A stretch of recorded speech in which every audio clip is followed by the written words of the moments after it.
Hello, everyone. We are live. 1 year on Twitch. 1 year ago today was my first stream, which unfortunately is now lost media because I fucked up my Twitch settings and the VOD didn't save. But besides that, we are live. 1 year on Twitch. Let's fucking go. Um, we are going to be going for at least 12 hours today, doing various different things. You'll notice it's just my desktop right now, on screen right now, because I can do this a wobble first. Thank you, Mountain Creature. A wobble, indeed. Also, Corey, thank you for the subscribe. You're supposed to subscribe when the stream's going on. I got this cool little animation that plays and everything. You subscribe during the intro. Incredible. Thank you for the subscription. Don't worry about it. It's fine. I'd also like you to know that when you subscribe in my little chat manager bar here on OBS, it gives me like a quick option to ban you on the subscribe message, which I think is really funny. Thank you for that feature, Twitch. But anyway, we are going to start today with some IRL hand stuff. We're going to be doing some stuff in real life. I've got some model kits that I would like to build. I thought that would be something fun to do. So we're going to be doing that for a couple hours. In a few hours, I believe 2 or 3 hours, both Neko and Andestar are going to go live. We're going to play some Nuclear Option with them for a bit. And then I'm thinking after they stop doing Nuclear Option, after they get off, we'll in-stream with some Nebulous. And then go from there. But anyway, before we get started, I have a grand announcement for everyone. We've made it big. We're in the big leagues now. Yes, you can join us for Nuclear Option. We've made it big. We are officially a big league content creator because last night, while I was resting up for the stream, I got my first hate comment. Let's go! I want you all to see this hate comment because it's fucking incredible. So this was on the YouTube video I just posted. The I appear to have a problem one, and it's funny for a couple different things. If you don't like slurs, you might, or specifically like trans-related slurs. I know this could be a trigger, so fair warning. I did censor it a little bit. But about 10 hours ago, 9 hours ago, this comment was left under my newest YouTube video, which I find especially funny. It is referring to me. In the first start of this video, there are 4 people who are talking. Cheese Slayer, who is definitely not it. Dashort, who, I don't know, could be it. Sammy Classic Star Fox, who I highly doubt is who this is talking about, and me. This comment cracks me up for one simple fact. I have not done voice training. I have not tried to change my voice. I have not attempted to affect how my voice sounds. This is how my voice sounds, and this is how my voice has always sounded. I am not trying to sound trans. I'm not trying to sound the opposite gender from what I was before. This is just how I sound like, which makes me laugh so hard when I see this this comment. It is still up on the video if you want to go thumbs down it, I guess. I don't fucking care. I'm not going to delete it. I really don't want to delete it because it's kind of funny in its own right. I'm really tempted to reply to it being like, my first hate comment, let's fucking go! Or something to that end. I think that would be pretty funny if I did that. But, this is big, we can always tell vibes from this comment is what I'm getting. Hang on, where's that one meme I'm thinking of? Give me a second.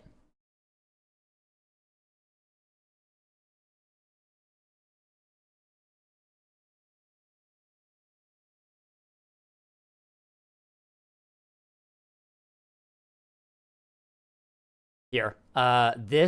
It's reminding me of, I love this image so much. I want you all to see this image. Let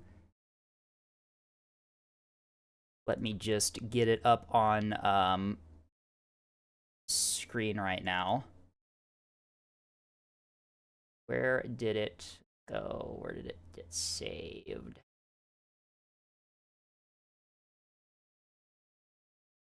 What image file is fucking save as? Jesus. What image file did you save as? Why did you save as that? You disgusting image file. You. I love it when my computer saves this image file as a file so incomprehensible to mankind that it doesn't actually show up in my folders. Ignore that. That's not important. I'm literally fucking screenshotting this with Windows Shift S so I can view it in my folders because oh my god, this image is my favorite. This image is one of my favorite images on the internet. And y'all need to see it. There it is. You can see a spoiler alert. A little go away. Quit spoiling the image. Thank you. Automatic alerts. For those who saw a little bit of that image, yeah, it's a you know what this is. You know what this is. This image is one of my all-time favorite images. I love this image so much. For those who for those who don't know, this is Jay Schlatt. This is Jay Schlatt. Jay Schlatt is not transmask at all. I love this image so much. I love it so much. It's so good. We can always tell. Oh my god. It's so beautiful.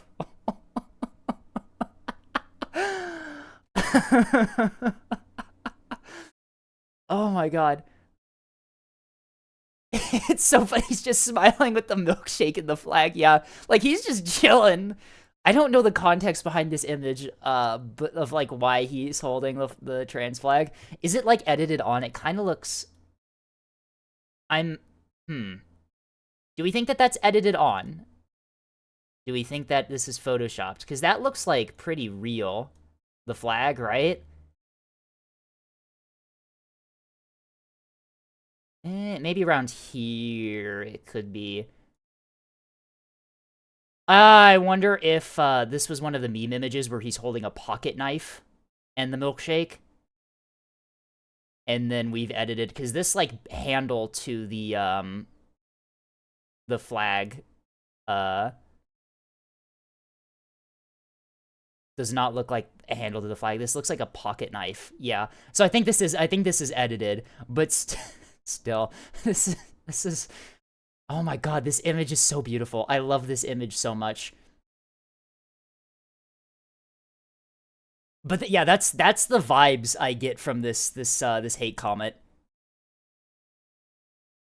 There's a little silver on this side. Yeah, I think it's probably a meme image where he's holding a milkshake and a pocket knife to the camera. He does that, by the way. That's one of his bits. But anyway, this first hate comment, let's fucking go! Let's go! We are in the big leagues now, folks. We've made it. We win. We've done it. Anyway. Alright. But now, it's what you've all been waiting for. Let me get my proper attire on for this. Where did the other one go? Wait, what? Hang on. Uh-oh. Hello? There it is. Okay. Ooh, I almost lost that.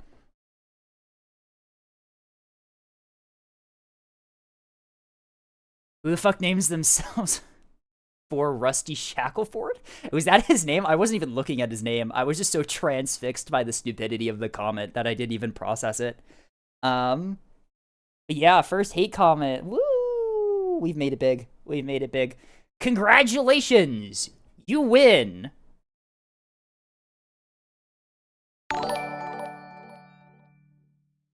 Ah, Jacob, you see, that's the proper timing for a subscription right there. Take notes, Corey. You get to see the GIF on screen. Thank you, Jacob. You have no idea how long I spent toiling in the mines to make that animation have a transparent background. It was a nightmare because there's no software that really does it that's free. No, yeah, now you get to use the animated GIF. Yes, okay, I forgot about that. Full disclosure, I tried to make that GIF not behind the subscriber paywall, but Twitch doesn't let you put animated GIFs for free. So, yeah, I put it as a subscriber thing, so you can use it if you're a subscriber. I did try to make it free, but Twitch wouldn't let me. Sorry, I know. There's no slot for a fully animated reaction GIF in the free slots you get, so that kind of sucks. But anyway, now that I'm in my proper attire, we can do some fun things today. Let's get out my scape tools. It's time to torture someone, shall we? What torture tools do we want to use today? Okay, there's that one. I'm not going to show a gun. I don't own a gun. Okay, yeah, we have the molar remover. This one's really nice. I really like that one. This one's really good for getting underneath fingernails, is what I found that this one's good at. This one's really nice for that.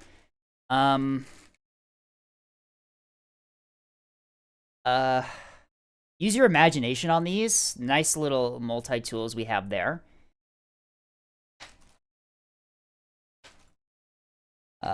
We've got the tweezers. These are for plucking out hairs and also fingernails too, if I feel like using the tweezers.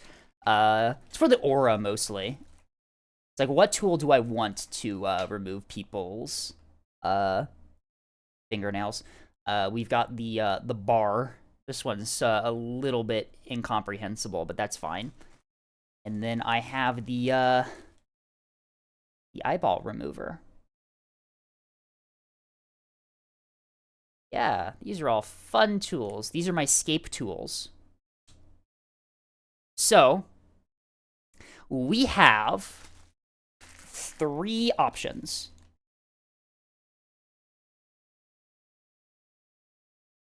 This is just like the torture scene. Yeah, we're torturing someone today, guys. Today, you all, welcome to my information extraction tutorial.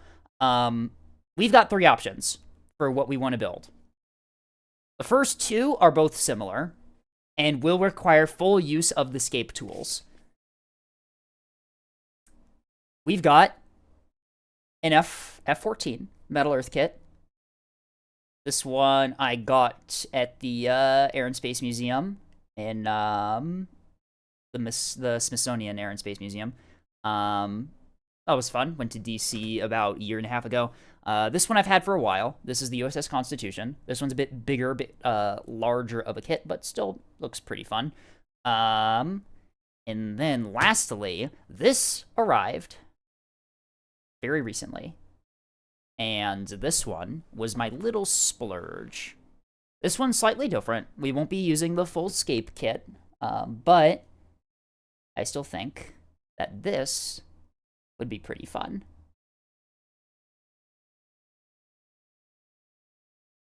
This was a splurge that I got myself. This is the model kit for Steel Haze. Not Steel Haze Ortis, just the regular Steel Haze from Armored Core 6. This is Rusty's mech, his original mech that you first encounter him in. I thought this would be a fun one to make. All right. We need a vote. Is that a hype train? Damn, okay. That's cool. I don't think I've ever had that happen before.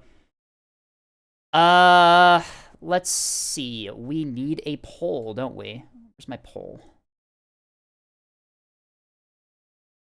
I don't know why it removed my poll thing here. New poll. I should have probably not have put these on my keyboard. My escape tools will be off my keyboard for a second while I write this poll. I misspelled every single fucking word there.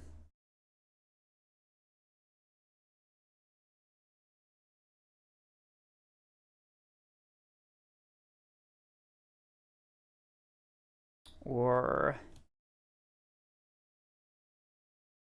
There we go. Okay. We'll set this poll for 5 minutes. There's your poll. Up at the top of the chat, there is a poll for which model kit you want me to build today. I am cool with any of them. Just vote on which one you think would be your favorite to watch. Watch me readjust my sleeves live on Twitch. Isn't this great? Incomprehensible typing technique? Yeah, don't worry about it. Alright. Hi, Tethys. Oh, I should have grabbed the thing from you that you offered. I was, the thing is that I was going out to eat with, my friends last night when you offered to, give me the thing. Some other time, maybe. Don't spoil what the thing is. It would have been funny. Alright, so we'll let that poll run for a second. Tethys, do you missed my, did you miss my announcement at the beginning of stream? I think you did. I don't know if you just joined or not. You missed it? Alright. For all those who are just joining us, earlier, last night, I got some news that has... we've made it big as a content creator, is the short. I got my first hate comment the other night. I'll put it up on screen again for all the new people to see who just joined in. Wow, voice is already failing. That's a good sign. I'm sure nothing bad will happen. Beep, bop. I've made it big. I win. I am a big leagues streamer now. Yippee, I think. Anyway. We've done it. Congratulations. We done it. Yay. Alright. Check the poll. Currently, it's tied between the two metal earth kits. Make sure you vote in the poll for what model you want me to build. Please. It'd be really awkward if there was a tie and I had to invent something to do. If there's a tie between the two metal earth kits, I'm gonna choose Steel Haze, by the way. Are we gonna see fleet reviews today? Yes, that will be towards the end of stream. So we're gonna be doing the model building for a bit here. And then in a couple hours, we will swap over to some nuclear option with Neko and Andostar. And after that, we'll probably end with some Neb, do some fleet review, and all that stuff.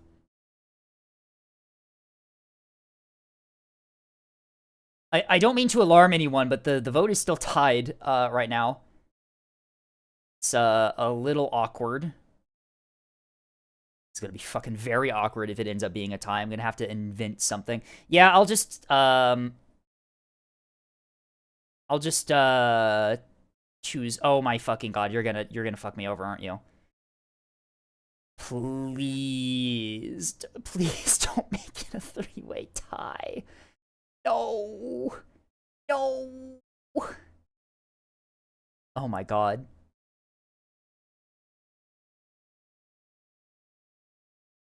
I didn't prepare for this. I don't have a contingency plan if it's a three-way tie.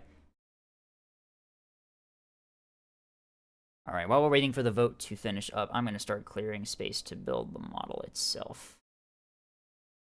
That back there. Move my escape tools conspicuously off to the side here. This can move, this can move. We can put the keyboard up here, probably. Get this out of the way. And there we go. That should be enough room. Let's get some proper lighting going, shall we? Make sure that we're not staring at the dark. Okay, how does that look?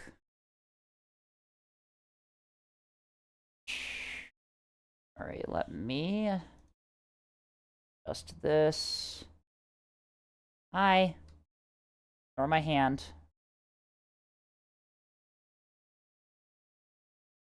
There we go. Alrighty. Checking the poll. God fucking damn it. You gotta be kidding me. Okay, well... Shit. You actually made a three-way tie.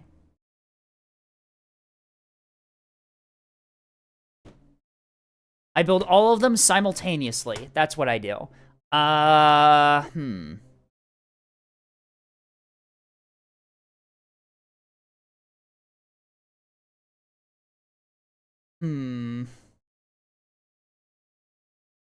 Alright. I've made my decision. We've unlocked the secret fourth option? No, you've unlocked the option where I decide for you.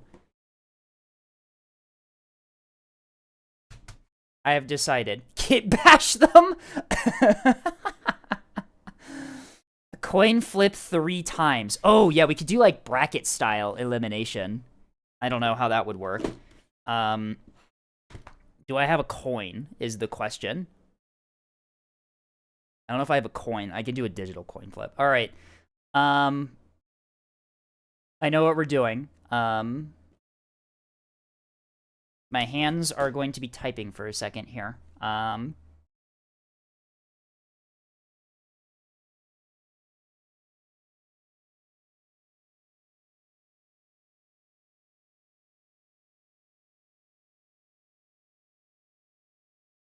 Okay.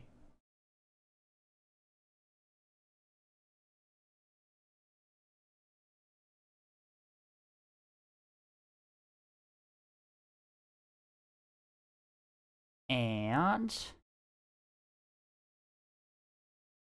okay. This will determine what we do. Can't believe I have to do this. All right. Ready? It's between 3 things.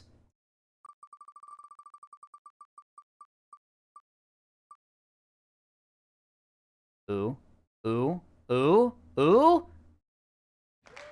Wow. That was pixel perfect on the line. We're building Steel Haze. Yippee. There we go. This is what happens when you make a three-way tie on my channel. I choose for you. Let's build a robot. Or a mech, or an armored core. Or whatever we're calling it. Alrighty. Steel Haze. Just get this all unpacked. Instruction booklet. And let's begin, shall we? Where the fuck is step 1? What am I doing? Here we go.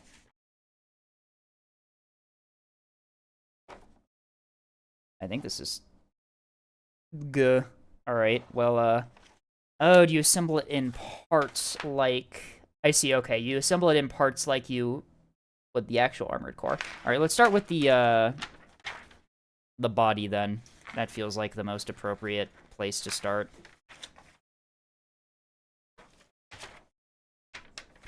Boom. Alright.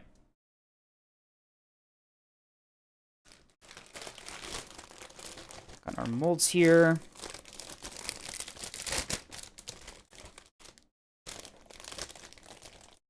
And there's the decals, too. Want to keep these in someplace safe.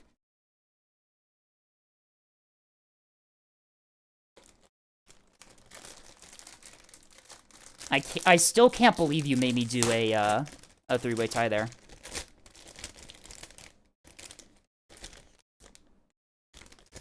Yeah, we're gonna be building a model. You get to pick.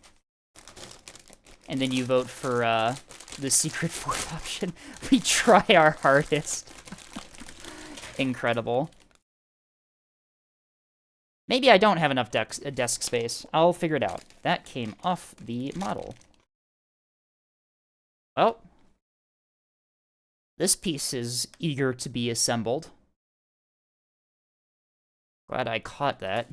That would have been really awkward if I couldn't find that part.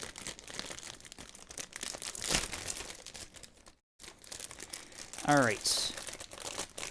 So the molds are labeled A through... Why are they labeled that way? Okay.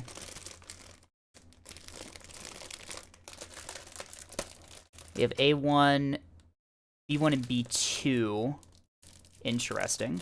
Okay, so we have 2 of the A pallets. So we got 2 of those. Those are likely for the arms, then, I would guess. Yeah. Or the legs. Do we have 2 of something else as well? No, we do not. Okay. Interesting. Ah. The blades for his spinny little laser knife. And a Wawa? No, a small sippy. Alright. Yeah, let's do that. You get to catch my water bottle. Isn't this great? My water bottle. You get evidence that I'm drinking.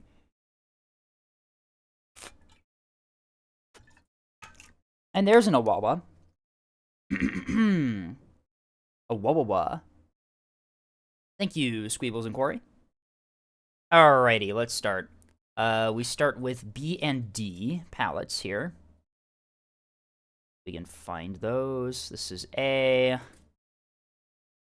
This is A. Okay, so these are the 2 A's, I think, right? Yeah, these are the 2 A's. Let's put those somewhere where I can find those. C's. These are the, I think these are OA and OB1. Yeah, these are the weapons.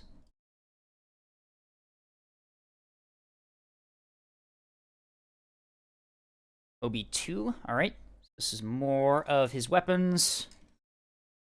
B2 is what we need, so this is the one we're looking for, and I've got the rest of them over here. OC, D, which is also one of the ones I need. And B1, okay. We got all those found. So this one belongs to the D pallet here. Not sure why that one got deattached in the bag. We'll, not sure. All right, we need 2 Part 37s. 37s. No, it's 3738. What am I talking about?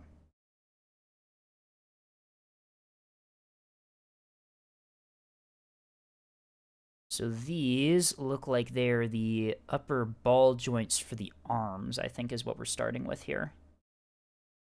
If I'm looking at the model correctly, that is. Which, maybe not. We'll see. Alright, so these 2... Oh, no, this is the head mount. I see. I was very off with that. Okay. Connect D13 and D14 to either side. Conveniently placed right next to each other on the pallet. We love this.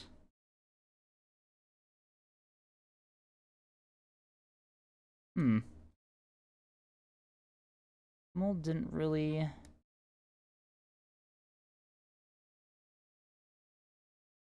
Interesting. The mold didn't really, like, thin out at the top there. It's curious. Making sure I'm cutting at the right place. Yes, I am. Okay. Weird. It's still cut. Flip this over. We attach them like this. Okay. Always a good sign when they perfectly fit together. Wow, that's really good detail on that. Hair reveal. Uh-oh, did I bend forward enough? Whoops. Yeah, that's what my hair looks like.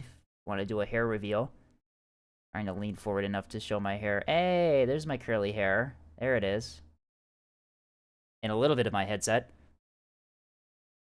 Alright. We need a B1. This is B2. We need B1. We are looking for... Let's see. Where did I put B? Gonna knock the box off the table, too. I don't know if my mic picked that up. There's nothing in it, so we're good. I just tactically cleared more desk space. That's definitely what I did. We need part 12 from B1. Part 12, U.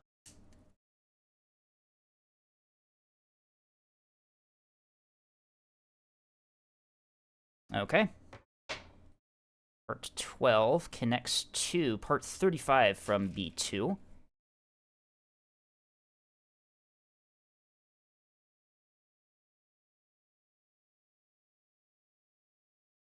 Just don't bump that. We do need that.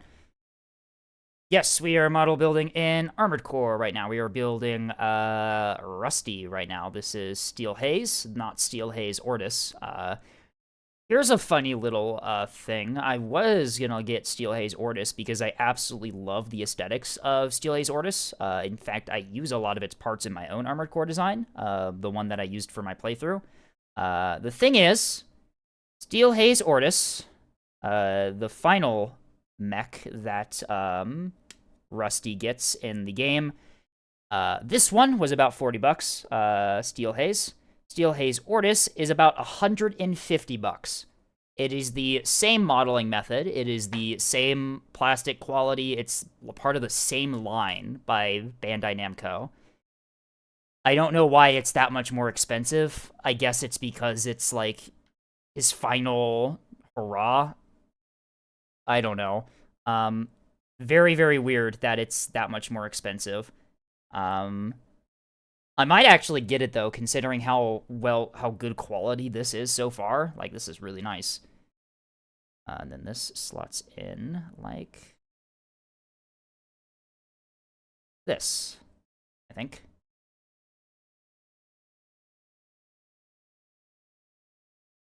Yes.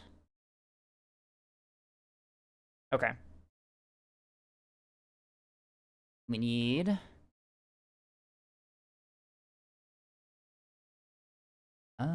we need 36 from B2 again. Lots of parts from B2. I suppose that makes sense. This is the iconic blue color of Rusty's mech, of Rusty's Armored Core. Alright. Trying not to hair reveal too much here, but I do need to sort of lean in and focus. Alrighty, it's warning me about making sure that this connects properly, so let's just get this orientated correctly. Ah, yes, this part is very symmetrical, almost. Oops. Wants me to connect it like this, yeah.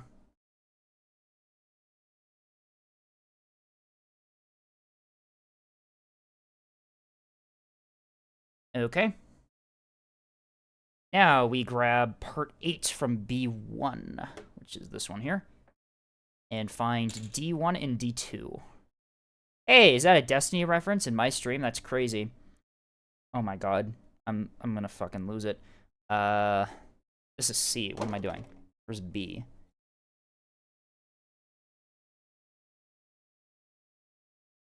B1. Where the fuck did I put B1? Here it is. Okay. We need part number 8, which is this big piece here.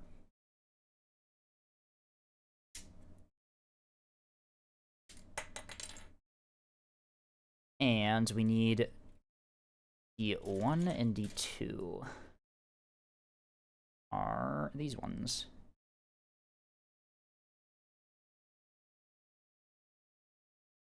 Flip.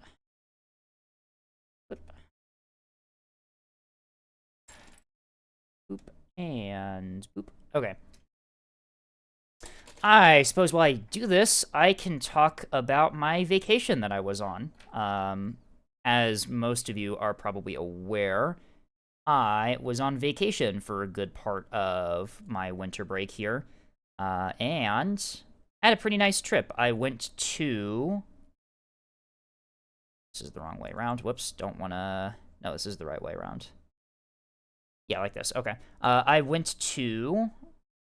Australia was the big destination I went to. We did... it was a big sort of splurge trip that we did. We've been planning this for a couple years. So we did Australia for like a week.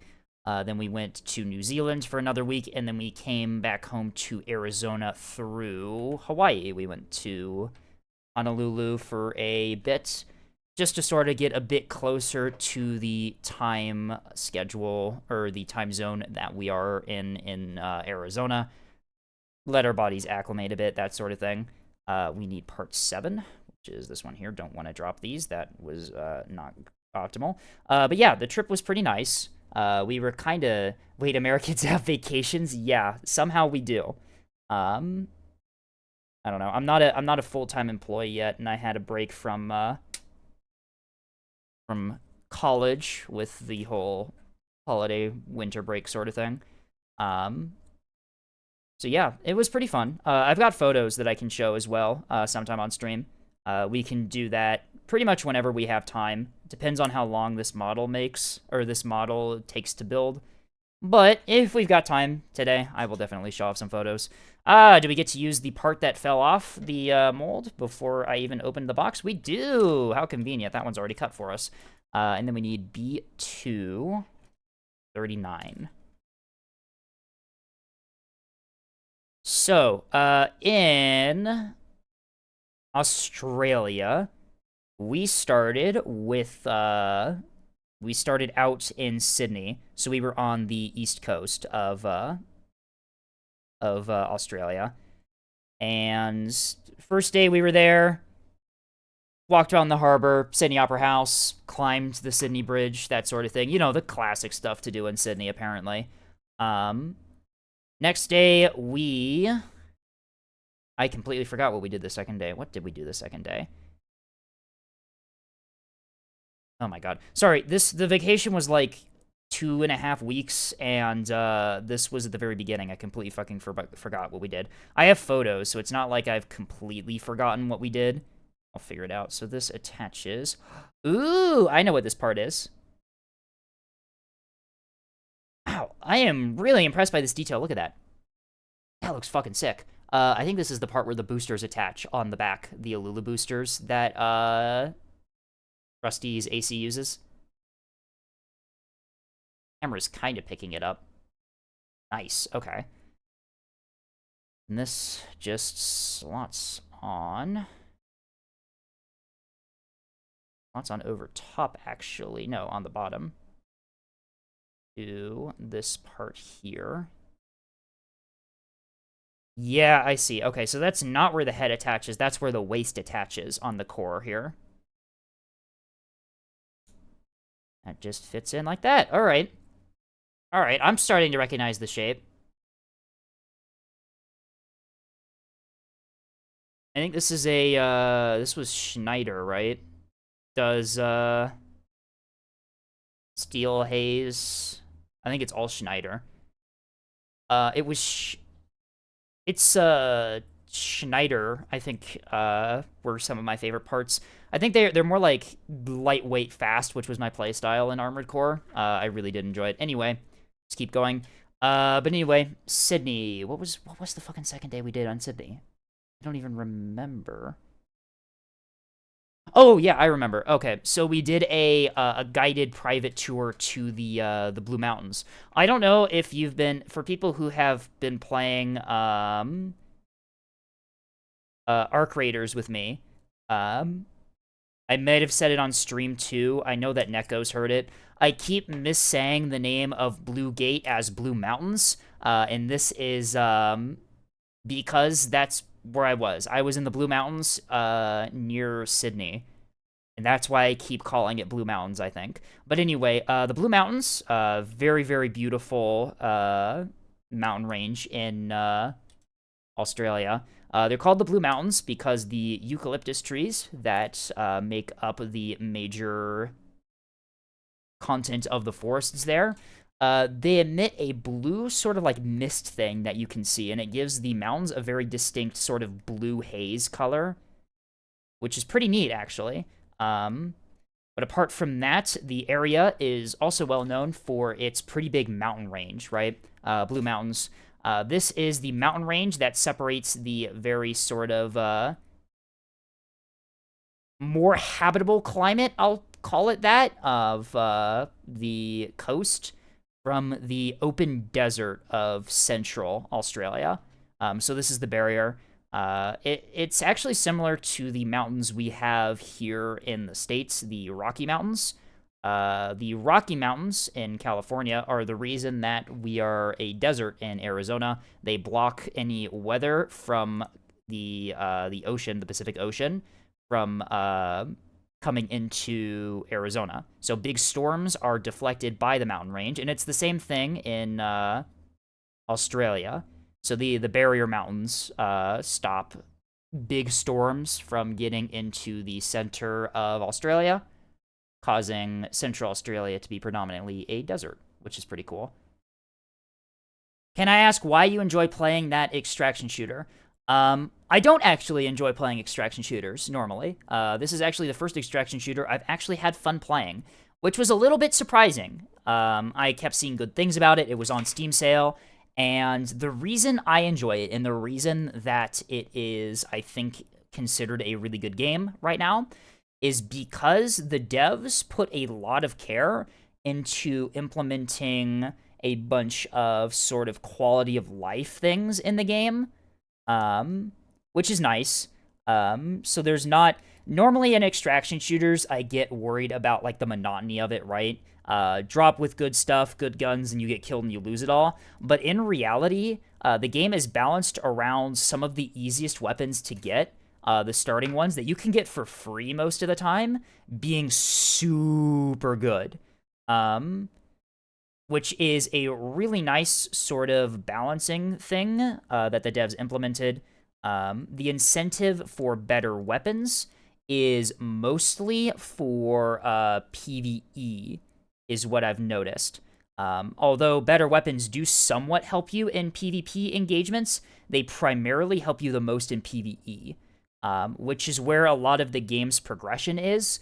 For the main upgrades to your crafting equipment in your little base, I guess, that you have, you need a lot of really high-end components that you get from beating really hard, like, robots and arcs on the surface, which incentivizes really nice teamwork, because they are very difficult to bring down solo, and so a lot of people just in the wild randomly team with other people to kill these really hard-to-kill arcs.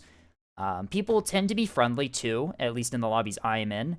For people who don't know, Arc Raiders implements a special matchmaking system where it keeps track of how aggressive you typically are, and it matchmakes you against people with similar aggression levels to other players. So what ends up happening is that all of the super mega sweats are all in separate lobbies from where I am, or other sort of more passive, more PvE-focused players end up being. Did I build this wrong? Am I stupid? What happened here? Something's up. Oh, no. It's just this part being weird. Okay, there we go. So which is nice. It's just a lot of sort of compounding quality of life things that the devs have put into Arc Raiders, which is why I think it's a pretty good game. It's also nice, since Destiny 2 kind of collapsed in on itself due to the acquisition by... they got acquired by PlayStation and Sony. I don't really have, like, a go-to shooter at the moment that I enjoy playing. And I always like having a...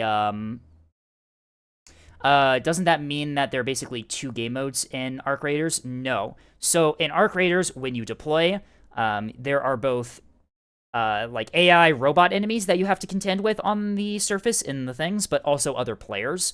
So it is kind of PvPvE. Yeah, that's what you're looking at. Um, it is exactly that, but it's balanced in a really nice way. It's kind of hard to describe, but the way the devs have implemented weapon balance, matchmaking balance, quality of life stuff just makes it really fun to do either. You get to choose. And because of the matchmaking system, you can choose. If you want to just do predominantly PvE, have fun with trying to stay stealthy against these really hard to kill robots that punish you if you get spotted, be sneaky, be quick. That's really fun. You can do that. The matchmaking system will make sure that you mostly get into lobbies that let you do that. If you want to play PvP mostly, you want to fight other people, once again, matchmaking is going to match you against other people who want to do that. And so however you choose to play the game, because of the matchmaking system they have implemented, which is actually pretty smart, and I've experienced it working pretty well before, you can kind of do either, right? You're incentivized to play the game how you want, and I think that's really, really nice. Additionally, like I said, the balance is also really good, where some of the free weapons that you can get are some of the most powerful weapons against other players. Like, for example, one of the free weapons that you can get, I've been having a lot of fun with the free ones. There are three in particular. There's the Pharaoh, which is a break action single shot sort of sniper rifle type thing. There is the Stitcher, not the Rattler. The Stitcher is a submachine gun that has like one of the highest DPS values in the game against other people. And then there's also the Kettle, which is just super balanced and super solid. And these are all free weapons, mind you. And these are all like top tier sort of like PvP weapons and PvE weapons that you can just get for free on drops, and they're super cheap to build and buy and stuff, which is really nice. I've never had a problem where it feels like I can't get or can't afford the weapon I want to play with. And if I lose it, I don't feel like it's the end of the world. All right, I think that is the core done. This is so fucking cool. Look at this. Look at how detailed this is. But yeah, that's why I've been enjoying Arc Raiders a lot, is that it's really refreshing to have one of these shooters, these looter shooters, that seems to have like really high quality of life choices inlaid to it. Warframe's another one that I like, right? Another looter shooter that the devs keep alive by actually caring about the player base. Isn't that crazy? For live service games, all you have to do with live service games is make a game that has good quality of life and doesn't insult the players, and there you go. You've cracked the code. Let's build the arms. This is our core. This is our armored core. Ha ha ha ha. All right, we need A15 and A16. A's the palette we have a duplicate of, right? Yes, okay, so we have two A palettes. And I'm assuming, yeah, these are the arms and legs, I'm assuming, for the A pallets. I just fucking dropped something. Let's get that back. We don't want to lose that. The A pallets here, we have duplicates of. I'm assuming these are for, yeah, these are for the arms and legs. I can already see the distinct parts on these. So we will likely be using these in parallel. We need times 2 A15s. And times 2 A16s. Yes, there's only one 15 and one 16 per pallet here.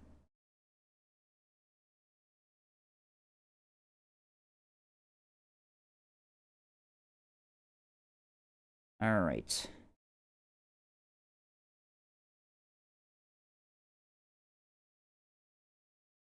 You fool, that redeem has no power here. Not anymore. Not since I disabled those. I'll find some new sort of redeems to do instead of those. So I do play Neb sort of competitively, right? And it got kind of annoying that every once in a while there'd be a redeem for a fleet that would just absolutely annihilate our team comp and just kind of ruin any hope we had at having a good chance to win. Yeah, I know that sounds kind of cringe of me, but yeah. I just prefer probably not to. Because then there's also the fact that it's not just me in the game, right? And if I ruin our team comp, I ruin it for at minimum 3 other people. It was a whole thing. I'll find another redeems thing that I can do. My 2 main shooters are Warframe and Darktide, so I don't really play PvP. Yeah, that's fair. PvP can either be really good or really bad depending on how it's implemented, and it's implemented pretty good in Arc Raiders. I'm gonna finish up this step here, and then I'm gonna do a quick. Oh, we got about 5 minutes. We can do a couple more than that. Ad break is almost up. We are almost on to our first ad break today, so I want to make sure that I manually trigger that and know that it's been manually triggered so that nothing gets interrupted here, because that would be rough. A11, A10, which are these two here, cut off cleanly, it says, on this surface. I see, okay. So it's likely that this front surface here is going to be interacting with a different surface, so we got to make sure that that is sheared off as best as we can get it. The ball socket joint is also very cleanly cut. Gotta get the other ones here.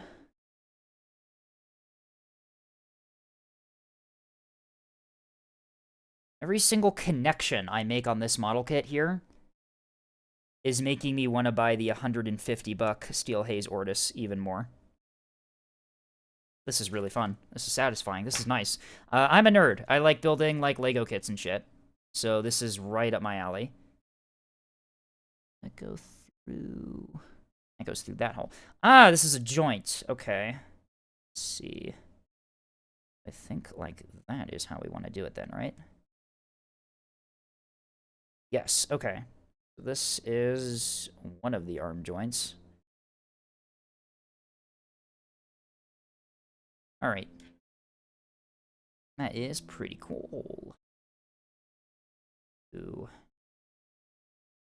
This, and then... yeah, this is 100% one of the arm joints. Alright. I think do I use these arms? No, I do not use these arms. It's the other. I use a different pair of arms on my Armored Core.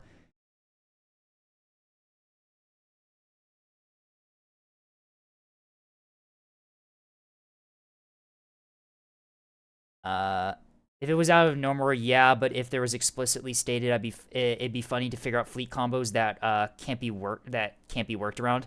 Yeah, that is true. Another thing is that for some of them, like carrier and missile, I only really have one variant of those, and so I don't have a way to take a different type of missile fleet to sort of I guess improve my chances of winning. All right, right arm time. We're gonna start with the right one. It looks like we're going to start with the right one as opposed to the wrong one here. Looks like we're going to do the arms independently here, starting with the right B1 and B115 and A19. Let's get A19 grabbed real quickly here. That's this little part. Although, and then we also need B117 as well.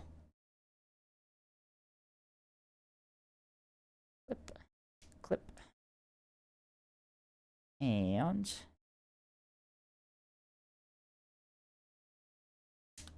whoa. Whoops. That one went fucking flying. Where the hell did that go? I think that went under my desk. Well, that's not good. Anyway, that's actually a good time for an ad break. I am... oh, people just arrived. Whoops. So, for people who just arrived, I just clipped a part and it fucking went flying. So I am going to do a quick 3-minute ad break while I look for that part. I'll be back in 3 minutes. Whoops.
Alright, we have returned. I found the part.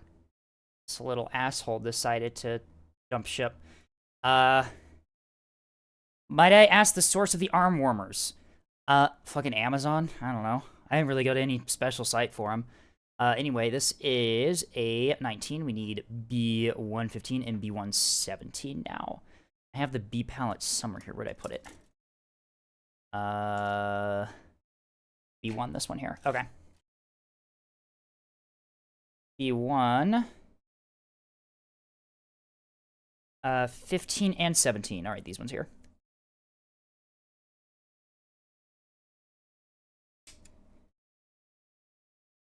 All right. Anyway, hi notes. Welcome in. We are starting stream today with some model building. Something a little bit different.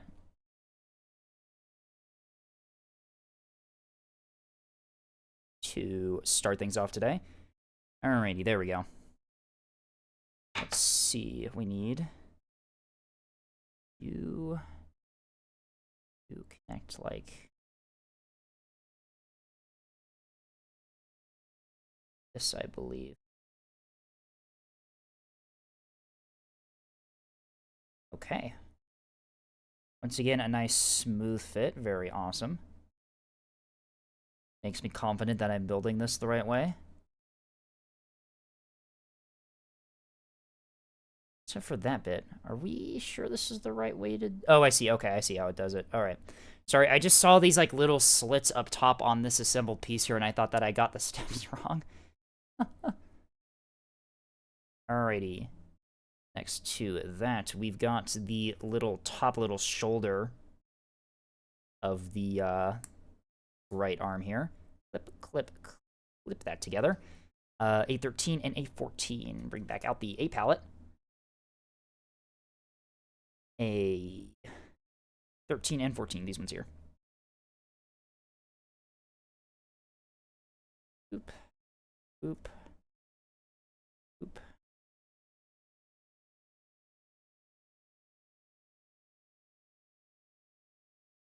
Isn't there a mech named Rhino in Armored Core? There's a Warframe named Rhino. As far as I'm aware, there is not an Armored Core named Rhino, unless you're thinking of a different Armored Core game, maybe. Alrighty. Is that... This attaches to...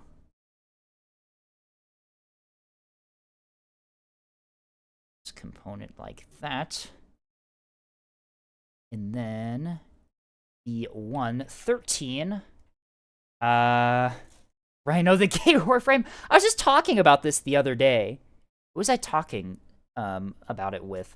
I have a poster of Rhino and Volt in my orbiter in Warframe. They are adorable together, and I love them. B113. B113. Here we go. Yeah, Rhino and Volt are my favorite couple. They are fucking adorable. Answer the question. The hot tub stream for next anniversary? Oh, for fuck's sake. I will not be confirming nor denying the hot tub stream for next anniversary stream. Does that answer your question?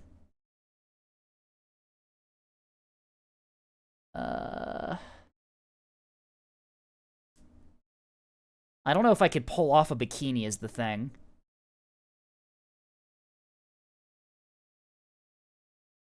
$223.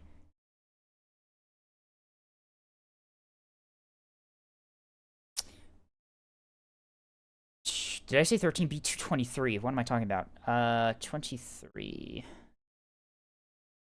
B2, not B1. What am I doing? Where's B2? Here it is. B223 is this one here.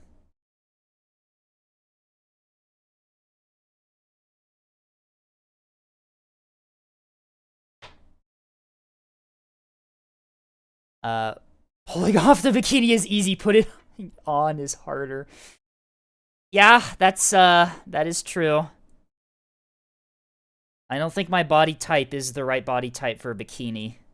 Maybe it is. Maybe I just need to be more confident in myself and break TOS on Twitch more often. Anyway, A18, 9, and 17. A palette, get this one back out. A18. 18 is this one here. We need 9 as well for this little core assembly here. And it looks like we attach these in an order. We attach 17 and then 18. Okay, that's cool how they have got the numbers for the order you're supposed to do it in. Everyone can cross-dress if they don't give a shit. I mean, yeah, that is true. I'd be lying if I said I haven't tried that already. A little bit in private. Anyway, wait, we need a 9. Okay. The whole hot tub stream thing was a way for streamers to get away being in a bikini on stream. So Twitch before it's the whole thing of sex sells, right? Women in bikinis is very popular. Who would have guessed that? We need 17 first, so this one goes in. It's the one with the bigger ones. Yes, okay. It goes in like this, like so. And so basically what happened is you had a bunch of people who'd live stream themselves in bikinis to a bunch of adoring fans, we'll call it. And because there were not really any regulations that Twitch had preventing you from doing that, you could just do that. Like, there was nothing stopping you. And then Twitch implemented a system to try and get that to stop by saying, hey, you can do bikini streams, but it has to be, like, the correct context for being in a bikini, right? Because there's people who, like, stream themselves swimming, I guess. I don't know. And then, it's, people just basically filled up a little hot tub in their room where they were streaming, and then, got in the hot tub in a bikini, and, they're just like, yeah, that's the context. We're in a hot tub in our room. And yeah, that's why we're not, breaking TOS, guys, we swear. D palette, which I believe is not that one. Where is the D palette? I had the D palette somewhere. E to A C D. It's sitting right fucking here. God damn it. Twitch doesn't like being a softcore porn site. No, it does not. Which is fair, honestly. You do have to sell advertising slots, and a lot of companies get very cagey about NSFW stuff, especially when it's NSFW-ish stuff that their ads are being played on. That's the whole thing behind, like, ad scares on YouTube and stuff, is, it's, the advertisers, once they realize that their content is being played on videos or, things that, they don't like, they run away and hide. And we need 6 as well.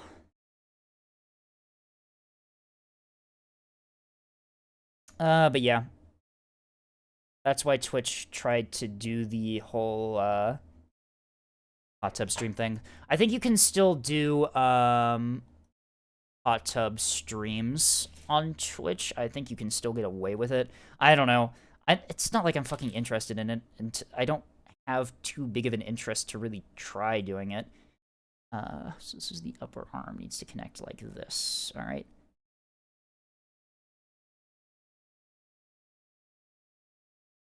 My God, can you imagine 2-year anniversary on Twitch, the Scape GT cross-dressing stream? Oh my God.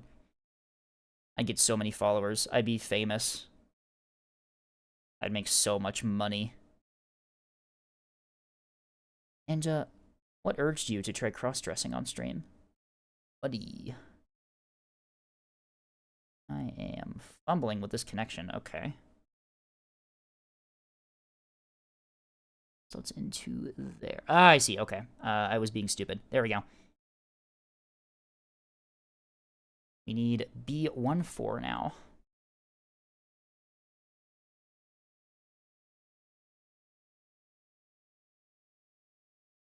Uh, do a hot tub stream at 100 subscribers. That would require me to have 100 subscribers at each given moment, considering that they expire at the end of every month. So, I mean, if you want to make it happen, by all means, make it happen.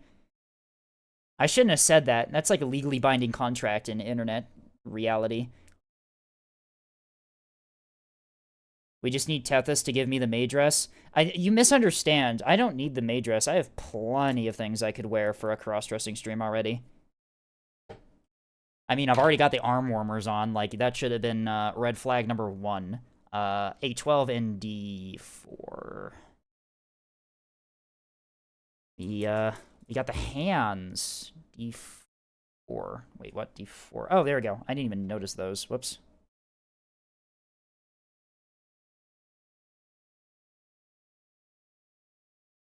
Put on the schoolgirl outfit? No, that's weird. The schoolgirl outfit makes me uncomfortable when it's used in, like, a sexual sense. And I feel like I shouldn't need to sort of, elaborate on why it makes me uncomfortable. I feel like that should be pretty self-explanatory there. So no, I will not be doing a school outfit. That would be creepy as hell. Where the fuck did that part just go? Did it fall again? I heard it land on the desk. Where did you go? Oh, here it is. I'm fucking blind. Jesus. Alright. It's time for some hands. Time for Rusty to throw some hands. Next to... Next to fucking somewhere. Really that far into this arm piece that it does? I guess. Okay, yeah. Alright, that makes sense. The perspective was, confusing me there. Alright, and then the hand connects like that. Gives him a nice way to hold his weapons, which we will be building later as well, of course. Next to there. And there, we got... He'd be 1-6 now to finish the arm. The 1-6 is this one.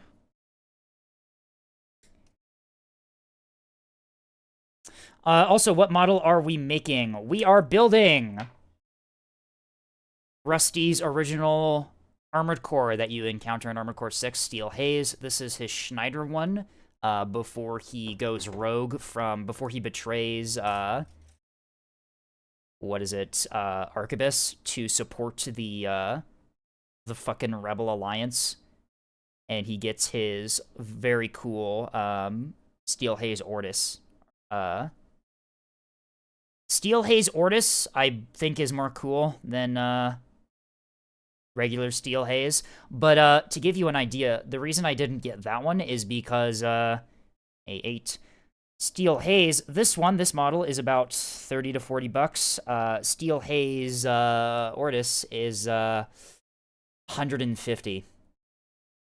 So, it is substantially more expensive, even though it is cooler.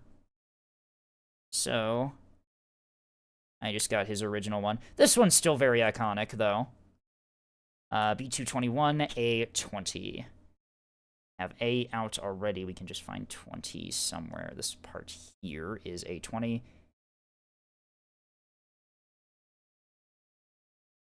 Yes, just making sure I'm clipping in the right spots here. Some of the, I will say, some of the molds on this kit are a little bit weird in terms of the way that the spot that you're supposed to clip it is. Some of them are substantially thicker than others, and it is a little confusing to sort of see where I'm supposed to shear off the mold. But it's been working so far. Alright, so this is part of Rusty's hand there. Oh, that looks fucking sick. And then this attaches here. Yeah, alright. Okay, and then the upper ball joint goes here. And then the shoulder simply clips on. Okay, yeah, cool. Gives that a little bit of degree of freedom, actually, so you can pose that pretty easily. Wow, this is a fucking sick-ass model. They did a really good job with this one. So that is his right arm, and it is just going to clip into the ball joint slot on the actual core we have. I'll wait to do that later. Now we have the left arm to do, so it's going to be mostly the same things we did, but mirrored. We need a 19 D1, which is not this one. It is the one I have over here. Alright, so A19, and this is the one that escaped me. We need the other A palette, because we've already expended the parts on that one. A19, where did it go? I just saw it on the other one. I am blind again. There it is. You know what would be big brain? It'd be big brain. I bumped my mic there. I hope that didn't come through. It'd be super big brain to alternate which A palette you use for each arm, so then you have to go back and forth when you're making the other arm as well. That would be big brain. I should have done that. I should have fucking lost my mind even more. Man, I love losing my mind. This is great. 16 and 14, so these parts here. Honestly, I could probably just identify which parts I need based on the look at this point, because I've already done the other arm. I'm still going to make sure I get the right ones, though. It'd be really awful to sort of remove one of these parts from the mold and then just have to leave it on my desk for an extended period of time, because it's not the one we needed. Because that is a really easy way to get parts lost. And I do not want to lose any parts to this, because it would be very awkward. All right. Part of the upper shoulder, we need that piece now. That is part of the D mold here. We need, I think it's part of the D mold, was it not? No, it's part of the A mold. Whoops. That's really throwing me off. The A mold has multiple colors on it, and that's kind of confusing me here. I guess it makes sense because the A mold's the duplicate one, and we're building the opposite arm at the moment. This little detailing on the shoulder. Gotta make sure that is on. What will we be doing in the remaining 10 hours? So, in about 2.5-ish hours now, 1.5 hours it would be, Andestar and Neko are going to go live, and they're going to join me, and we're going to be introducing Andestar to Nuclear Option, is what we're going to be doing. So look forward to that. We're going to be doing some Nuclear Option today with those two. Andestar just got Nuclear Option a while ago, and they have not played it a whole lot yet, so we're going to be showing them the ropes. We need B11 now, which is this one here. And then after Nuclear Option, we will be ending with some Nebulous, probably. Ending, or, like I said, this is a 12-plus hour stream, so we'll see how long we want to go. But after the guarantee is after Nuclear Option, with the crew, we'll pivot into Nebulous for a bit. This is lined up properly. This part really got me on the last arm, too, because it, like, it goes under some bits of the arm and then over other bits of the shoulder bit here, and it's really weird to line up. But I've done it once, I can do it again. I've done it once, I can do it again, I say, while lining the part up incorrectly. There we go. Wait, Nuclear Option looks cool as hell. Yes, it is a, supposed to be a relatively, well, it is relatively realistic. The physics to your aircraft are relatively realistic. It is a tactical playing game. So the cool bit is that it's kind of a an RTS game too. So what you're doing is you're playing an RTS game with your ground units, and you're providing direct air support to them with your aircraft is how you're supposed to play the game. And it's really fun to play. There is PvP to it too. Typically we just do PvE because PvE is also super fun, and because Andestar is new, I would rather do PvE to start, just so that she isn't overwhelmed, because the game, as you can probably imagine, has a relatively steep learning curve when it comes to doing all of the missile tactics and the jamming and countermeasure tactics. So we'll probably play it easy to begin. But that being said, it is still a very fun game, so do make sure that you join if you want to see some of that. 17 and 18, which are these ones here, and then they connect to A9 in the core. Where did A9 go? There's A9.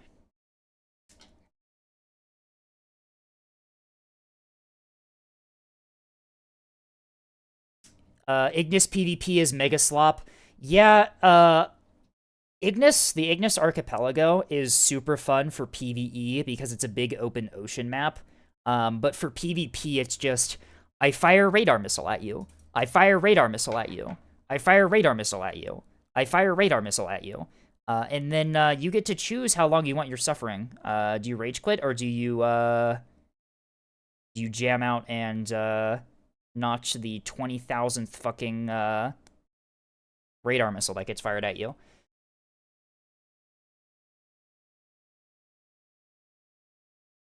All right. There is the lower upper arm. Where is D? Here is D. 5 and 7. 5 and 7. And 7. Here we go. Flip. Oh, don't fucking drop that. Oh my god, I'm a dumbass. Alright, where'd it go? I saw it fall. It should be right here. There it is, blending in with my fucking carpet. I sure love it when my carpet's like the same color as this part. That's great. That's great. Nothing could go wrong with that. Alright, reorient. Find the arm. This part attaches to the outside through there, and then this attaches to the back of that. I said this attaches to the back of that. There we go. Okay. And then B1, which is the forearm here. I did say B1, right? B1-3. Yes, I am stupid. Ignis is like, oh boy, there is a Medusa up. I better prepare myself for yeah. It's Ignis being open sightlines like that with not a lot of ground cover is a double-edged sword. Really cool for a PvE when the AI fights you honorably. Really not fun for PvP where the enemy does not fight you honorably. It's an A part. That's got me confused on the last time we did this too, I think. And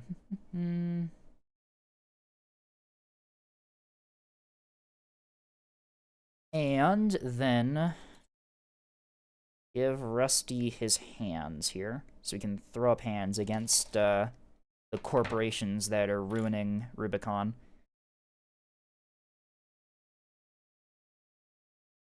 Or Rusty. I don't think there's an ending where Rusty survives, by the way. Actually, does he survive in the true ending? I think he survives in the true ending, the unlockable one, the hidden one. I think that's quite literally the only ending that he actually lives, though. Because he dies in the other two. You kill him in one ending, and then he gets killed by Walter in the other.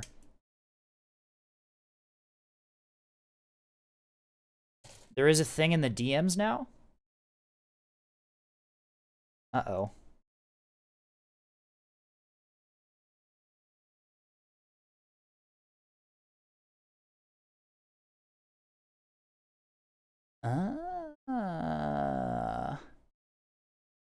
Interesting. Alright. I will do that, Levy, when I get to a stopping point here. I'm just finishing the rest of the arm. We need A8 to pop onto there.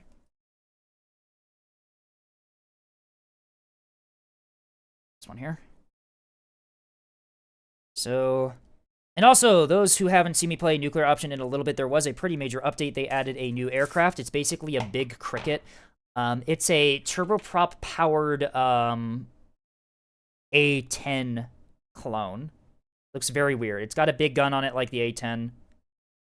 We'll test it. I've flown it a couple times. You can fit so many fucking air-to-ground missiles on it. I'm not sure. We'll take a look at that. Okay, they have 2 parts left on this one. Gotta make sure that we don't lose that. And then we need A and B2 for the remaining parts here. 20.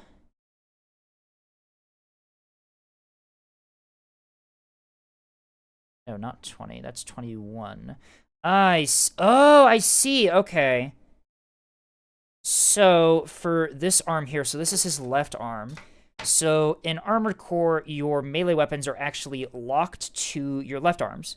So, this right here is a different piece that's used on the hand bit, so you can secure the melee weapon. I see. Okay. Interesting. All right.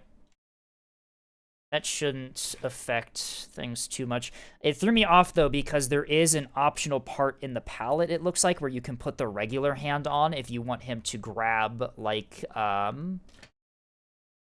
guess because for his right arm, he actually has 2 primaries that he uses.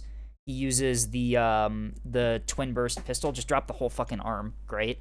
He uses the twin burst pistol, and then he can also swap to the assault rifle. So I wonder if that's a way you can customize it. Because, yeah, this is definitely not his fucking loadout. That's a Scudder, the vertical energy missile launcher. Okay. Apparently you can just buy different weapons for him. Okay. That's not the Rusty I know. This is a fake Rusty. An imposter. Alright. Shoulder bit. Shoulder bit. The connection point. There it is. All right. Left arm is complete. Look at that. You can see the hole there on the hand for the melee weapon attachment, which is not on the other arm. Yeah. All right. What's next? I think we're doing the legs next. All right. Yes, we are doing the legs next.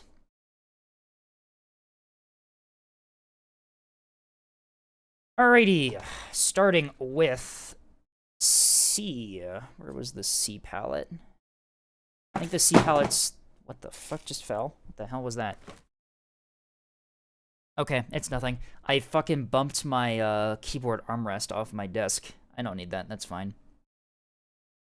C01 starts with this bit here. This desk's got a lot of space on it until you put a fucking computer on the desk, which takes up a lot of space. But it is still a very nice desk. I'm a very big fan of this desk. Alright. Oh my god, I'm dropping everything today. Jesus. C16 and C15. Which are these 2 down here. Gotta get those clipped off.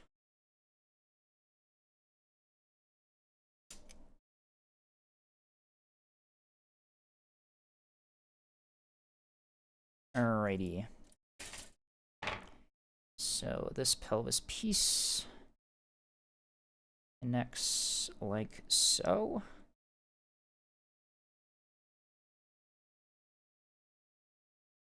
Yes, just like this. That's a really solid connection. Nice. Yes, okay, and then we attach a B230.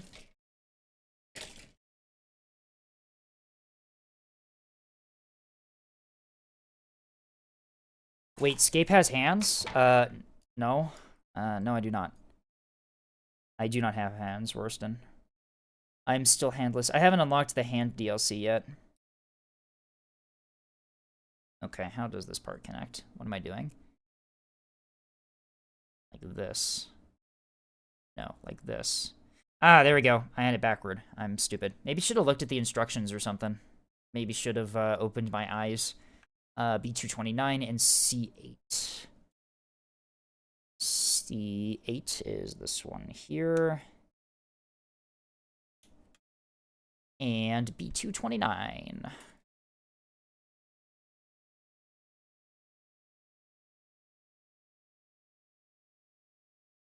Oh yeah, I've got hair too. I keep doing hair reveal.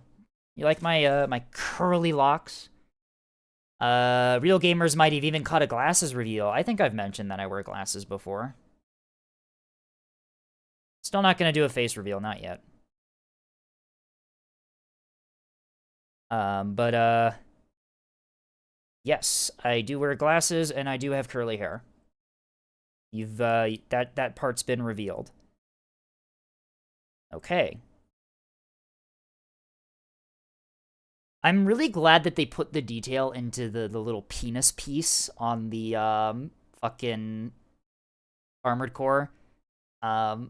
This, by the way, this front bit, that's the front of the pelvis.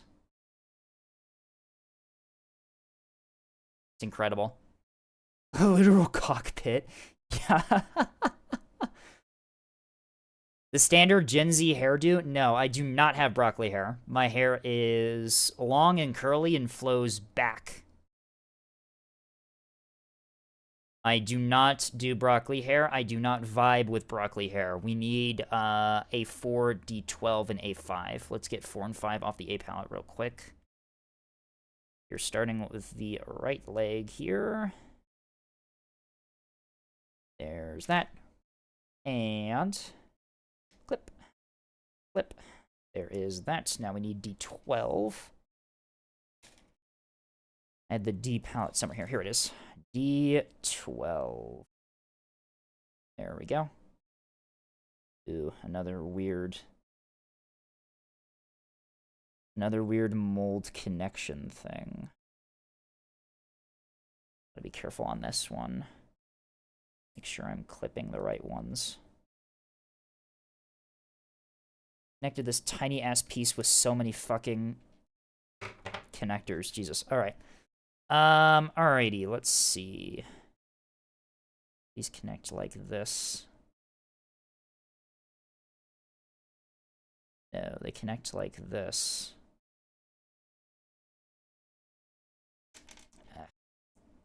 Trying to line it up to the model, and then this piece connects inwardly.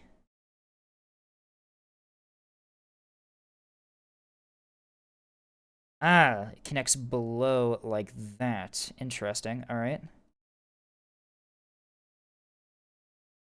I think. Am I connecting it to the wrong side? No, I am not. Okay, so this piece allegedly connects here. Allegedly. And this clips over it like this.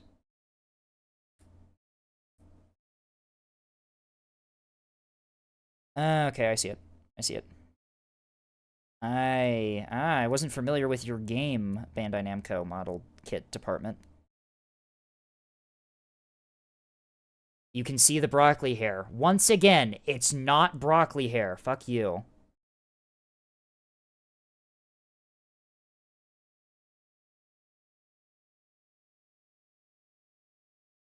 Okay, there we go.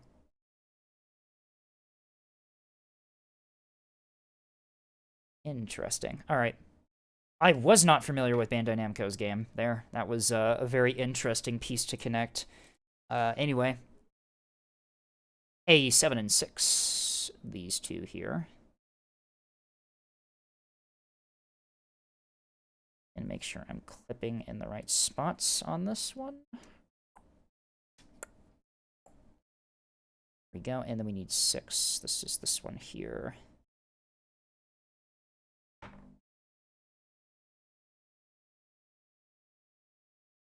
That gave me a fucking heart attack for a second here. One of these pieces just fell off the mold. Just randomly out of the blue. The little connector piece on the mold, like, disintegrated right next to the part. And I thought that the part broke in half for a second there. Oh my god. I would have actually just ended stream right then and there.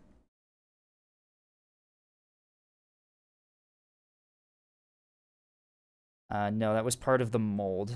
Not the part. We're good. We're still good. Alright. We need now C14 and C12. C14 and C12. Where are these parts. Here they are, C14 and C12.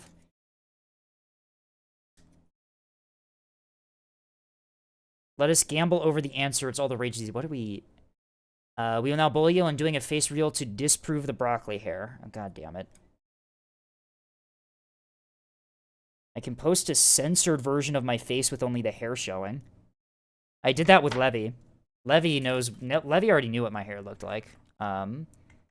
We were talking about character design.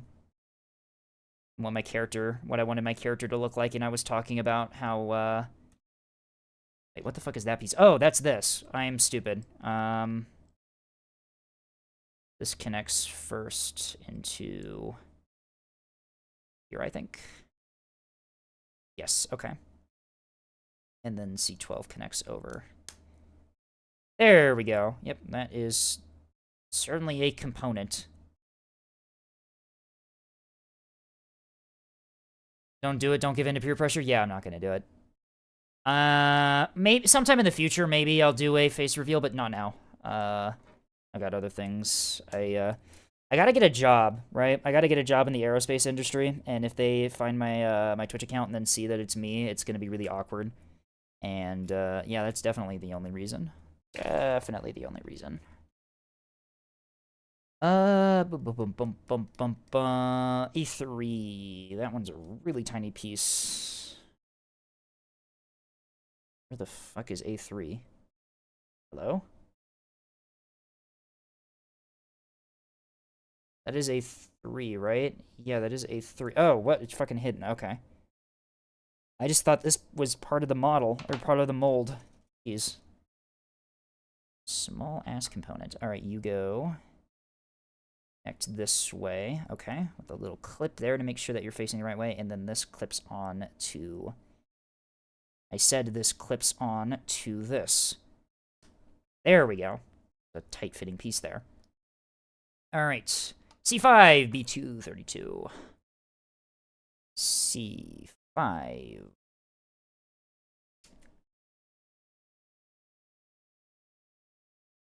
Escape, don't show them. They don't deserve it.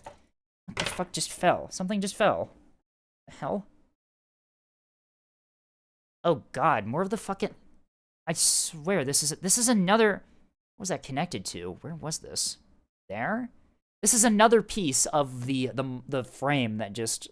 The mold frame that just disintegrated. This isn't even a part. This is just part of the mold. Oh, that's, uh-oh. That's slightly concerning, if I'm being honest. And then we need B232. So far, the parts haven't disintegrated yet.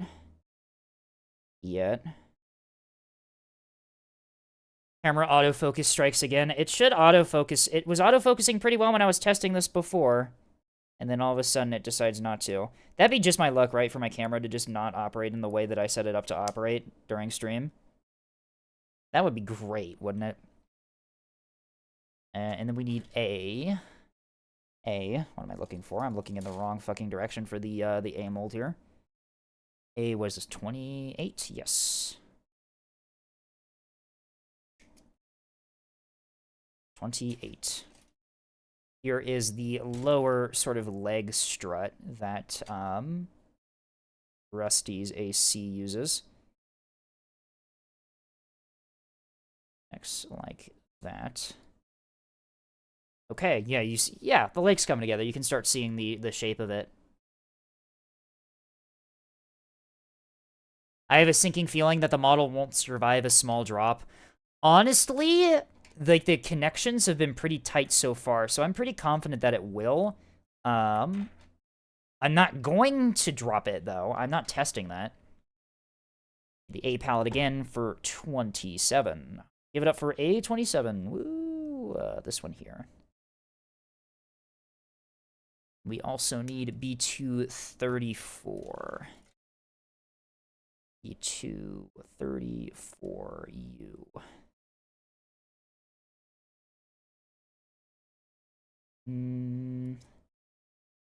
Okay.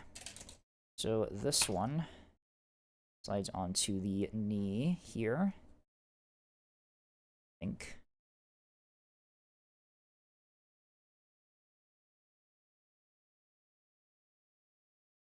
Yes, you just connect to that. All right, awesome. And then you connect to there. There we go. Now the leg looks symmetrical and not goofy as hell. C18 and C20. C was this one. C18 and 20, was it? Ah, okay. Sorry, the angle I was holding up the palette looked very different from made the parts look very different from how they appeared in the instructions. These are the correct parts though. Yes. Alrighty. You attach like this. Right, you attach it around the ball joint there, yeah?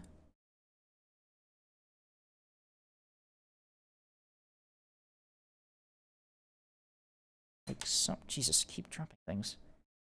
I have to quit doing that.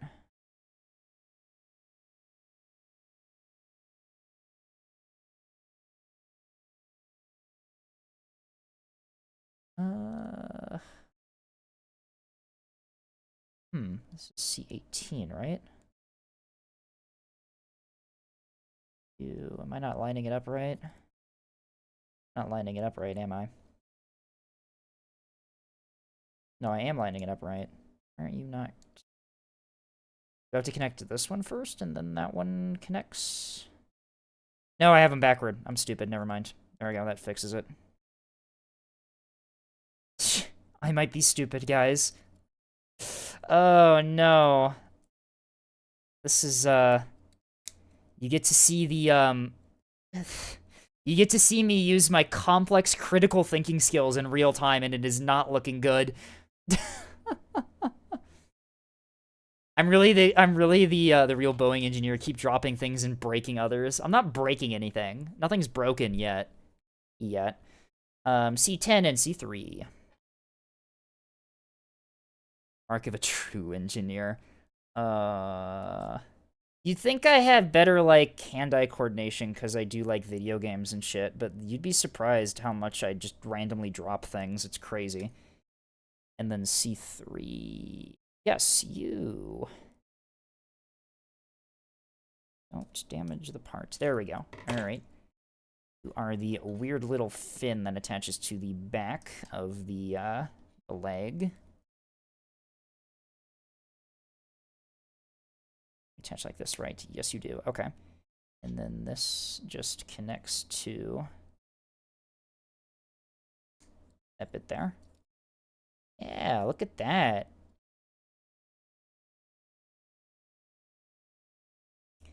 And then, I feel like I'm missing a part on this. Maybe not. Because the back of the upper leg looks pretty undetailed, but it might be like that so that it can be more posable, maybe? Look back and see if I missed anything, because I don't think I did. No, I didn't. Oh, hair. There's the hair again. I don't think I did. You can see, like, in the back of the leg here, right here, it's pretty, undetailed compared to what I was expecting it to be. Come on, camera, autofocus. There you go. And it looks like there could be attachments there. But I'm thinking that's just so you can bend the leg a bit more. Who knows? I'll finish it if I have leftover parts that look like they fit there. I'll know what I did. A24. And A2.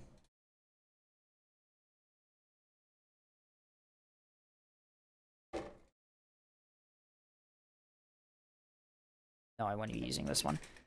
I nearly just did the thing that I joked about doing, interchangeably using the A palettes, and so I had to swap back and forth. Don't want to do that. I made the joke, I'm not going to do it. A24 is the little detailing on the back of the leg, the lower leg, and then A2 is the connector bit for the foot. A2. Where are you? Here you are. There we go.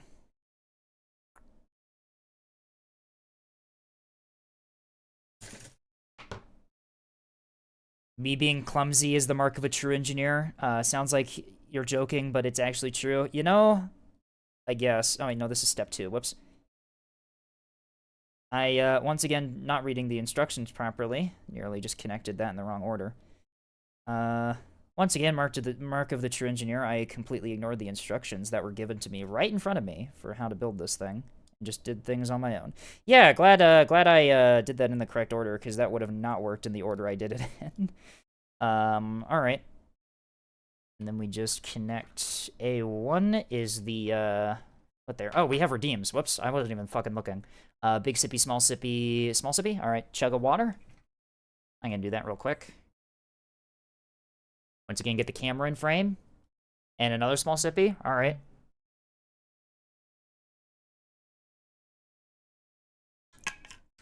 That was Joe, Mountain Creature. Joe and Mountain Creature, yep. Ah, thank you for the redeem. Okay, A1, that's the part we were looking for. Kept A1 over here. I think a drowning redeem would be great. Maybe. I know that Neko has it. I'm not sure if I can pull off the same vocal sound effect that Neko uses when he gets drowned. I don't know if my vocals are capable of doing that. As we saw by the hate comment I got that I showed earlier today, apparently my voice is very peculiar. I still can't get over that, by the way. Like, come on, insult me, be creative when you insult me, right? Come on. Like, you can insult me in so many cool and funny ways, and that's what you choose. Like, I'm not even mad that I got the hate comment. I'm actually kind of, like, happy, right? You know? The mark of a true content creator is when you get your first hate comment. But it is still funny. Anyway, this is the foot here. Does this just is this just the only part of this?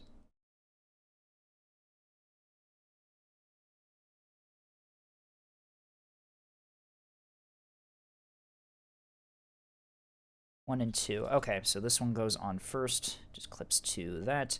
Yeah, I guess it's only 2 pieces. All right. I don't know. I was expecting the foot part to be more detailed. That sounds really weird. Don't clip that. Don't clip that.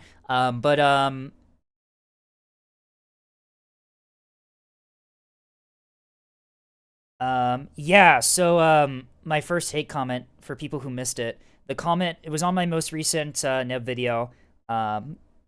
He's like, 5 seconds in, and I can tell that this person is like a trans voice or whatever. And I'm like, I laughed at it because I don't do voice training. I've never done voice training. I've never tried to affect how my voice changes. This is just how my voice sounds like and how my voice has always sounded like. So the fact that they insulted my voice for sounding trans is really stupid, considering that it's a dumb insult. I don't know. I just found it funny. This A palette is effectively expended. We can just put this somewhere where we can just ignore it. And this is the one that we're going to be using from now on for the rest of the legs. A4, D11, and A5. Let's get the A1s out first. 4 and 5 are these 2 here. Flip, flip, flip. Comradescape, welcome to the resistance, I guess. I mean, like, I'm non-binary, right? That's what I consider myself as. Potentially working through additional dysphoria to try and figure out what I really am. But it is very funny that they commented that before I've tried to do basically any changes at all. Where did I put the D palette? It was here somewhere. Here it is. D11. I guess it's kind of like... I guess it really shouldn't have surprised me that this is the component we use on the D palette. This is the last one left. Yeah. You did do voice training, Scape. You play Neb. No?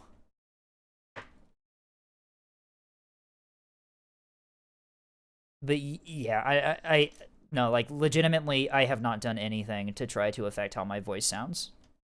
Like, at all. Period. Which one am I looking at? This one's that. This one's that. You might have got a good hair reveal there again, if I leaned forward enough, which I might have. Guess I didn't, huh? Expecting that to be a hair reveal. Guess not. Alright. Neb involves a lot of screaming. Ah, I see. Okay, that's what you were referring to. A6 and A7. Cool. Thank you for sliding off my desk, D-pallet. You get to be put in the bad pallet pile for that. 6 and 7 are these ones here. Flip.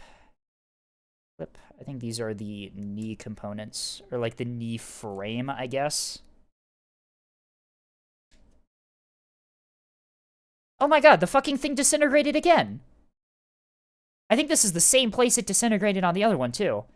Once again, the part's intact, but that just sheared off entirely right there again.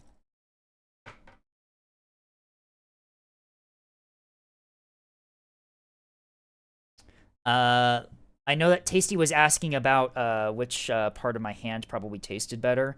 I don't know. You see, the thing is that you keep asking like which part of like the human body is tastiest, but human flesh is like really bad to eat. Like it tastes awful. Humans have a lot of just passive fat. Even if like you're a very athletic and thin person, human meat is just generally very fatty, which makes it kind of not good to eat. Yeah. So not really. I don't think either of my or the fingers or the hands really would taste good at all. It'd probably be more lean, right, than other bits, just due to what part of the body they're on, a very thin, a very active part of the body. But, yeah, no, human flesh is just, I do not recommend human flesh. It, does not taste too good at all.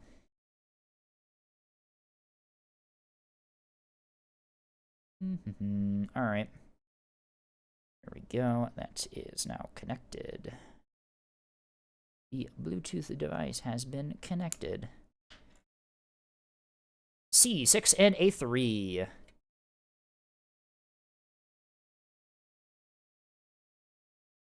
Six. And A3 is on that pallet I'm looking at right now over my shoulder.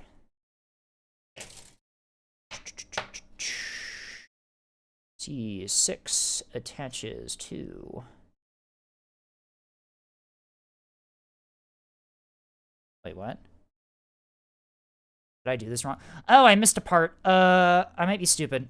I did the same thing I almost did with the last one, where, because it doesn't have one of the components labeled with a number, because it's the part I already built, I just ignored it. Escape GT versus Object Permanence. Round 1 goes to, Object Permanence. There we go. Now that looks about right.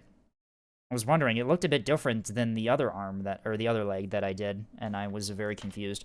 C4B231 are the next parts. B231 is U, and also we need C4.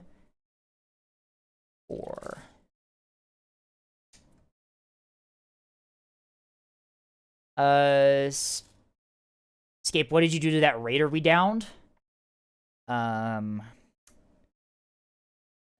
Well, you see...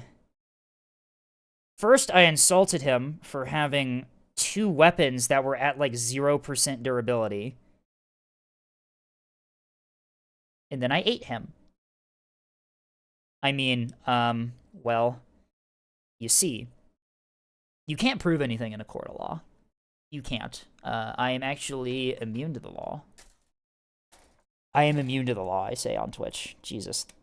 Remind me 4 years. This attaches to this, I think. Yes. And then we attach the knee and the... I guess that's both parts of the knee. That's the outside of the knee and the inside of the knee. I picked up the entirely wrong palette for those ones. Good job, me. What is that? 33, this one.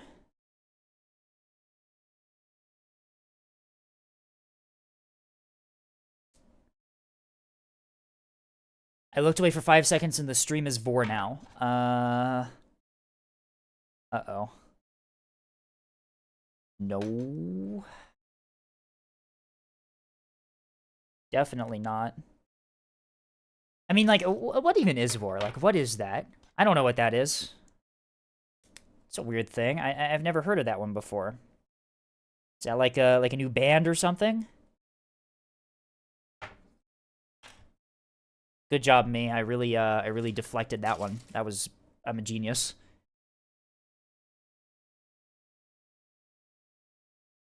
Avoxel, that's like the third time that you've got auto-modded today. Nicely done. You're giving me a run for my money, allowing those comments through. Alright. I'm gonna do this bit right this time. I fucked it up on the last leg. There we go. Look at me doing it correctly. First try. I am so good at this. And then we need the weird little fin thing that Rusty has. This, and this. Oops, whoops. There we go. And C2. All right, that's the C palette completely done. I mean, it shouldn't really be any surprise that we're running out of parts on the palettes now. We've done, like, all of the limbs pretty much already, and it's just, it's pretty much just the head and the weapons now, I think, in terms of what we need to do.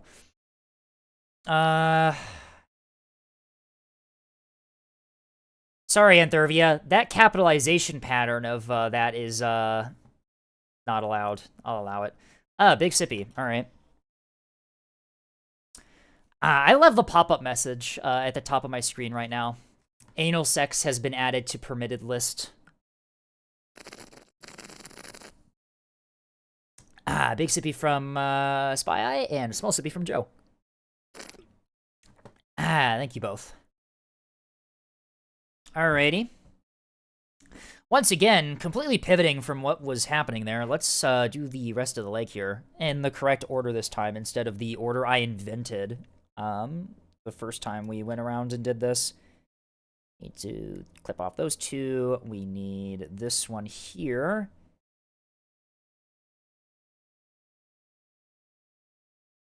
There we go.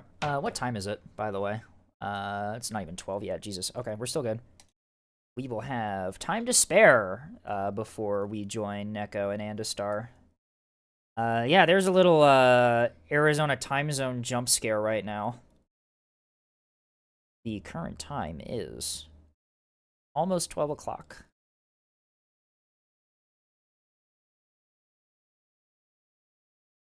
All right. A bit of the leg there. Now it's time for the foot. Gotta roll up my sleeves a bit more, readjust these. Eep. Pop.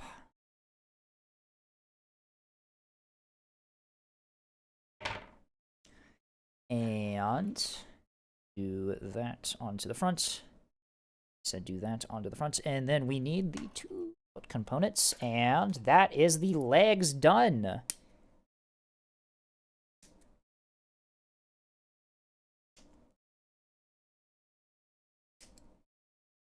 This is fun. Oh god, ads are running? Oh shit. Whoops.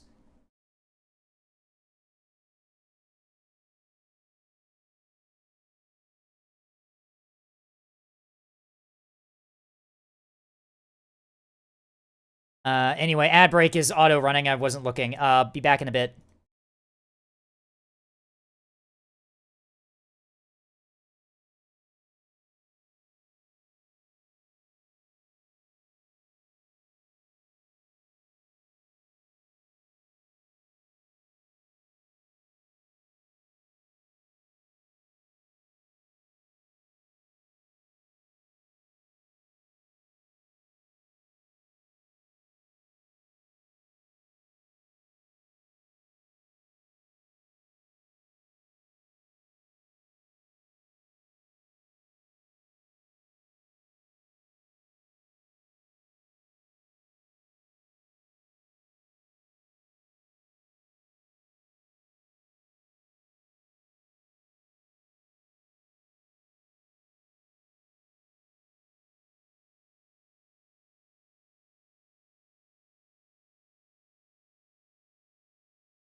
Clicked the wrong source there for a second. Anyway. So Anthropia asks, as a person who pretty much didn't really play Destiny 2, what caused its fall off? So the fall off was, it wasn't actually monetization. The monetization was a little bit rough, but it wasn't like the most abysmal thing you've ever seen. What ended up happening is, did I assemble this wrong? Am I stupid? Oh no, I might be stupid, guys. No, oh god, I assembled this entire fucking thing wrong. Uh-oh. Well, while we talk about Destiny's fall off, I'm gonna try to see if I can reassemble this entire leg component. Whoops. This is what I get for trying to talk to chat while building a robot. Anyway, so the main thing that happened for me, for people who don't know, for the first 10 years of Destiny, both Destiny 1 and 2, the story was one story, right?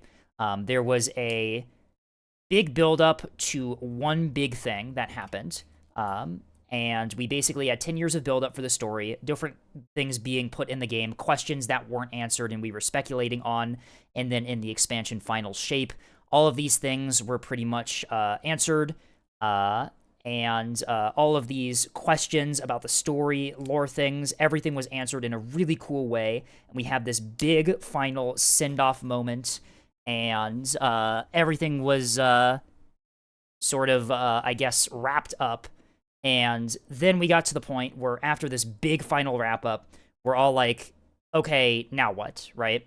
And after this big story wrap-up, for me at least, they didn't really have a clue as to where to take the story from there. We had a couple of things that, like, expansions, kind of like mini expansions that happened after, and they were sort of like, the best way I can describe them is that they were disjointed and they didn't really have like a direction. Yeah, the last 2-ish years have been a bit lost, and that's the big thing for me, right? For the first 10 years, looking back, the Light versus Dark saga that we got, the big build up to the Witness, the everything that was happening there, it felt built up. It felt like the story was going somewhere. It felt like we had an idea on what was going on. And it felt coherent. The vibes, for the most part, in terms of like how the story was conveyed, were all very consistent, in my opinion. Everything was being built up really well. And then once we got that big payoff for all of the buildup, they just didn't have anywhere to go. And so it kind of just fell apart, right? But that's what I kind of stopped playing, is because the main reason why I played Destiny was for the story. The writers, Destiny's writers, Bungie's writers, at least before the company got bought out by Sony, are fucking talented as hell. They are so good at writing very compelling and very interesting stories. And I feel like after everything was sort of resolved, they definitely didn't really have anywhere to go. And the story kind of just fell apart from there, as there was nothing interesting and new being added. And yeah, it was kind of disappointing, really, because it wasn't really all of the sort of like narrative buildup, because it was all sort of came to an end there, kind of just went into the dumpster, because we got big reveals on everything. Where the fuck did that part go? Did I drop it? Like the other parts? Am I stupid? I might be stupid, guys. Where the fuck did that piece go? Huh. It's definitely not. Oh, it's still attached to this. I am stupid. I am very stupid, so this needs to attach. Hang on, is the instruction book wrong? I think the instruction book is wrong, right? Because what we want to do for this leg bit here, is we want to attach it so this fin is on the outside. But it tells you to build it so that's in the inside, right? Because it tells you to build it like this, and this is the connection point to the pelvis piece. Huh. Interesting. I think I'm gonna have to redo this then, because I think the instructions tell me to do it wrong, huh? There were moments where the narrative was kind of bad. Yeah, Lightfall was a fucking disappointment. It was very strange. It had a weird tonal clash. So Lightfall was the chapter in the story right before like the final battle sort of thing. And in Lightfall, we basically lose, right? We lose really badly. The Witness seems to get what it wants, and we seem to be in a really bad spot. But the whole narrative vibe of Lightfall is that we're fucking superheroes. We're so powerful. We're having a great time, right? And the vibe was just fucking weird. And so that's why Lightfall mostly didn't work, is that the tone was really messed up. And yeah. But the good thing is with Lightfall is, like, even in those, like, really bad moments where we get a bad sort of narrative vibe with the main story, there's still a lot of lore being built up in the background for a lot of times. Like, even in Lightfall, like, the main story was garbage, but the background lore and the story vibes were still pretty good. And in the background, the vibe was still there, even if it was really hard to see. Yeah, the instructions were just fucking wrong with that whole leg piece.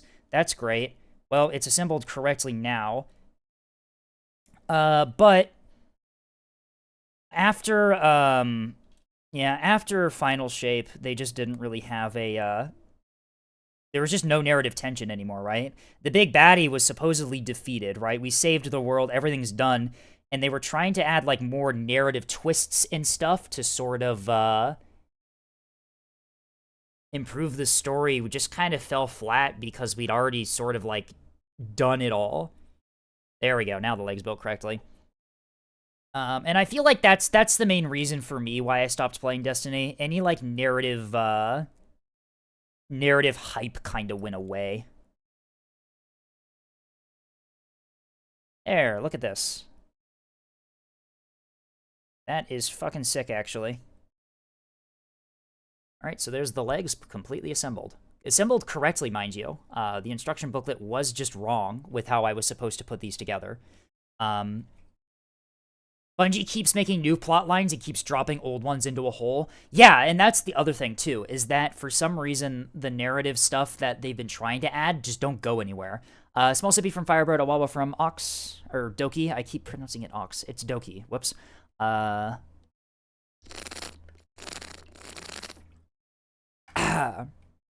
Oh, whoa, whoa, whoa. I mean, if you defeat the main bad guy, you just make a new one, right? Yeah, well, the thing is with this villain is that this villain was kind of like the concept of evil, not like an evil person.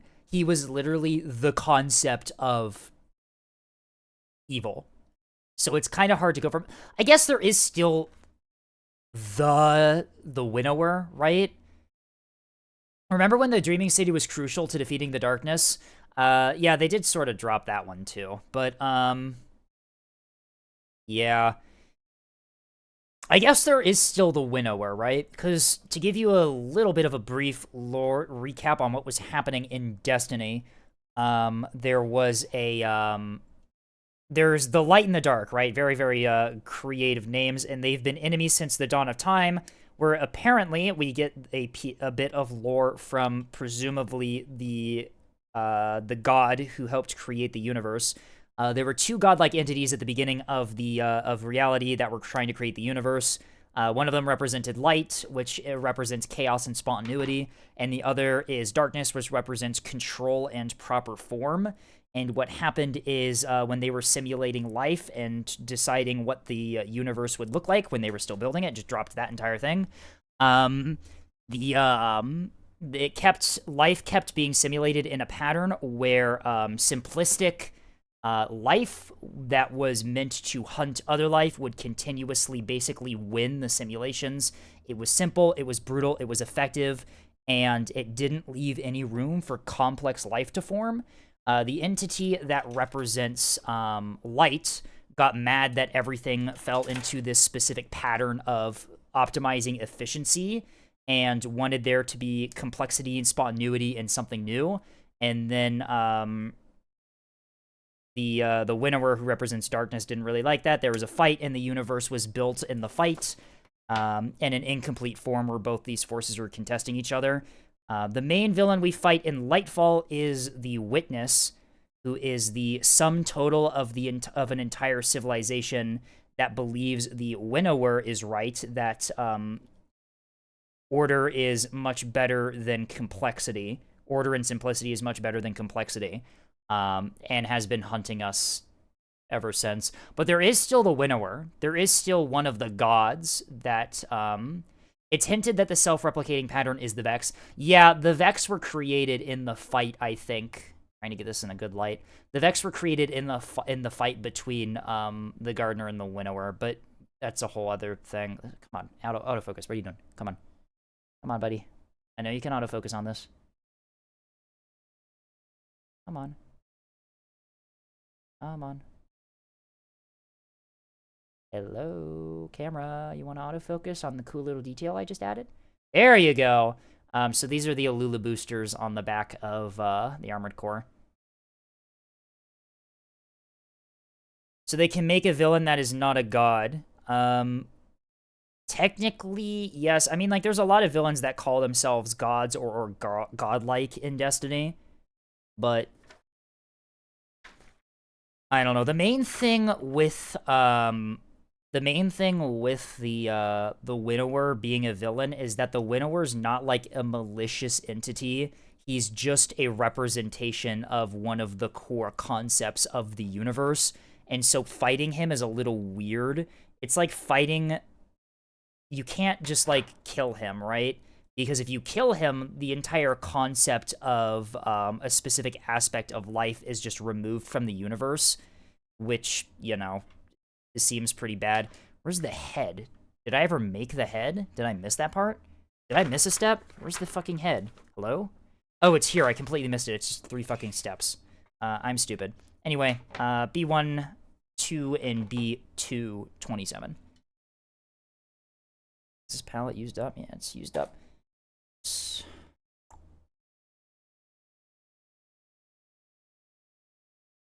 Alright, B7.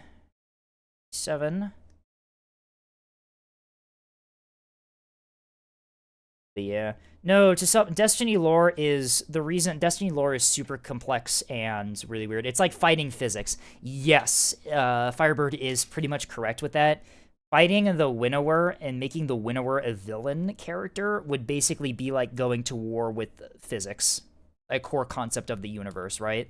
So him being sort of like an antagonist is kind of weird in that regard, because it doesn't really work with the lore of the game. Then we need 227 on top. But yeah, no, I don't really play Destiny anymore. They've kind of... I like really cool lore in video games, and I was a super big fan of Bungie's writing team, and it's a little disappointing that they haven't really been able to give me a piece of their writing that I really sort of enjoy or vibe with. Which sucks, but, you know, it's whatever. I've got other games that I play now anyway.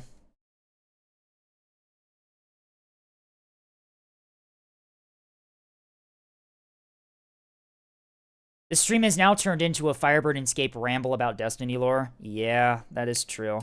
I mean, like, I'm building a model kit, right? The whole idea behind me building this model kit was that I just kind of hang out with you guys and build something.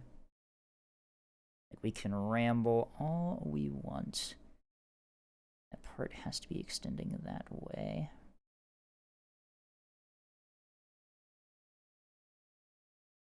Think. Right, I'm gonna get a little bit of a hair reveal here as I look really closely at the instructions. You might even see a bit more. You might see my headset even. Oh, look, there's a little bit of my face. You can see a bit of glasses there. Crazy. Hey, the fuck do you connect? This instruction booklet is not being very detailed.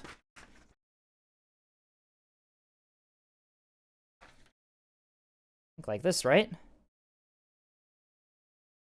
Come on.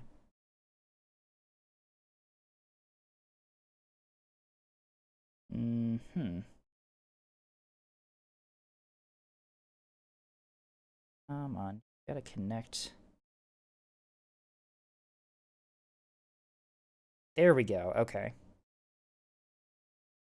Weird ass connection. Alright. We got the head now. Hey, look, there's Rusty's head reveal. Receding hairline? The fuck are you talking about?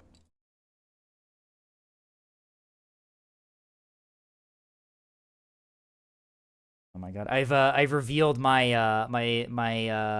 have I revealed enough of my face on the internet that Palantir can track me now? I might have. It might be over for me. Palantir is going to kill me. They're gonna know I'm me. Minus 300 social credit for me. Okay. You balance yourself, please. There we go. Look at that. He's standing upright on his own now. Trying to give you a view that you can actually see what he looks like as like the full profile camera. Are we gonna autofocus? Focus on the big thing that's right in front of the camera, please? Or nah, we're not gonna do that. It's gonna be a very blurry shape on the screen. There it goes. Kinda. Yeah, there we go. Alrighty, it's time to build the weapons. This is what we've been waiting for this whole time. Ooh, let's go. First, we build the Sampo. This is the double burst, very lightweight pistol that Rusty uses, in conjunction with the rest of his lightweight build on this core. He uses a burst pistol, which is pretty effective. Actually got some pretty nice damage output, too, if you build it right. Trying to just reposition the model to be more what it actually looks like in GAM. The legs are never this extended. Let me just... Come on. And then balance. There we go. Alright. Starting with the Sampo. This looks very easy to build. We need... 17 is the top part. 19 and 20 are the actual gun parts here. Oop. I trim that off a bit more on the model here. There we go. Fix that up. Other side of the gun. Done.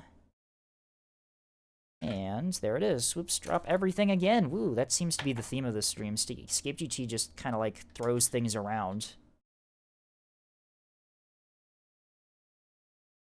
That slides. Slides into there? No, it slides into there. I see, interesting. Wait, can you actually... Hang on. Something's off. Something's off about this. Tells me to connect it like that.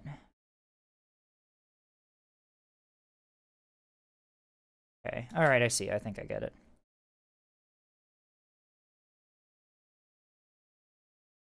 I think I get it, at least. Being weird. Okay. There we go. I got it. Figured it out. I used all my brain power on that.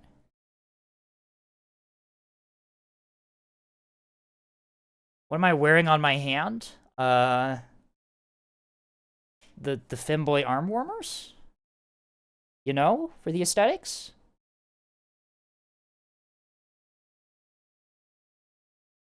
Alright. There we go. There is the burst pistol. To get you a better look at this. Come on, focus on the thing right in front of you, camera. Focus on my hand, and then you can focus on the gun. What are they made out of? I don't fucking know. Come on. Come on. Autofocus. Autofocus. Come on. I know that you can, There it goes. There it focuses a bit. Alright. Alrighty, let's get this, in the hands of our hero, Rusty. Take this piece off so that we can fit this in there. And then clip this back on. And he is holding the gun. Rusty, bear with me here. I'm kind of like manhandling you right now. There we go. Now he's holding it. Have I played StarCraft? No. I have not played StarCraft.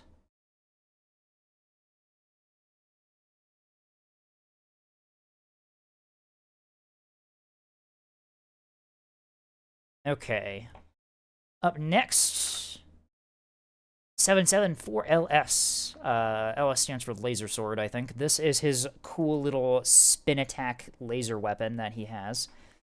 This one actually has two forms that the model comes with. It comes with the deployed energy one, and then also the dormant one. So let's go ahead and build the dormant one first. We build both of them so we can just interchangeably swap them, which is pretty neat. We need, is it just 13? 13 and 14, okay.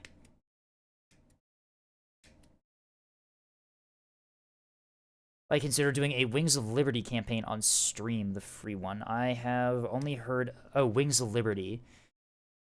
StarCraft, I'm assuming?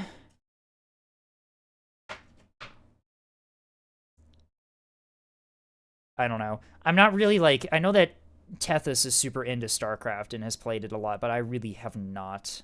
So, I don't know what I'm talking about here. How do you... Then you're like this. Flip in like that. Interesting way to attach that, if I'm being honest. Very interesting. Alright, there's the spinny blade. It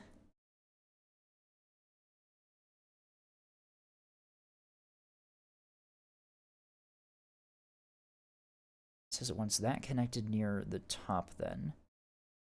This, like that. Okay. There we go. And then we just secure that to the side here. There we go.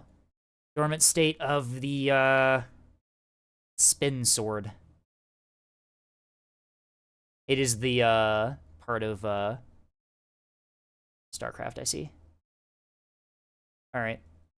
Maybe. I'll take a look at it. I've never been particularly interested in StarCraft, but maybe I'll take a look. Maybe that'll change my mind. All right, this is the missile launcher. I'm grabbing the wrong things. This is a very, very nice missile launcher that I used a lot in my playthrough. The missiles are very accurate and have really good tracking, and the launcher itself is very lightweight, which makes it really nice as a sort of very consistent higher damage output option for lightweight builds. Like I said, I did use this one a lot in some of my earlier playthroughs of the game. I very much enjoy this missile launcher. It's also a direct missile launcher, which means that you can use it inside buildings because the missiles don't go up directly into the ceiling and then stop working because you shot them upward into the ceiling. And there are a couple places in the game where you've got some really tight spaces, so it does make it a very useful weapon to have. They are energy-based missiles. They've got a really big explosion radius, which makes them really nice, really, really optimal for hitting really fast-moving targets, which is why I think I liked it so much. But sure that we get all these done. Oop. And oop. This is the back little vent, the launcher. It just sticks on the back like so. Nice details. Really am enjoying this. This thing has a lot of really cool details on it. And where is it? OBJ. OBJ1 is the one that one's on. Which is this one. I was correct. Oh, it was hiding from me again. Energy-based missile. Yeah, they're plasma missiles. So instead of like, rip, they, instead of like a high explosive warhead, they have like a plasma burst warhead. I don't know. It's just one of the different, weapon types in the game, because you can get different resistances to different damage types in Armored Core. So it gives the game a lot of variety when it comes to how you want to build, because specific bosses have different resistances, so you're supposed to sort of optimize in terms of what you bring. How does this connect? Like this? Yes, like this. Okay.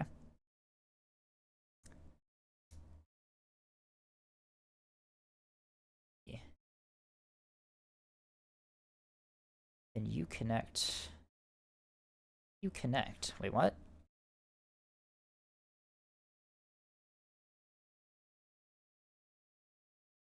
That doesn't connect like that. What do I attach you to? Oh, it wants you to add the backpack mount thing separately after I build the next part. Okay. Weird. All right, so this is the assault rifle that Rusty uses. So Rusty actually has two primary weapons on the right hand. They have a close-range burst pistol and a more longer-range sort of assault rifle type thing.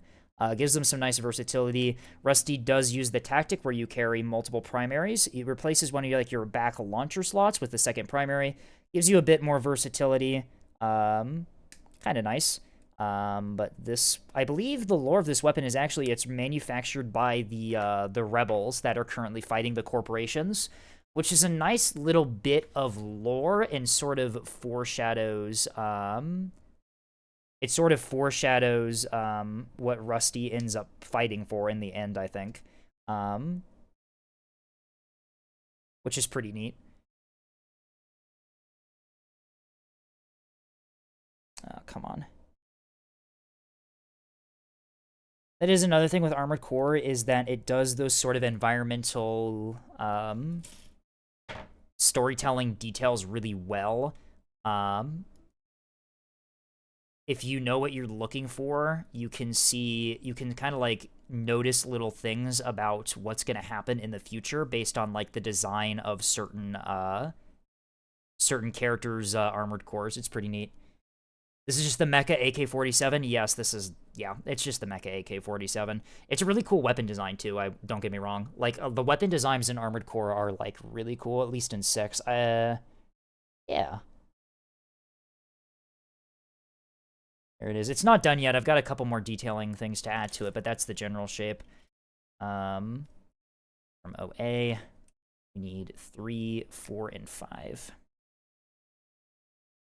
Conveniently placed all next to each other. Nice.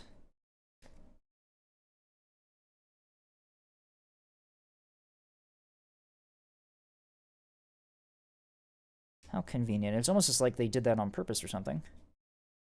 I'm going to put 3 and 4 on first, because 5 is fucking tiny, and I do not want to lose it.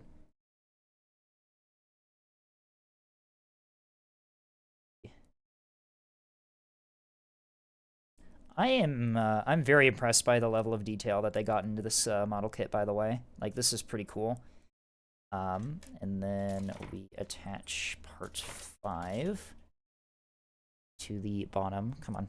I'm trying to keep everything in frame as much as I can, but limited desk space and my Fugi is making that a bit difficult. Also, chat's there too.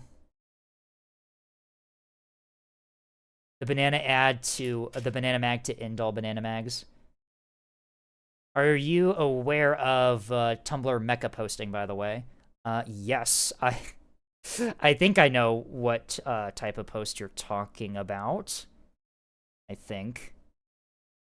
And if it is what indeed I am thinking about, and yes, I am very familiar. There we go. All right.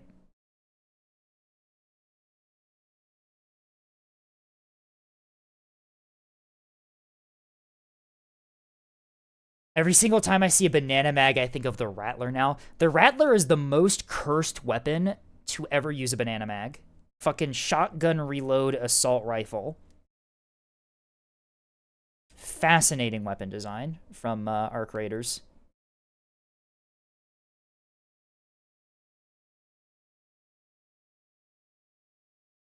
Do you know that unofficial voice line Lance Reddick voiced for Season of the Chosen? Chosen was with Keitel's introduction to the main story, yeah? It sounds from... Oops, bumped my mic again. It sounds familiar, like I should know what you're talking about, but... Wait, 7... Wait, hang on. Where are these parts? Oh, they're on the other one. I'm stupid. I might have just disconnected a component that I didn't need because I was talking and looking at the wrong way. Yes, I did. I just unclipped a thing I didn't need. I don't... It's the one that he did on, like, what was it? It's the one he did on, like, Twitter or something, right? I think I vaguely remember it. What the fuck? B2. Where is this palette? Here it is. Jesus. 11 and 12. I vaguely remember it. One fucking guard. Ah, yes, that one. Okay. I do remember that one.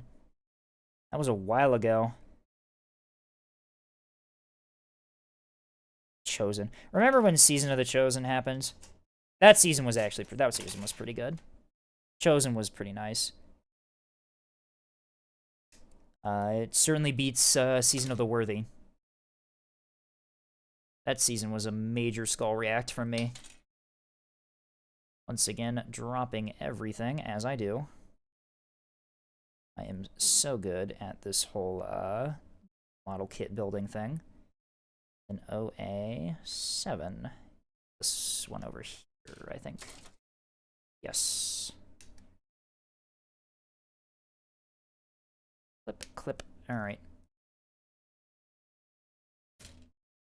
Okay, and this attaches to...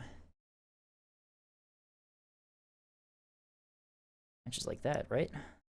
Yes, it does. All right. Look at this. This is the grabber arm that holds the weapon. All right. So yeah, this is the fully assembled Space AK before I attach it to the rest of the mech. Pretty nice detailing on that. And then this is the little arm that holds it to the backpack of the mech. This is the mount for the missile launchers. And this is the mount for the secondary weapon that Rusty swaps to. Did I do these wrong? No, I did it right. Okay. Yeah, he swaps the melee weapon. And then this just attaches there. All right. So there we go. That's pretty much complete now. Pretty much. That looks fucking sick as hell. Trying to get the camera to focus on it. Probably this way would look better. But yeah, there we go. We still have to build the deployed version of the energy weapon, so we still have to do that. But for the most part, come on, stay in frame. Holding it out of frame like an idiot. Where's the focus? There we go. All right. Let's build that deployed energy weapon, shall we? Set you over here. Alrighty. Looks pretty easy to build, actually. Wow, I wonder which piece it is. Wonder which component we use to assemble this. Wonder if it's this one.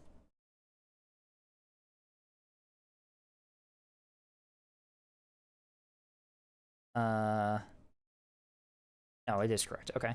There we go. we get our very special mold here with the transparent energy blade details. Oh, you got an upper arm reveal there for a second. Whoops, reached a bit too far.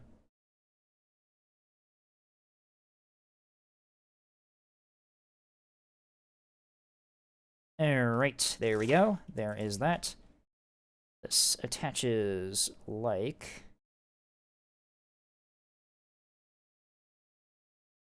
this, I believe. You clip onto that one, and then you clip on there. Okay, there we go. And you clip on like this. This is not actually clipped on. This is very loose. We got to put the cover on the other side to actually fully secure it, it looks like.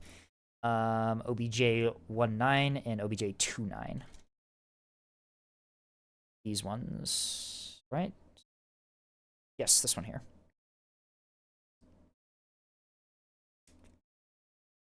Ah! My sleeve got caught. Whoops.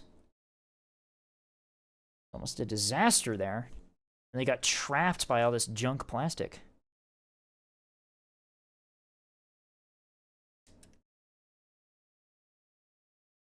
There we go. Flesh GT. No. Absolutely not. You're just making up names now. No. Gotta stay connected. A little bit rough that these blade parts don't actually, like, fully connect until you put the other side on. Makes it a little bit weird to build, but honestly not too bad. And then the final two pieces in this little kit here. Clip, clip.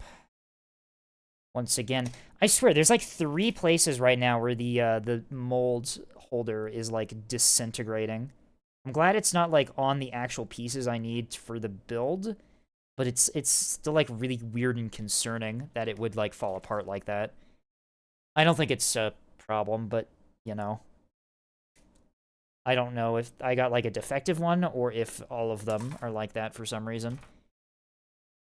But anyway, with that, hello, connect. There we go. Okay. But with that, there it is. This is the deployed state of the spinning energy blade that Rusty uses.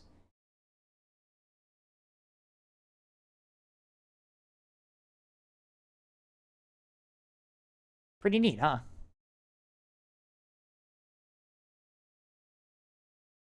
So, that's that. We got some redeems. Oh, don't fall over, Rusty, please. Work with me here. All right. Small sippy and a big sippy. All right, let's do that really quickly. And then I'm going to attach the blade spin, the spinning blade, because that one's much cooler. Big sippy.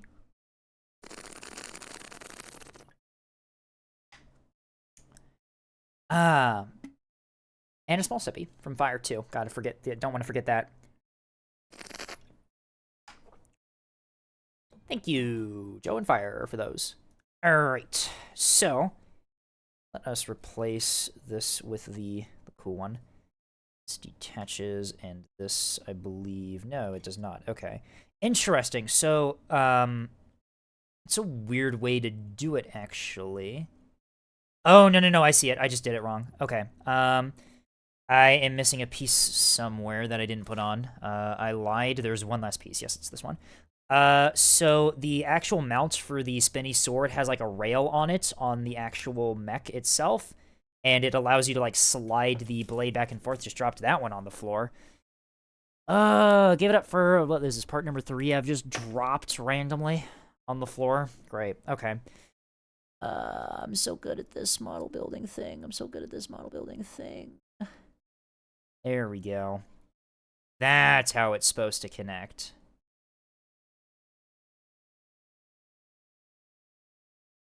So then you can spin this and pose this and do whatever you want with it.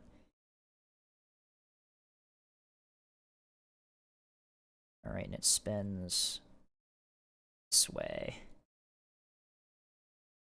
Yeah, that looks cooler than the non-deployed one.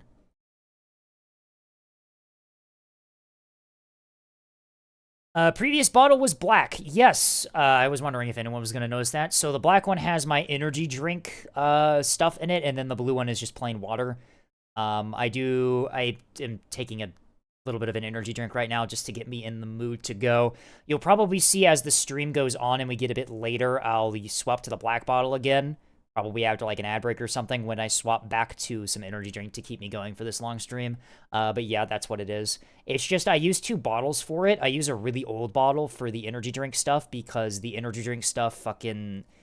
It stains the bottle pretty bad, and I don't want to ruin my really nice one I use for regular water. But yeah, Rusty is done. And then the secret red one is straight vodka. Oh my god. The thing is, it's like you're telling me to replace it with alcohol. I don't actually have like alcohol on station here. I don't really drink a whole lot, really. But yeah, this came out really nice. I'm really really impressed by this model. Rusty. All right. I think we have decals, right? We do. I do not remember where the decals actually are on his mech.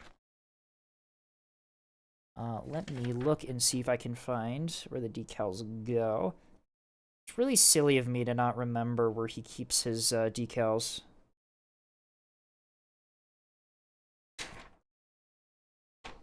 We didn't have a step in the instructions to put them on. It was just the frame, and none of the artwork of the model on the boxes actually has the decals on.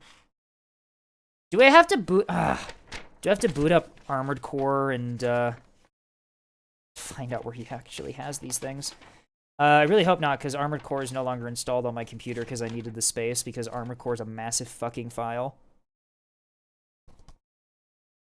Yeah, he just doesn't have... There's just no place where the decals are on any of the artwork. Like, look at this. Like, nowhere on this does the decals show. I know, like, he's got them somewhere, but I don't actually remember where it was from the game. Weird. Alright. Well, anyway. Thank you all for joining me for this model building bit of the stream. I will probably, off-stream, look up his design and see if I can find out where the decals go. Just so I've got all that done, because I know he has at least one of his classic muzzled wolf decals. Somewhere on this thing. But, yeah.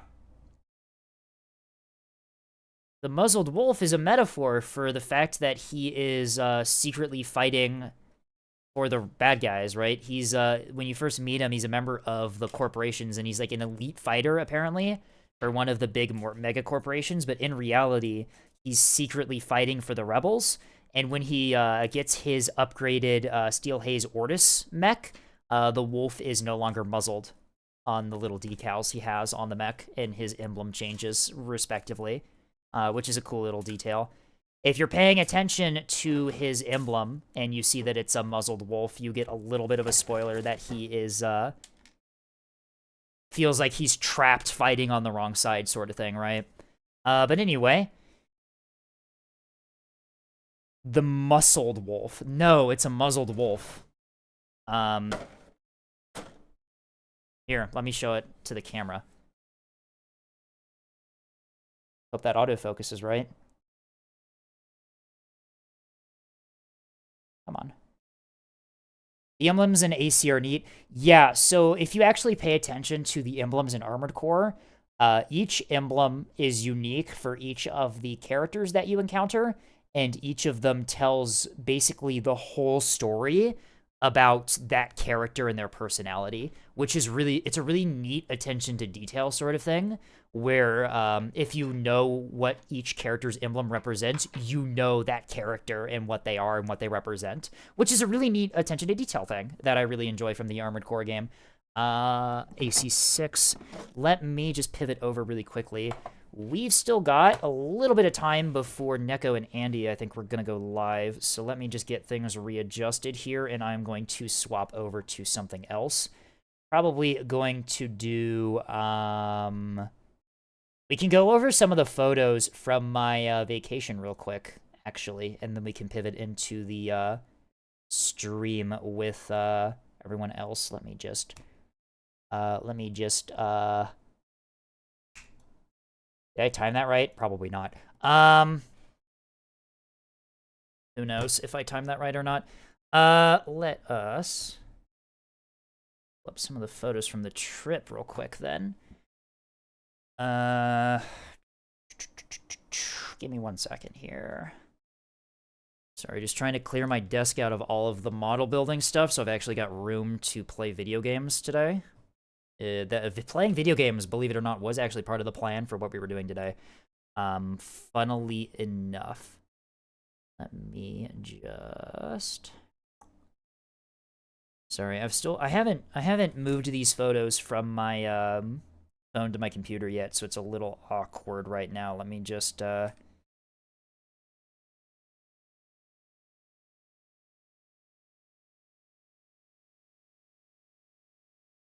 get all of those uploaded from my phone.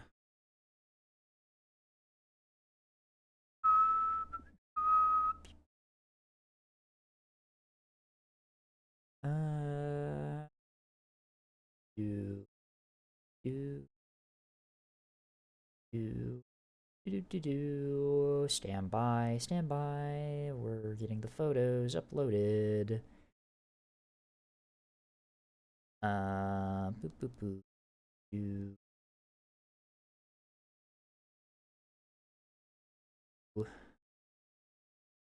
I took way too many photos on this trip. Fucking hell. Holy shit. Oh my god. My god, what am I ever gonna do with this many photos?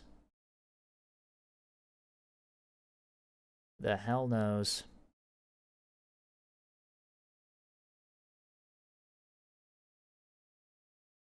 There we go. That should start the upload. Alright, thank you for sticking with me on that really awkward photo upload detour, I suppose. Let me just get those uploaded, get them in a folder that doesn't have my fucking name on it, because these are on my cloud folder. That'd be really awkward if I accidentally showed you my fucking full first and last name on stream. That'd be a fucking reveal, wouldn't it? Let me just hide main display for a second here while I get this all sorted. Sorry. Shouldn't take too long.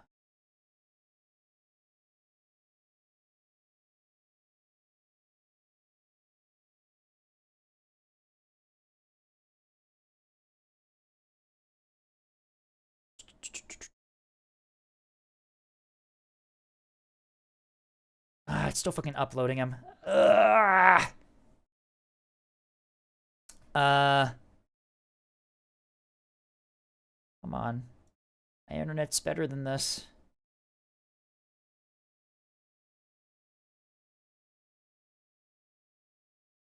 Then Palantir will get me for sure if I leak my name. It'd be over for me. Minus 3 million social credit. It'd be over for me in a heartbeat.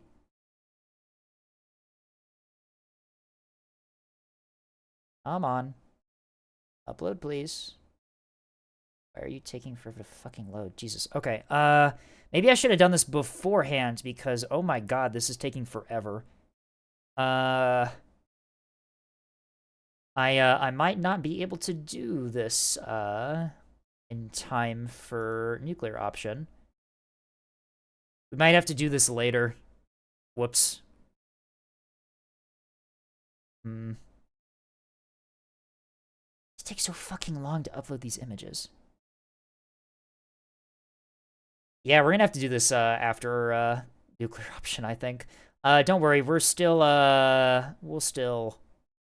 show them at some point during the stream. It's just gonna be, later on.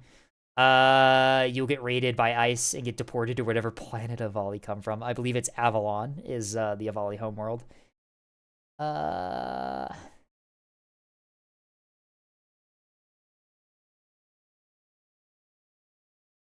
Alright, they should be going live pretty soon for, nuclear option, I believe. It's almost about the time that we normally do our collab, streams. Is an Avalon a video game? Probably. I don't know. Avalon's like a pretty common name for things, I feel, for sci-fi shit. Can we join the Gamer VC? Yeah, no, I'll drop down to a public VC when we do. Or I'll drag you up to this VC, or we'll play a Neko server. We'll do something so we can have team comms when we play Nuclear Option, don't worry.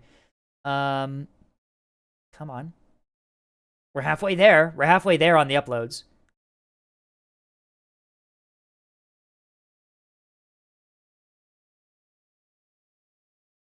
Oh my god. They're uploading out of order, too. Why are we uploading out of order? Fascinating. Not sure what that's about. I wasn't really planning for sitting here with a black screen while the photos upload. I have no idea what I'm doing. What else can we do while we wait for this? No. Ooh, almost. Ooh, we're actually getting pretty close.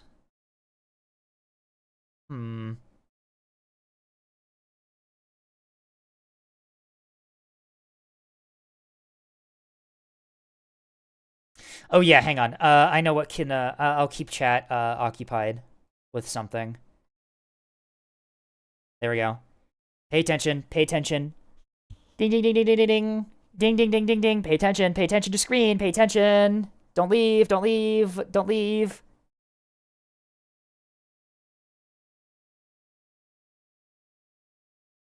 All right. I think it's pretty much done here. Let's just get these images in the correct folder now.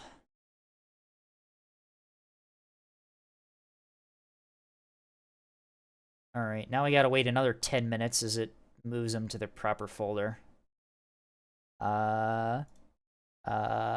Ding, ding, ding, ding, ding, ding, ding, jingling keys, pay attention. I need a GIF, I need just like a random looping GIF of Subway Surfers to have at the ready, just in case things go wrong like this. But yeah, this is a new character in development. I'm working on it. It's certainly coming along, and it will be done eventually. And eventually, the goal is to have the Fugi be replaced by that. I came back from the bathroom. What happened? Enlarge this. Okay. Oh wait, shit. There we go. Ooh. Ooh, ooh, ooh, ooh. 61% complete. 64%. 65%. We're getting there. We're almost there. My vacation photos, they will be uploaded to my computer, and then I can show them.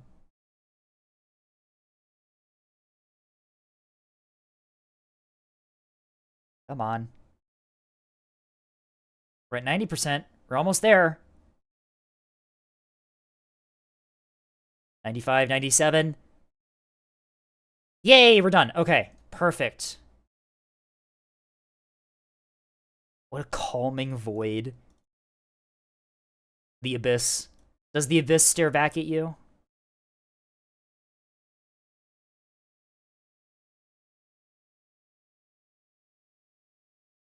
Alright.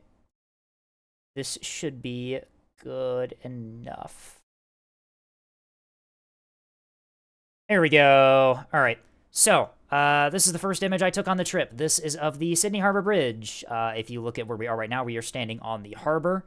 The harbor stretches around here, and down over here is the Sydney Opera House. Come on, next photo. This is, once again, different image of the Sydney Harbor Bridge taken from the platform that the Sydney Opera House is on. The harbor would be over here. There's the bridge. It's a pretty beautiful bridge. We did climb it. They didn't let us take cameras up there to take photos from on top of the bridge, but I will say I do have photos of myself up on top of the bridge, but it has my face on it, so I can't show that, obviously. Anyway, this is the Maritime Museum in Sydney. Here is the replica of the Cook's ship, which I forget the name. I think it's Endeavour. But I'm on top of a lighthouse right now. Here's the aft section to the HMAS Vampire 2. This is the submarine Onslow in the foreground here. And then, of course, you have the city in the background. Different shot of the city. This is the 2-inch Bofors gun on front of the HMAS Advance, which is a small little patrol boat that used to guard Sydney Harbor from submarine incursions. I am not going to reveal my fucking social security number on stream. That would be an awful fucking idea. Up next, bridge of the Advance. You've got the voice tubes, wheels, gyro compass repeater. Just thought it was cool to take a picture here. You can see the bow of the Vampire 2 in the front there. Here is the ship bell for the HMAS Advance, just as proof that I did get on this boat.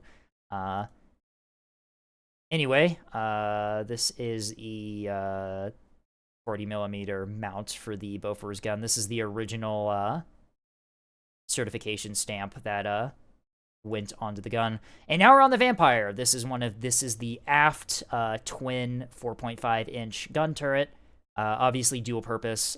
This was the Vampire 2 is a Daring class destroyer that has been modernized. You can see all the radar and sensor equipment up here, which was 100% not on the ship originally. This is inside one of the forward guns here. You can see the loading arm here.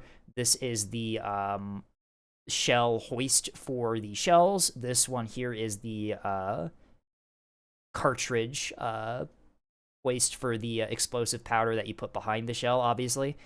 You can see there's electrical stuff over here. Hidden over here is approximately where the gunner would sit, the turret commander would sit. I do have better shots of the inside of the turret. This is the bridge. This is the CIC.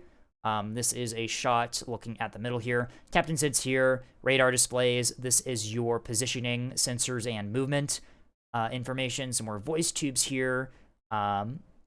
The clam and not clam sign here is to indicate when the ship is under silent running. We are in clam status here, which means clam all communications. Shut it closed like a clam. No outside communications to avoid getting traced by your emissions. On the right here of the CIC, this is the fire control station for the anti-submarine warfare equipment. This is the fire control for the anti-submarine mortar. Here is a heading indicator that you can put in calculations as to where you think the submarine is heading and where you are heading, to give you an accurate sort of calculator for where to go to hit. Of course, a tactical map here. More indicators for like ship positioning and turret positioning to give you an idea on which direction your anti-submarine warfare equipment is sitting. Here we go. I got into one of the turrets. This is the 4.5-inch twin, manufactured by Vickers. Manufactured in the UK, of course. This is a British ship that was handed to the Australian Navy. But yeah, cool little, I guess. I like taking pictures of this sort of thing for information regarding the manufacturing of this sort of equipment. And there's the ship's bell. I'm standing. This TV was obviously not part of the ship. This is part of the museum. But this is the ship bell amidships where the torpedo tubes used to be. The torpedo tubes were removed when this thing was modernized. So they are no longer on the ship. But anyway, it's Onslow time. This is the HMAS Onslow. It is a decommissioned, I think it's an Oberon class submarine, so it's standard like diesel electric stuff, right? Pretty low tech for submarines, but still very, very adaptable.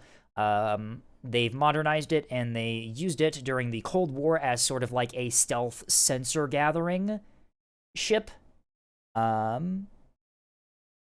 So basically, this submarine would run dark near the Soviet Union during the Cold War and use its advanced sensors to sort of intercept communications very stealthily. First thing you see is the forward torpedo room. These are mock torpedoes, obviously. This submarine had 6.4, and it used to have 2 aft torpedoes. The aft torpedoes were removed when torpedo technology kind of improved and you had sort of like guided torpedoes. Yeah, this is the forward torpedo room. Pretty cool. Yep. Onslow, does it say what class this is? No. I'm 90% sure it's an Oberon class. I might be wrong there. But, manufactured in Scotland, and all that. This is where you sit when you pilot the ship. So this is taken in the CIC. From right behind me, where I'm standing, would be the up periscope, and slightly behind that was actually the belly-mounted periscope. This type of submarine was actually manufactured with a flat bottom on the hull, and so what you would do is you would basically sit perfectly silent on the ocean floor, waiting to ambush ships. So it was actually designed to sit on the bottom of the ocean and wait. But this is the main steering place for the actual ship. Depth indicators over here. You can see, you'll notice that the safe depth has been written on. This is because this ship is old, and as the submarine ages, the safe depth that you can dive to will slowly decrease over the course of the submarine's life as the metal fatigues and deteriorates. So this safe depth used to be much higher and has been slowly decreasing over time. The last dive, I accidentally didn't get the thing there, but the last dive this submarine took before becoming a museum ship was about 200 feet. Here is the engine room. This is right behind the bridge. These are the diesel electrics that this submarine uses. Obviously, this room would be very loud. The batteries are sort of like underneath this section here. Some of them are, and then there's a bit forward, sort of by the forward torpedo room. Moving further back, oops, that's a different ship. Moving further back here, this is where the crew quarters mostly are, back in this area. And then you get to the aft torpedo room, which has been converted into more crew berthings, so that the ship has additional crew to operate the new early warning. Oh, for fuck's sake. Damn it. Ad break, I guess. Whoops.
Ads are over. Sorry, I completely lost track of that. I thought I had much more time before the next ad break.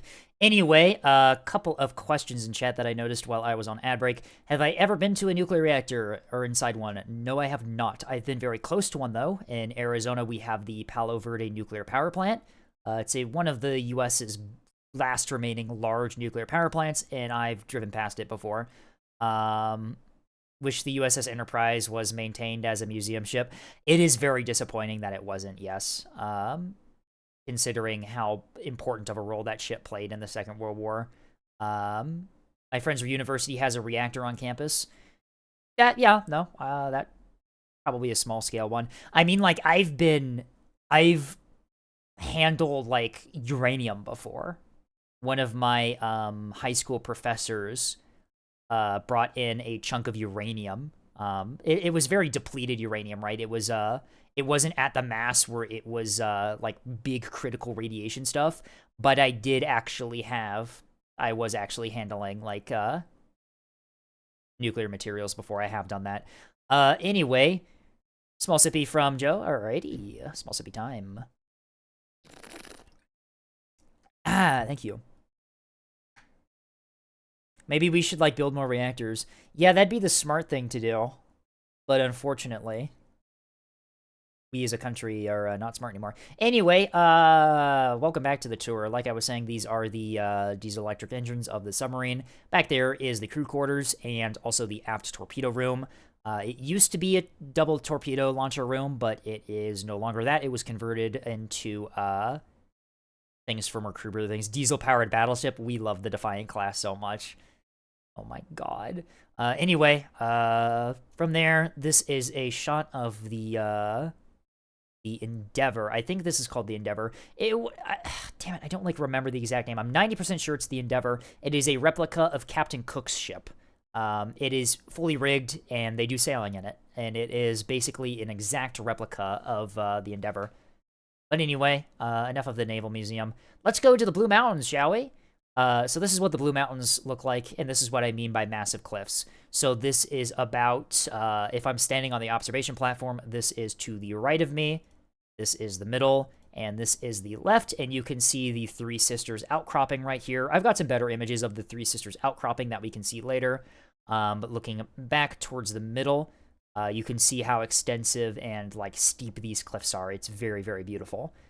And you can kind of see the blue haze already, too, on the mountains. That is caused by the eucalyptus trees that make up the forests here. Here's a better shot of the Three Sisters. I'm trying to get a better shot so you can see them very distinctly. That's a cool flower that was on the side of the road. I don't really know what flower type it is, but whatever. Anyway, so this picture, we are on a cable car traversing the canyon right now. Looking down below, this is a nice shot of the waterfall that we passed over. Here is also a shot from the gondola, or the cable car. Or I think I just got off the cable car. The cable car kind of took us like this. There's like a C-shaped indent in the mountains here, and it took us over it a bit. But anyway, looking back, you can see the Three Sisters here, and this is about where I was on the platform there for the other pictures. You can see how big and steep this is.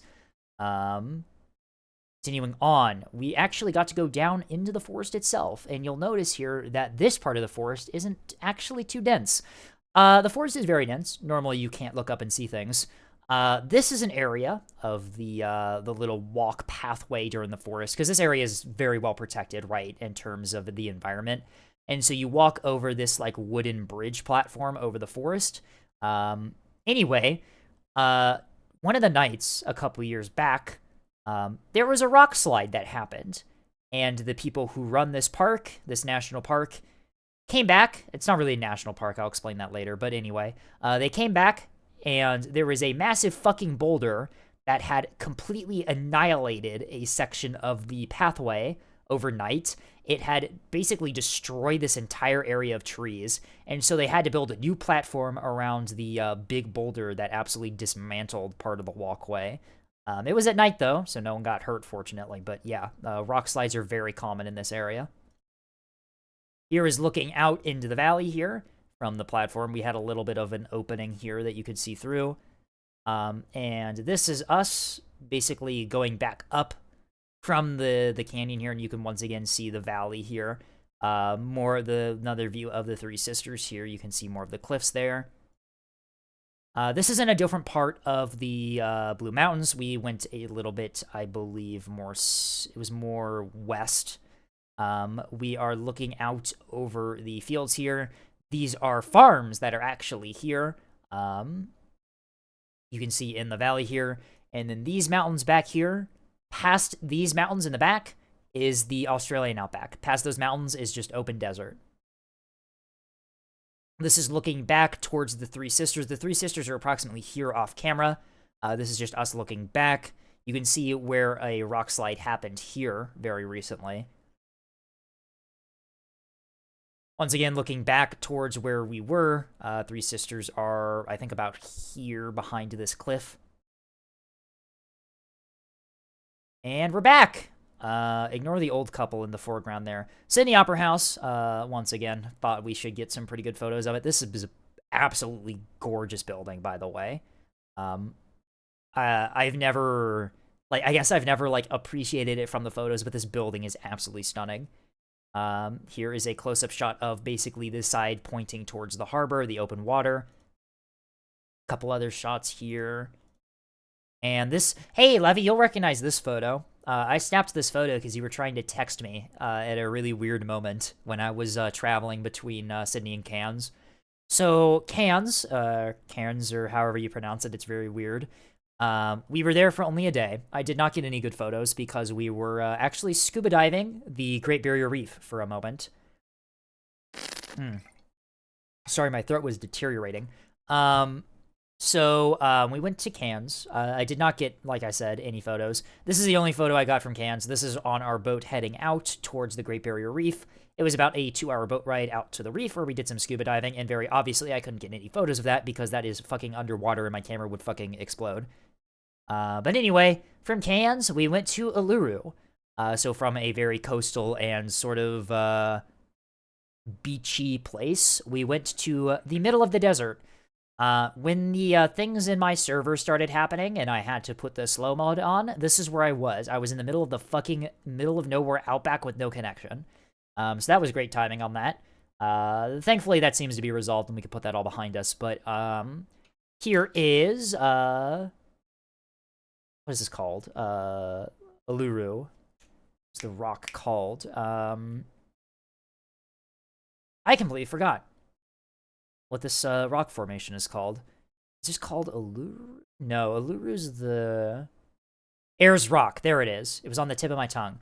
So, Ayers Rock is a weird geological formation, and it's very, very interesting because it is just a fucking, basically half a mountain in the middle of nowhere. Like, it's just flat ground for hundreds of miles in any direction, and then there's just this. Because of this, it was a very important cultural site for the Aborigines. And they took us around it, showed us what it looked like, and you can see some of the erosion patterns here are very, very interesting. But we basically, while we were in Uluru, we learned a lot about the Aborigines, their culture, and how they interpreted this rock formation, and it was all very, very cool. This is a little reservoir that water flows off the Ayers Rock into here, and all year round, there is pretty much always water here, which is what maintained the people who lived here. Here's another photo of the outside. We are driving in a circle effectively around it. You can get a better shot of sort of the weird erosion patterns on this. Like I said, the erosion patterns on this landmark are very interesting. Geologists think what happened here is that when the continent formed, this section of the continent was a lot denser than the surrounding ground. So when the surrounding ground eroded to a lower state, this spot was denser and thus eroded slower, and that is why this formation is here. And that is their current explanation for why they think this geological formation is here in the middle of the desert. But here you go. You can see what Ayers Rock looks like from a distance. And you can see how distinct this is just in the middle of nowhere, right? And you can also get a glimpse of how red the sand is here. Like, it was pretty beautiful. But yeah, it's just this in the middle of nowhere. There is another rock formation kind of over to the side here. I forget what that one's called. I do have photos of that one as well. But this was part of our experience in Uluru. I do not have any good photos of it, and you'll hear why in a second. But what we did for part of this trip is we went out to the middle of nowhere in the middle of the Australian desert as the sun was setting, and we basically did stargazing away from any light pollution, and it was fucking gorgeous. My camera does not capture stars well, so I do not have any photos of that. But it was beautiful. We basically just sat there in complete silence underneath the stars in the middle of this desert, and it was a brilliant experience. But anyway, here is Uluru as the sun is setting. Here is the other rock formation you can see in the distance here. Also, as the sun is setting, I have a couple of shots of this. But it is just a very, very beautiful part of Australia. It is gorgeous. But anyway, we spend a day in Uluru, and after that, we fly into Auckland in New Zealand. This is the tower in Auckland, lit up for the holidays, because this is when we were visiting. That's for later. Anyway, so after this photo was taken, I unfortunately got sick for a day. We were going to go visit Hobbiton, which is the town that Hobbitville. It's Hobbitville, right, from Lord of the Rings. The town still exists. It's a tourist attraction. You can go visit it. But I got sick that day, and so I didn't go because I could not deal with the several-hour-long drive. It was really bad. My allergies sort of flared after the desert of Uluru, and it was kind of unfortunate. I was better after like a day or so, but it was still really annoying. But anyway, after that, we visited another destination that you might recognize from Lord of the Rings, and that is Weta Studios. I'll explain this image in a second. Anyway, so Weta Studios, if you've basically seen like a high-budget movie that uses practical effects, right? Like animatronics, face masks, and costumes and stuff, that's Weta Studios. They're the ones behind designing a lot of the characters, behind in like fantasy and sci-fi stuff. They do practical effects and all of that. And so we went to Weta Studios, and basically they walked us through how all of the nice shadow. My face isn't showing. That's my shoulder. But they basically walked us through how they would do the practical effects and everything for the films that they make. I think this is actually my hand holding the phone now that I look at that a bit better. But anyway, it was a really fun place. This is sort of one of the models they have. For one of the examples of one of the films that they do, they were walking us through how they do camera effects to make things look larger than they were. So they wanted to do a sci-fi concept where there was a giant robot. They didn't have the budget to make the robot as giant as they wanted it, hence the producer fucking losing their mind because they don't have the budget. And so they walked us through how they do tricky camera work to basically imply a larger scale than they can do, which was really cool. You got to see the finished product and actually the robot model they used, and it's really clever how they did it. But they had 3 sort of fake concept movies. They had like an 80s horror movie that had animatronics and practical effect costumes right for the monster. Walked us through how they do like fake blood effects, animatronics, monster costumes, stuff like that. The second one was a high fantasy situation, and they walked us through how they did. That's Chappie. Where the fuck did my thing go? What the fuck? Yeah, that was Chappie Jump Scare. They're the one who did the character design for Chappie. So that's what that was. I could have sworn I had this photo somewhere. Whatever. For the high concept fantasy one, they walked us through how they did the like filming miniatures and stuff, and so we got to walk through this scale model of one of the film locations that they used. And then for the sci-fi robot one, they walked us through how they do camera angles and stuff to change how perspective is. But anyway, here's Chappie. They did the character design behind Chappie and made the practical model. Pretty neat. So, after we were in Auckland for a little bit, we drove down to a small lake town called Taupo. But on the way, we encountered a Californian redwood forest. Hang on, that's not right. We're in New Zealand. What are Californian redwoods doing in New Zealand? So, for people who don't know, New Zealand has a really interesting climate that makes growing trees very, very easy. The climate is very, very adaptable to the lumber industry. And so one of New Zealand's big exports and big industries is lumber. The native trees, however, to New Zealand, they're not really good for lumber. And so what happened is in the late 1800s, early 1900s, there was a big push for sort of finding trees that would adapt really well to New Zealand's climate so that they could be grown for their wood. Californian redwoods were one of these trees. And since the area of California where the redwoods normally grow is pretty much identical to the climate of this part of New Zealand, Californian redwoods grow really well in New Zealand. And so we stopped by one of the actual forests that was artificially planted in 1901 to test how redwoods would grow in New Zealand, and we got to explore it. We basically were on sort of like a suspension rope bridge that was connected to the trees, and we just got to walk through this forest here. It looks a lot different than the Californian redwood forests. You see a lot of these native ferns down here, which are, of course, not in the Californian redwood forest. But these ones are native New Zealand ferns that grow in between the trees. This is me looking up at one of the trees here at a really odd angle. Why did this rotate like this? There we go.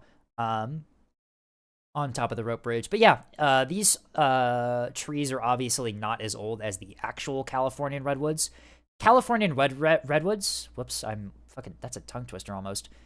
For people who don't know, the redwoods in California, some of them are like several 1,000 years old.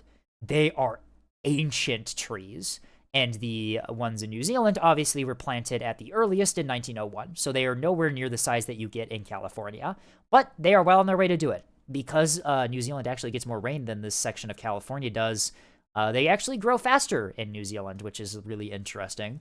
But anyway, here's us looking down again back into the forest. You can see kind of how high we are on the rope bridge. And this I thought was interesting. This is an actual cross-section of a cut-down Californian redwood from California. And they've dated the rings. Yeah, that's how old this tree is. So, you can see the dates. Oh, that's wrong. Whoops, that's a spoiler for what happens next. You can see the dates on the rings of the tree when they dated this. And you get an idea for just how old this tree actually is. Yeah, that's 4 BC is when this tree started growing. This section, in terms of the radius of the tree, I would say is about 10 to 12 feet, which is about 4 meters, right? In radius here. So about 4 meters in radius. And you can get an idea on how big this section of a California redwood is. So that's 4 meters radius. This is not the base of the tree. This is a cross-section of a Californian redwood from 20 feet in the air. Not the base. This is 4 meter radius, about 20 feet, or about, what is that, like 5.5 meters up. And that gives you an idea on how big these trees actually are. So I just found that super cool. Anyway, up next, I said that we went to a lake town, and here's the lake. This is Lake Taupo. So, fun fact about Lake Taupo is that just like, what is it? Yellowstone that we have in the States. This is a supervolcano's caldera right here. This lake formed upon the indent in the earth left from the ancient eruption of a supervolcano that is still active. This supervolcano is not dormant. It is just like Yellowstone, where it could go off. But yeah, this is the crater left by the eruption from it. Pretty neat, huh? Makes you a little bit nervous that it's gonna explode when you're there. It didn't, though, very obviously. We were fine. It's a super volcano, right? So any eruption is going to be before like Philippines. We're not in Philippines. We're in New Zealand. What? Philippines mentioned. I don't think we're in. Did I mention anything in the Philippines? Yellowstone's in the U.S. and this is New Zealand. Is there just a location in Philippines called Talpo as well? Huh. I guess that would make sense. Same region, I guess. You got this confused with another volcano? Oh, I see. Yep. But yeah, no, this is Lake Taupo in New Zealand. New Zealand is very volcanically active, by the way. It is situated right over the Australian plate and the Pacific plate, where those two tectonic plates combine. So anyway, this is a nice view of the lake. Here's another view. Parasailers are out. It was a really nice day. But anyway, this is also on the lake. This is a neat little carving that we boated to. We did a little sailboat trip across the lake, which was really fun. But we boated a bit. And yeah, after Taupo, after we did the lake adventure, we went and saw the... This is the... Am I cutting in and out? Uh-oh. My connection bad? That's a no from Levy. Anyone else confirming or denying that I am having connection issues? No. Hang on, let me...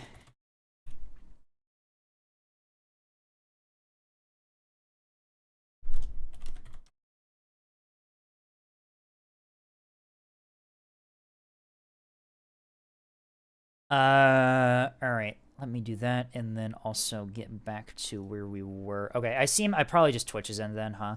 But anyway, this is the outlet river for Lake Taupo. I forget the name of the river because I'm stupid. But the waterfalls here are quite beautiful. It was just a very beautiful location. But anyway, after that, we visited a location called the Craters of the Moon. This is a still active geothermal location, I guess. Basically, it's just a flat ground where geothermal vents are. The craters in the name are caused by when these vents are blocked and they explode outward, causing these craters here, which is why this is named Craters of the Moon. Wow, I lost my train of thought halfway through that sentence there. But yeah, it was just beautiful. You can see the colors around the vents there. You're seeing a lot of reds, probably some yellows, and if you're lucky, you can see some blues. That is yummy arsenic, cadmium, and mercury, which are very, very fun chemicals. Here's another view of some of the craters here. Gives you a different view of some of the colors you can see here. Very, very yummy metals there, heavy metals that are really fun to get in your lungs. Spoiler alert, do not put those metals anywhere near you. It's bad. But, yeah. Just a very, very beautiful location with the geothermal vents. Sulfur builds up as well here. That's what the yellow is. But anyway, that's a spoiler. Probably recognize what that is. So after we spent a week in New Zealand, we stopped by Honolulu for a couple days. The Honolulu stop was mostly just for rest relaxation because we did a lot of things during this trip. And it was also to get us closer to a time zone that we would be used to in Arizona. And so, of course, we're in Honolulu. I'm a naval nerd. I'm going to visit Pearl Harbor, of course. Drink of water. This is, of course, the battleship Missouri, which they have docked in Pearl, and we are currently boating to the battleship Arizona Memorial. So this is a view of Missouri as we're boating to the Arizona Memorial. You can see the docking places they had for Battleship Row here, and this buoy here marks the submerged bow of the Arizona, sunk under the water. On the way to Pearl Harbor for a quick history lesson, the Battleship Arizona was docked along Battleship Row with about 5, I think it was, other battleships of the old American standards. So they were older battleships, but they were still battleships. During the raid, the Arizona took an armor-piercing bomb to the front deck by one of the turrets.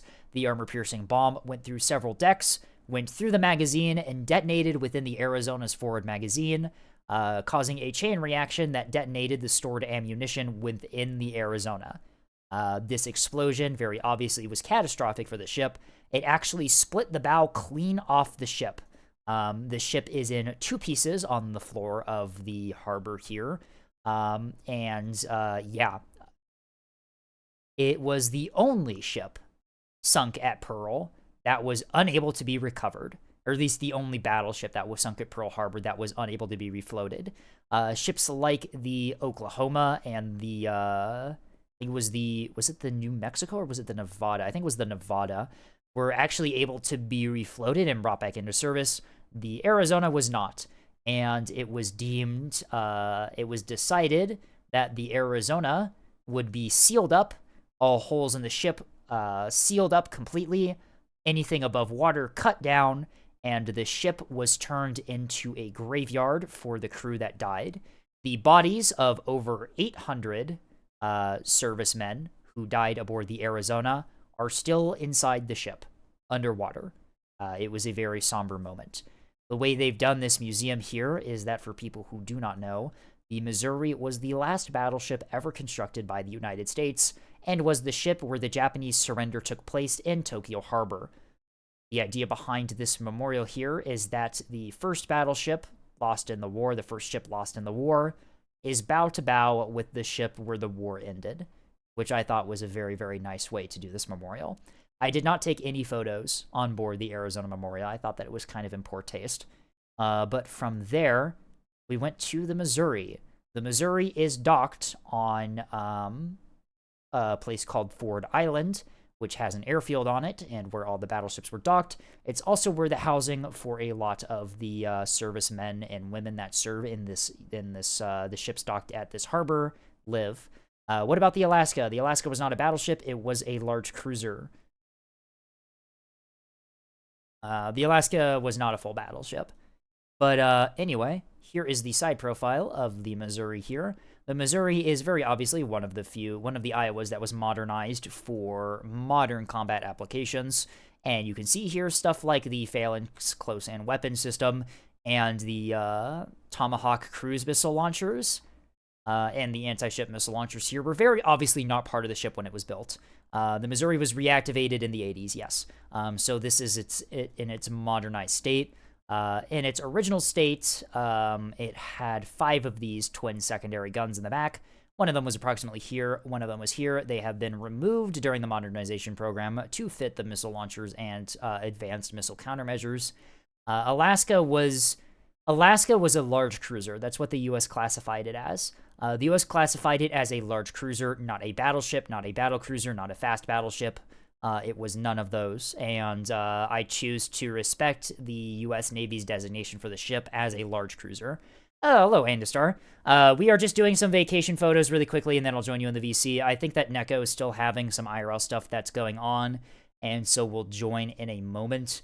I'll join you in a moment. We can do some nuclear option if Neko's still going to be late, and then he'll be here eventually, I guess. But anyway, what even is a large cruiser? It's a big cruiser. I don't know.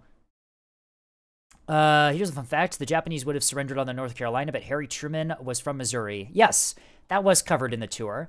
Here's an also fun fact. Truman's daughter is the one who christened the USS Missouri. Yeah, that's why the Missouri was chosen to be the place where the Japanese surrendered. It was so President Truman, who was from Missouri, could flex on the haters, I guess. I don't know. But anyway, here's one of the original Bofors mounts.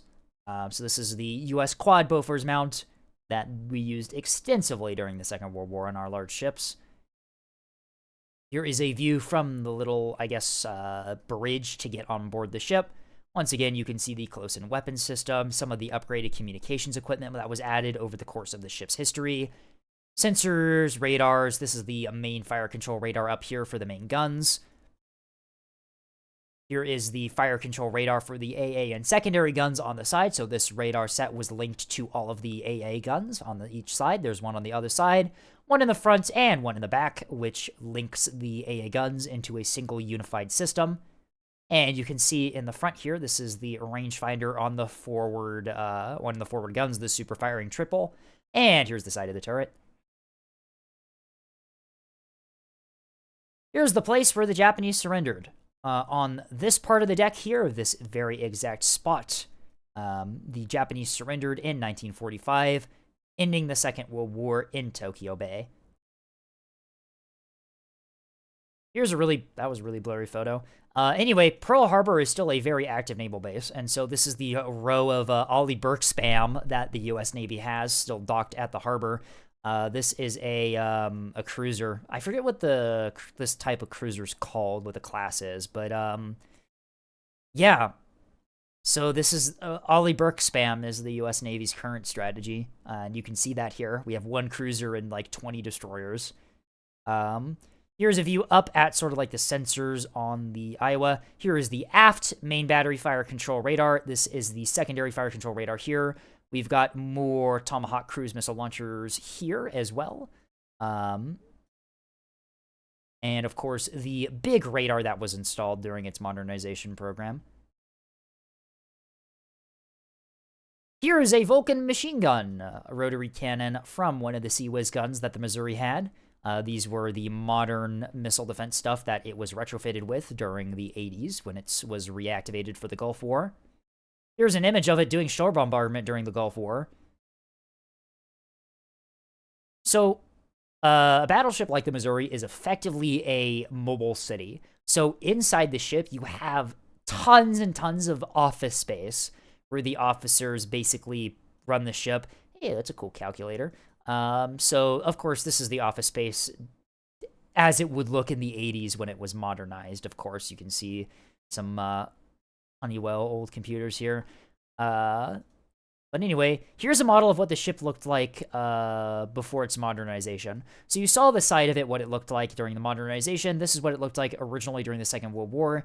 And the first thing I think you'll notice is just how coded this thing is in machine guns for anti-aircraft purposes. There's the Kingfisher float planes it used for scouting. But during the Second World War, when the kamikaze strikes began to become a ever-increasing issue for the U.S. Navy, our main strategy was to coat this thing in as much machine guns and AA guns as possible to stop the kamikazes from striking the ship, and that's why the ship looks like this.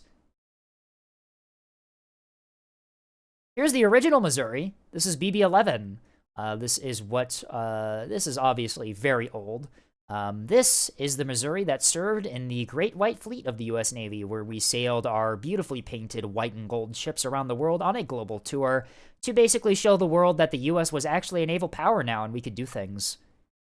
But yep, this is what the old Missouri looked like. It is obviously a very old ship.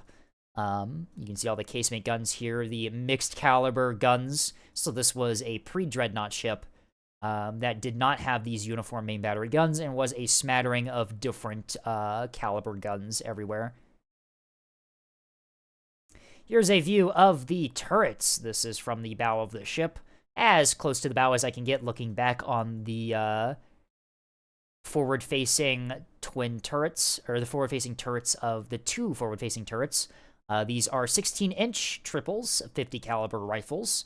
Very, very powerful guns. Once again, the main fire control radar, the search radar, everything you need to operate the ship. Here, I am on the open bridge. So if we look back at this last photo here, you can see I am up here is where I'm at. This is not me. This is someone else taking the same photo I was. But this is me looking down on the guns from the top, from the open bridge. You can see the Arizona Memorial here with the buoy marking the bow of the ship. You can also see the big communications antenna that was added to the ship in its 80s retrofit. Here's one of the Sea Whiz. Here's a closer view of the turret's a bit rusty. It's been exposed to the air for, what, 20 years? Hey, here's the bridge. This is the main all-weather bridge. Here is all the equipment you need to steer the ship. To the right of where this camera is where the conning tower is. Here is a better view of the conning tower, if I can show you it better. No, maybe on the model I can show you it. For people who don't know how battleships work, this is it right here. When you're being shot at, and you're in an engagement, the last thing you want is losing ability to steer the ship. That is what the conning tower is for. It's a big armored cylinder at the top of the ship by the bridge that has, I think the armor on the Missouri's conning tower is 20-inch thick metal. I have a shot of the inside of it, too. This is what the inside of the conning tower looks like. It's a big armored cylinder that's able to just survive getting shot at. It is where you are when you're commanding the ship when you're in combat, just so that you can maintain, your existence and also still operate the ship from a relatively safe spot that still has somewhat decent ability to look out and see what's going on. But anyway, here's the bow, and these are the shells. To give you a comparison on how big these shells are, this is about the height I am, standing right next to it. These are big shells. 16-inch shells are nearly as big as I am. The bridge doesn't have an ability to steer. No, the bridge does. So the bridge does, the conning tower does. There's auxiliary steerings deep within the ship. A ship of this size would have like 5 separate locations where you can steer the ship, just so that you have redundancies to prevent loss of control during combat. Anyway, right next to the Missouri Museum is the Pearl Harbor Aviation Museum, which walks us through, one bit of it is walking us through what the attack on Pearl Harbor, Battle of Midway, and the important aviation campaigns in the Second World War. For naval people out there, this is a model of the Japanese carrier Kaga, which was one of the carriers responsible for the attack on Pearl Harbor. It was one of the carriers used. And very next, hey, that's a Zero. That's a Japanese Zero. These were the Japanese fighter bombers that were carrier-based during the Second World War. This is one of the few surviving Zeros in the world, which is pretty interesting.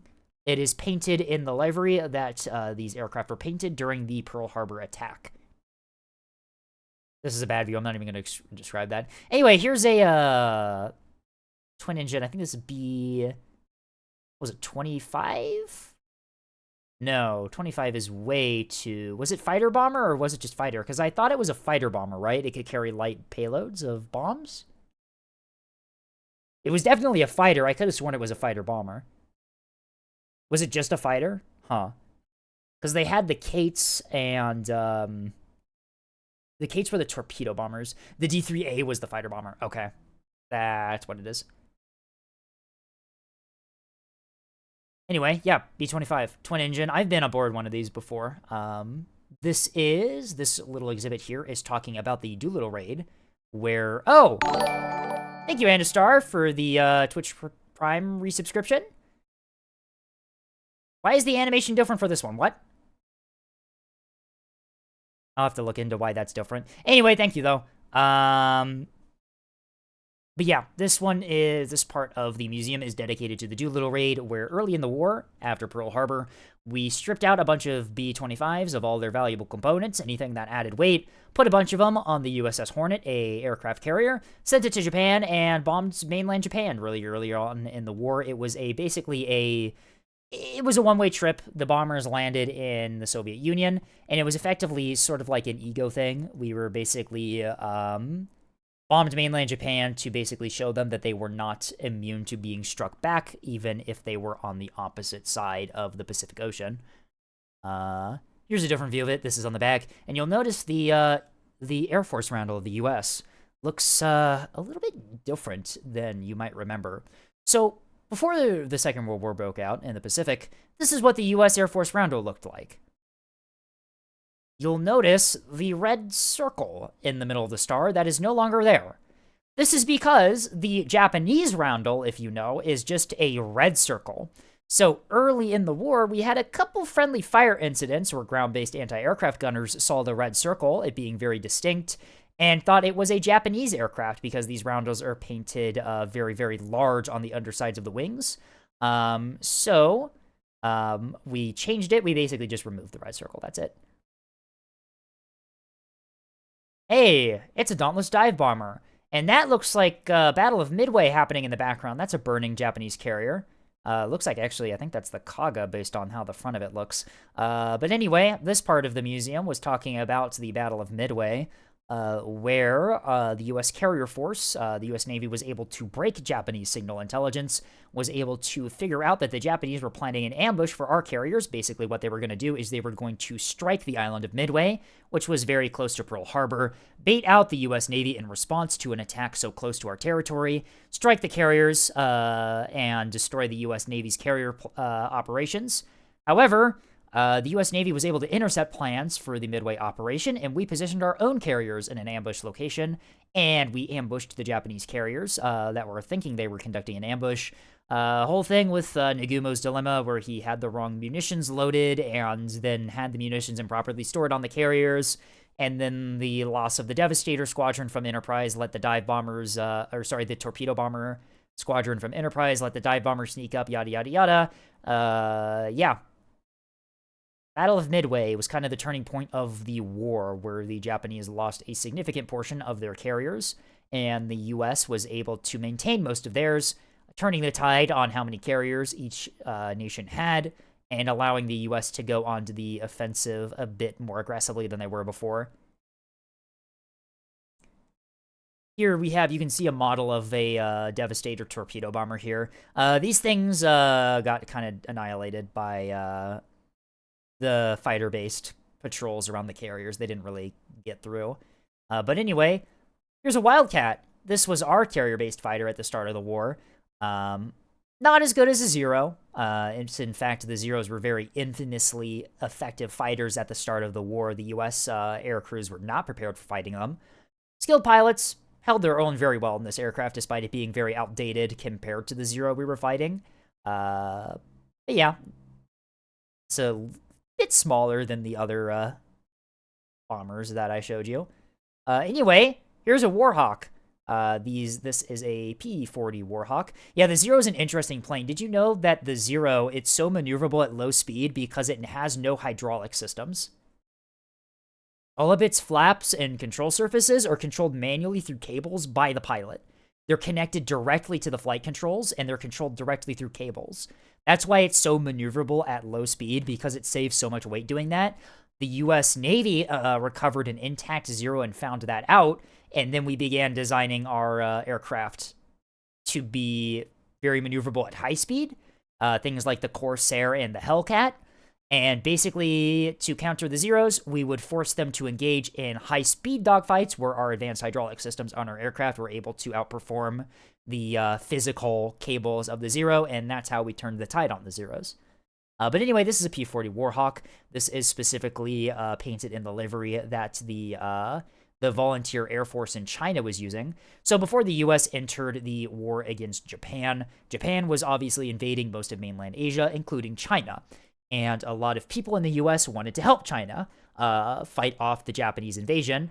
But we were not in the war yet, though, so we couldn't really send air crews over to help. So what we did is we sent a volunteer-only air crew to China, flying these Warhawk aircraft to fight against the Japanese. And they held their own really good. They were a very, very famous fighter squadron that performed exceptionally well against the Japanese pilots. Wasn't China like the most invaded country by the Japanese? They were, yeah, China was having a bit of a problem during this early bits of the Second World War. But anyway, I specifically took a picture of this engine here because I know exactly what this engine is. This is a Pratt & Whitney Twin Wasp engine. Woo! Do you know why I know that? I had to 3D model one of these engines once for a project. So yeah, Pratt & Whitney Double Wasp. This was kind of our standard engine we used on carrier-based aircraft. You'll notice also that for our carrier-based aircraft, they have the radial engine, and for the land-based aircraft, we use the inline one. This is because on land, you can get away with optimizing for speed and aerodynamics, where on carriers, what you want is you want a fuck ton of torque to get you off the short runway that carriers have, which is why you see this sort of distinct difference between carrier-based aircraft engines and land-based aircraft engines. It's because you need the torque out of a radial engine like this. American engines beat it out at high altitude performance due to having superchargers. Yeah, Anyway, after that, we went to the more modern part of the museum. This is an F-18 of the Blue Angels. This is one of the old ones that they used to use. There's the really famous control tower for the airfield at Pearl, by the way. Yep, so this is a Blue Angels aircraft, F-18, carrier-based fighter. Hey, look at this.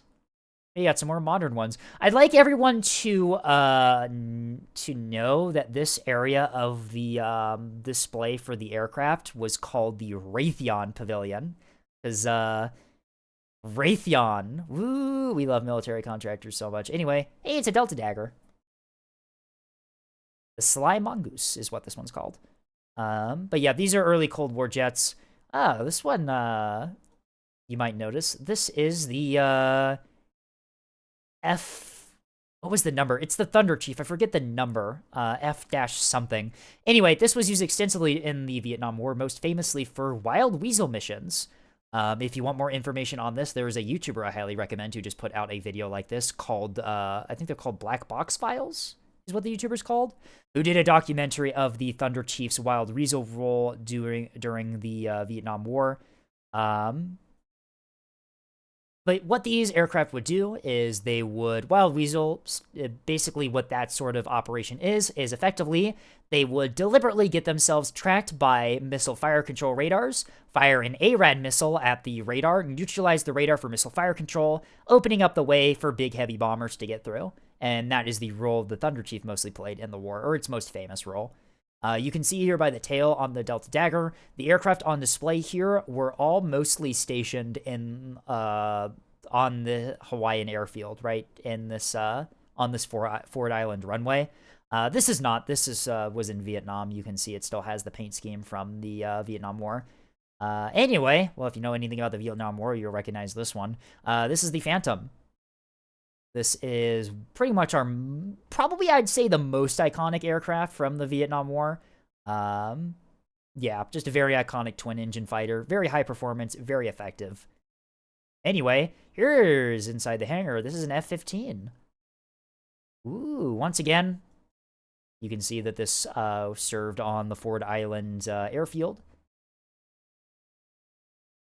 It's one of the ones that has no gun. Yeah, probably had it might have had a gun pod. A lot of them are outfitted with gun pods down here, but this is, yeah, it doesn't have a gun on it. F-15. F-14. I got a really cool image of this with the flag in the background. I thought that was pretty cool. Once again, F-14 that was stationed here in Hawaii, where this photo was taken in one of the hangars. Is that a MiG in the background? I wonder what this is doing here. Anyway, F-14, not 15. Very, very famous from starring in Top Gun. I feel like the F-14 is probably one of the most recognizable fighters of the U.S. from, like, a layperson who is not into, like, I guess, military aviation lore, just because it starred in Top Gun.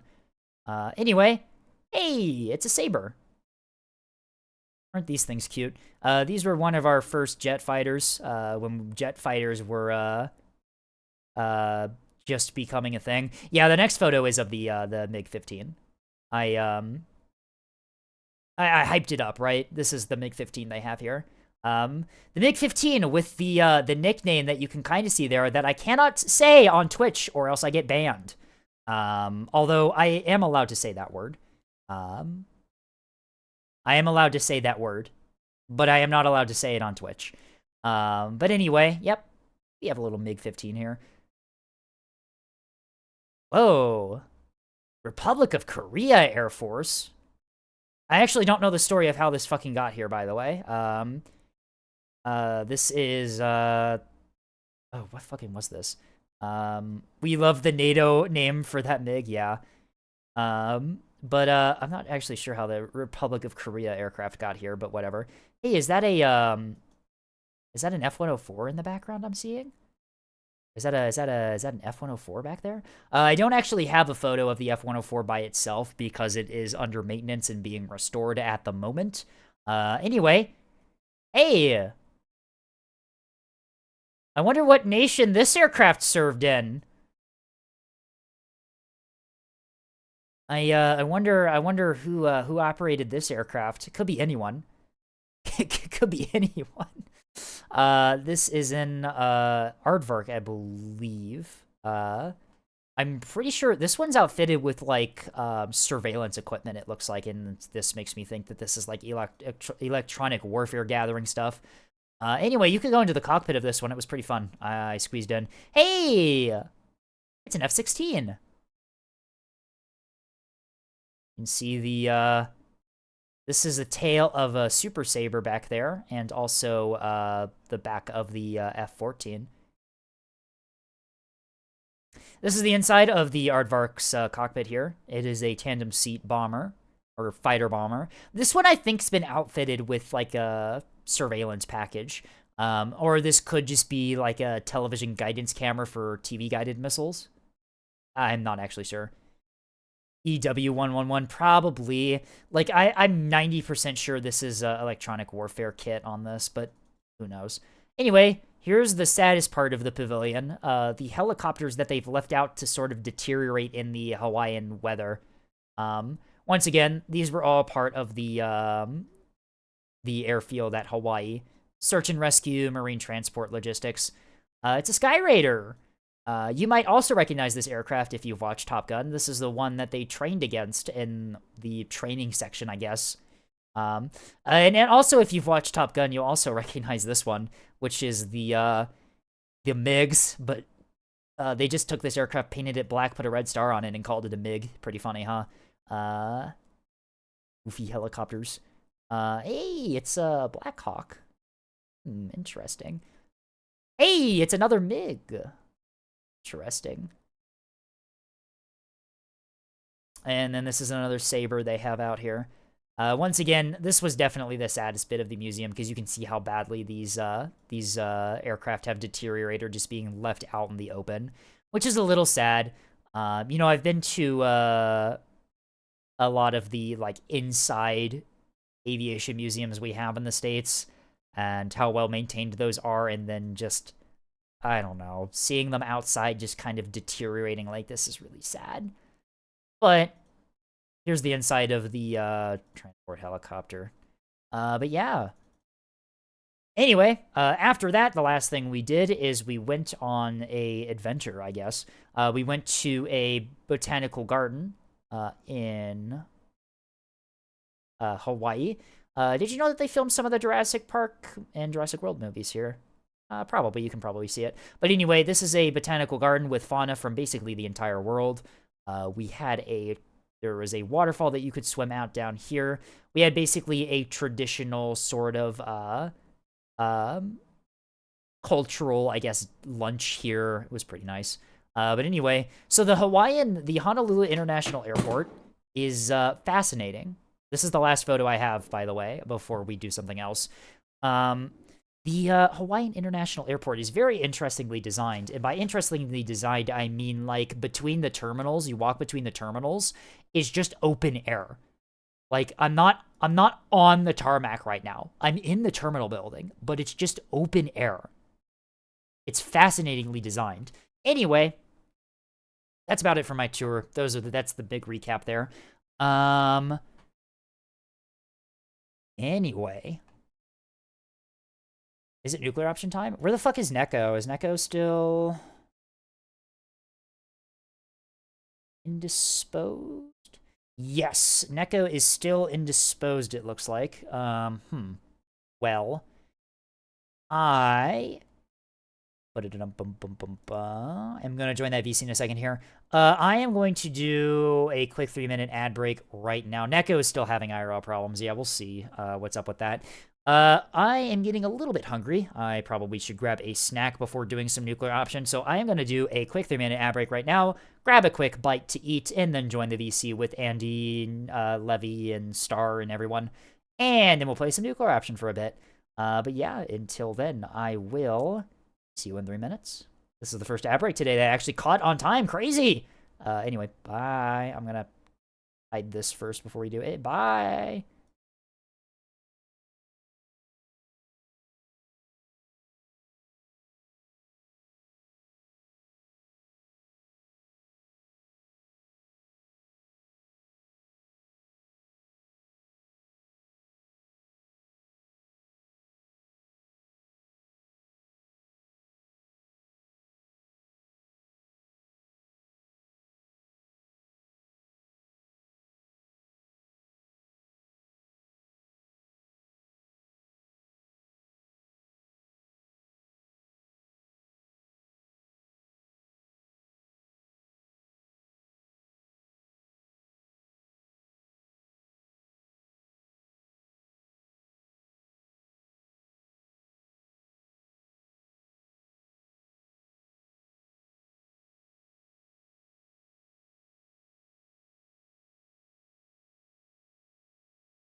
Yay, we're back. Where Squiggles went back to work. is nuclear option? There it is. Where is Neko too? Neko's still Neko- dying. According to Andy, Neko said that we need to just go without him. Okay. And Andy also is vanished. Oh, great. Well, I mean, like, it wouldn't be one of our streams if things went to plan. So you know. I'll be split up. Actually, wait, I do. What am I talking about? Oh, All right. Well, I'm gonna put you up there, and I'm gonna put you there as well. There we go. We're doing my stream stuff. Hey, there we go. I don't think we can drag them into this VC. I think that only. No, Neko only has those privileges. No. Well, we can go to my server, and then I can drag you into staff for ERP. We can do that. The what? The what? You know what it's called. The Anyway, what? join a VC in my server. I'll fix things for you.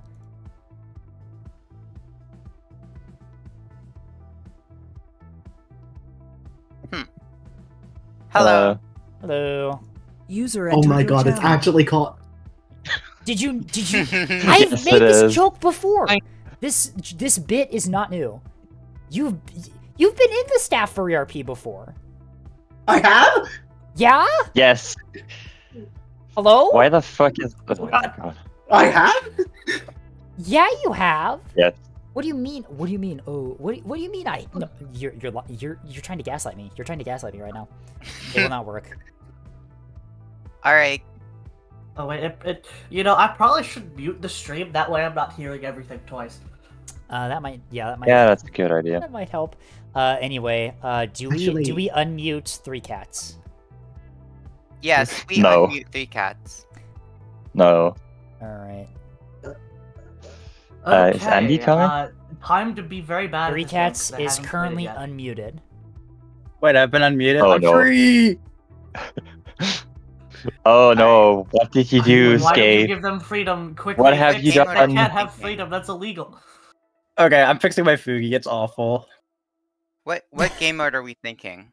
We were gonna try Rising Toilet Water 2 to get Andy into the game because I feel like that it's a very cinematic intro to the game, right? A very Oh very- god!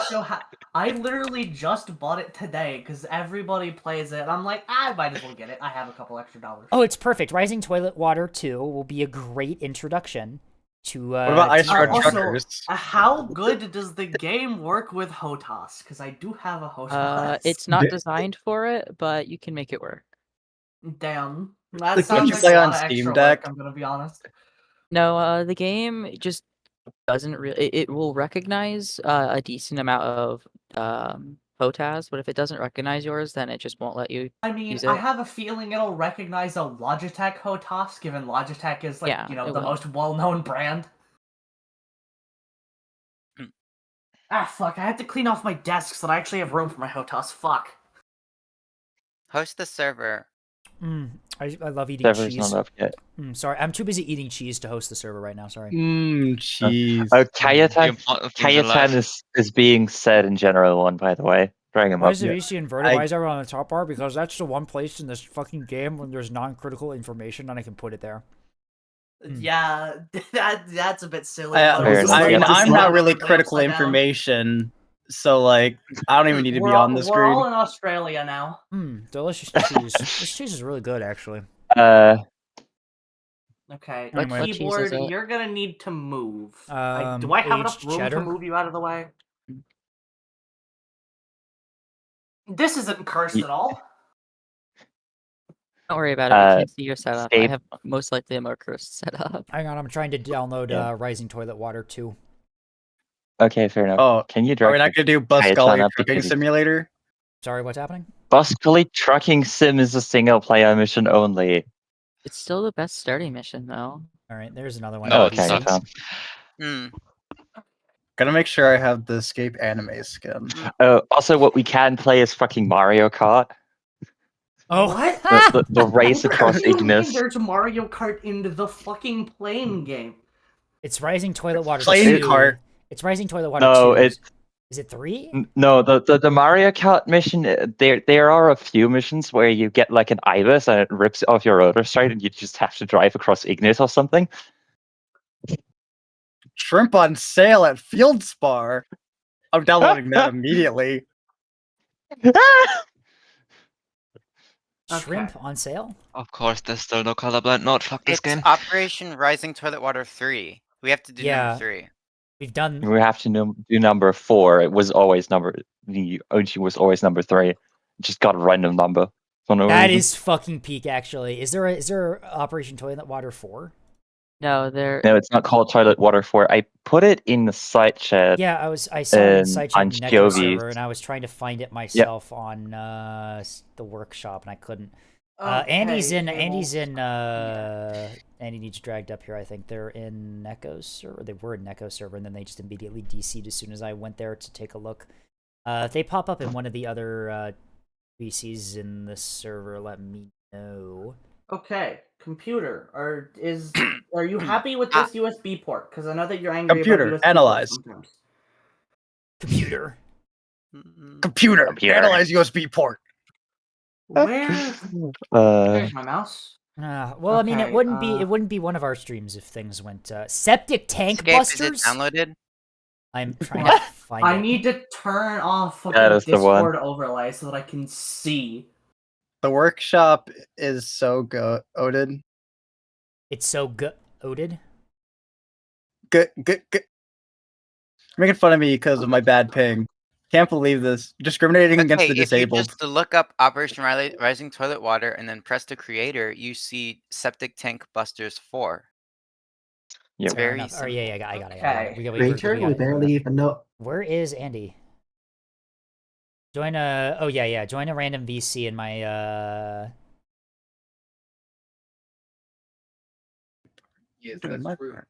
I'm currently on a remote island off the coast of Alaska. We are so going to overload the mission. wait. Why is there Hello. 2 general? Wait. Hello, Andy. There's Realize, general why 1 and is there general two 2. generals? I have 2. Hello. Because I can have 2 VCs. You can just do that. Just do team 1, team 2. So But that's the, less fun.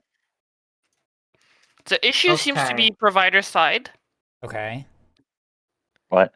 so I don't think I will be able to stream Oh. at all. Hmm. All you And need to Jack do is is also- kill. This VC is getting big. Jacob's also requesting uppies, I think. Mm. Is Jake I Cadena don't know. play? They're deafened. Give me a second to, Jacobus. I'd make prefer. sure I'd controls prefer we are only all have people in cool. this VC who are actually going to play. We don't really want to I overload. think Okay, he's going to play. Fucking what? I'll use this button as countermeasures, I guess. Okay, how? All right, you're playing. so- All right, I'll drag you in.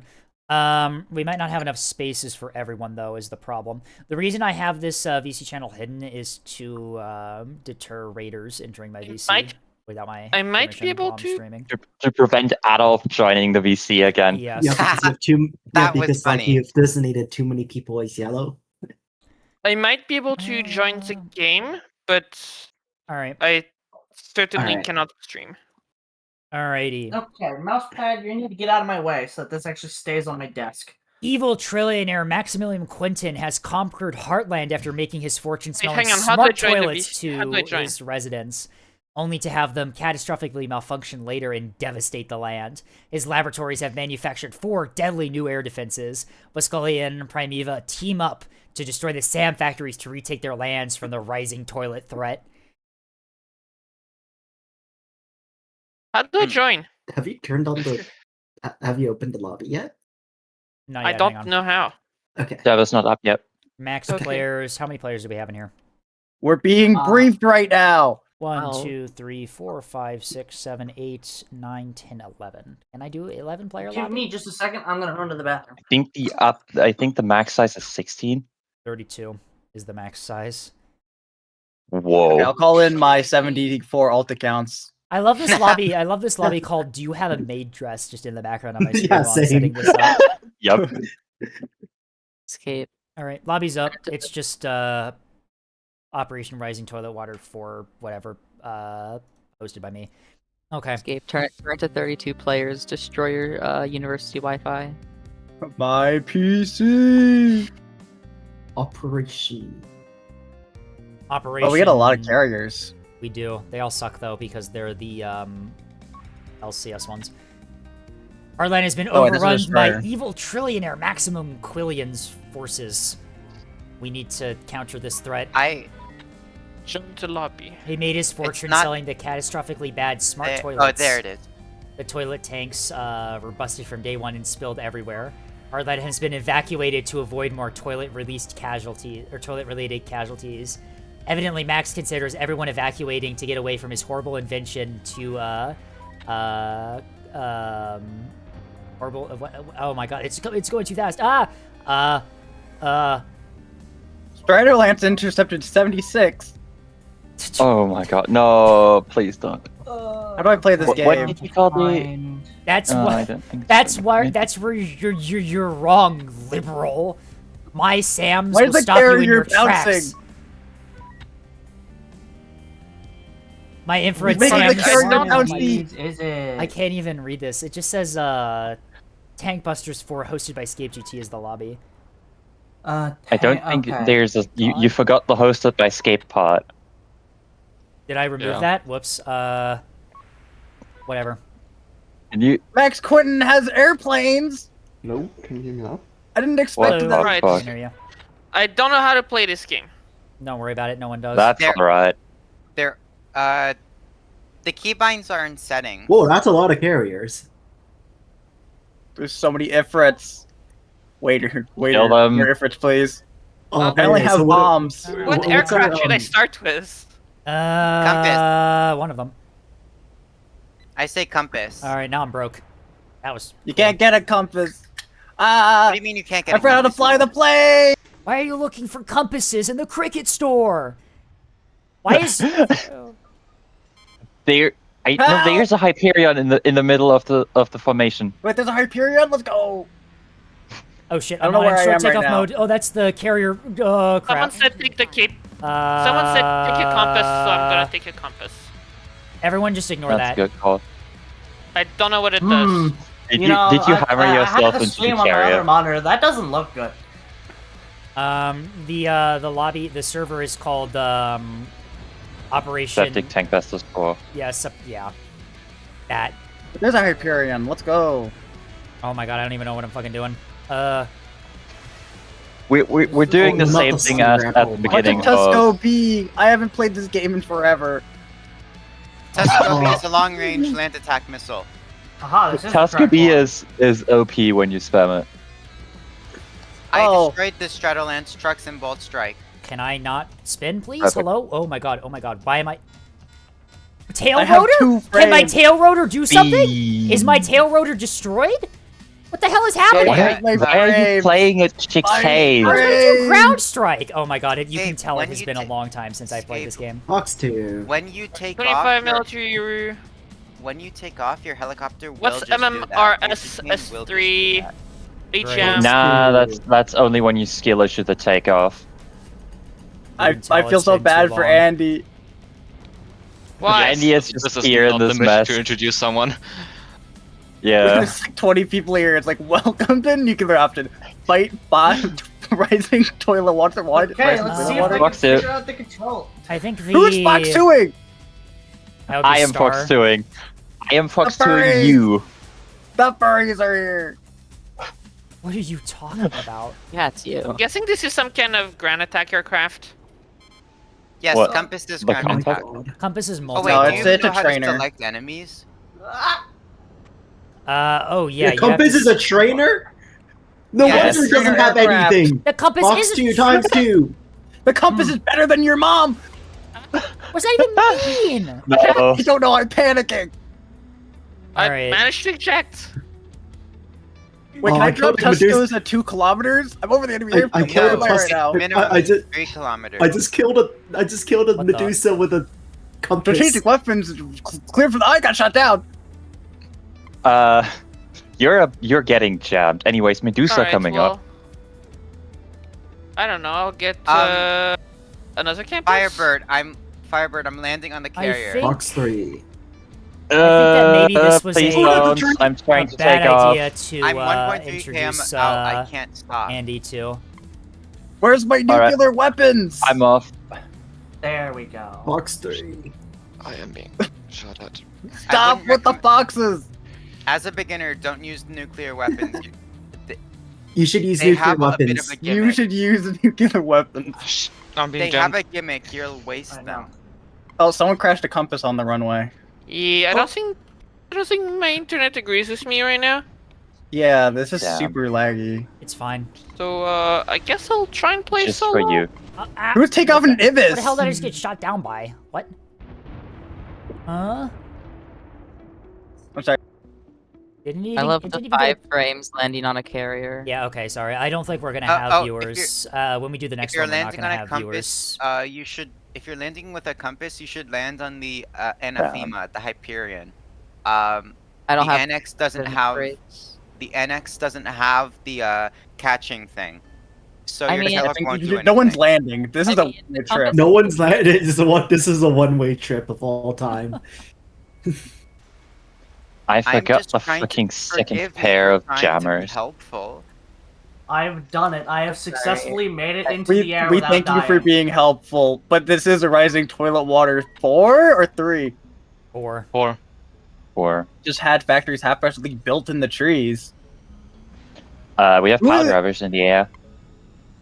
What is Why would blowing we- up? Why would we fire pile drivers? Enemy I pile don't They're drivers. know. the other team. What is happening? I'm sure flying this way will be Are those fine. missiles? Be aware. The Medusa just crashed. Oh, Have Medusa killed a Oh. Medusa? there's 8. There's 8 high My God. explosive pile drivers incoming and 4 nuclear.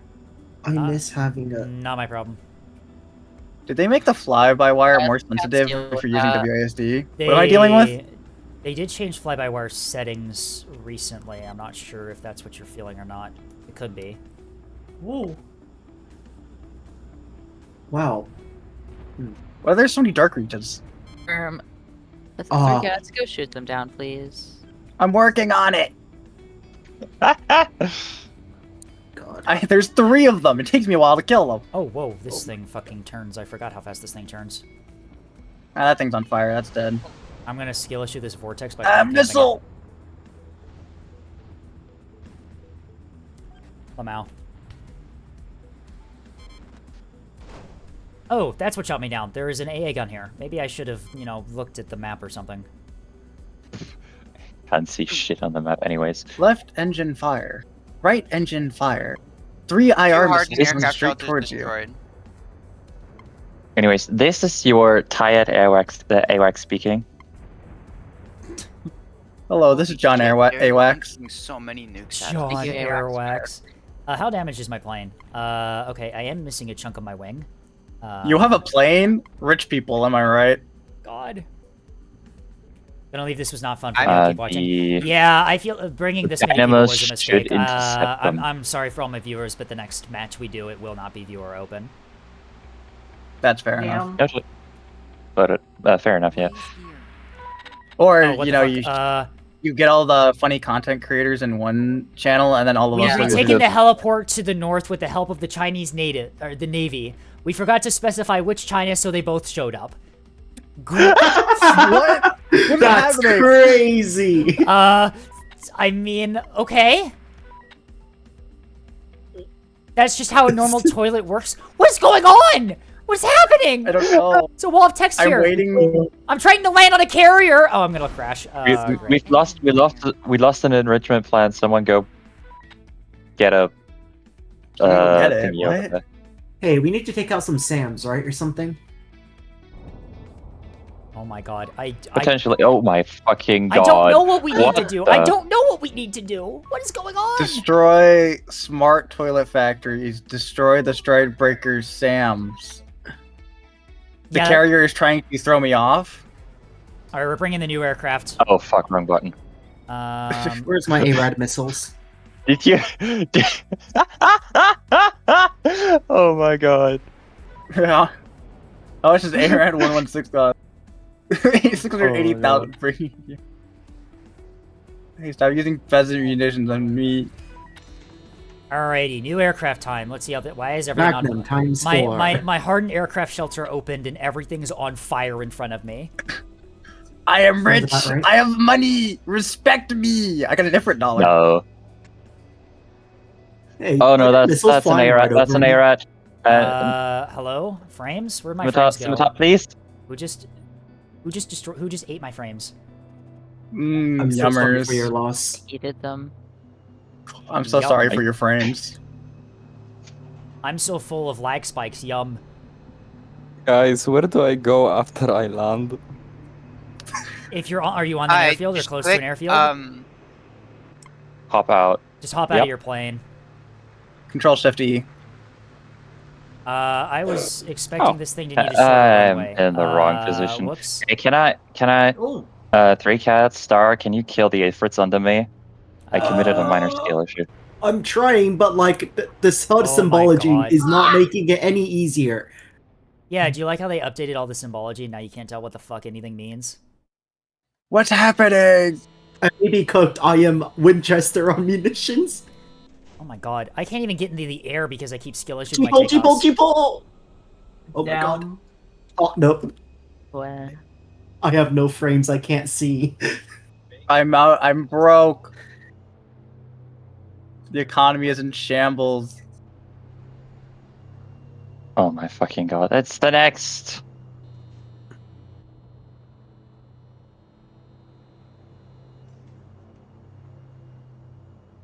Through the fire and through the front flames. Oh, I took damage from that. I'm good. The damage was just to my cockpit. That's fine. Can I return my dark reaches? Yes, I can. Unimportant component. Unimportant. Let's see if I can fly plane. Okay. I mean, to be fair, you I don't didn't have to know how think to fly. you're- You just have to know how to not crash. That's what flying means. I didn't think your Uh-oh. ARATs made it to the target. No, they didn't. So They No, have didn't. rads? That's kind of rad. My god. Why is the airfield on fire? Who knows? Who knows? And you're gonna leave it until there's less chaos? Yeah, I think it was probably a mistake to do this big of a lobby. I don't know. Yeah. I'm sorry. yeah. I'm- Are Hearing these- noises. Where's the chicane? I don't like There's the 2 jets chicane. coming to the carriers. I I can't. think they'll pin, handle themselves.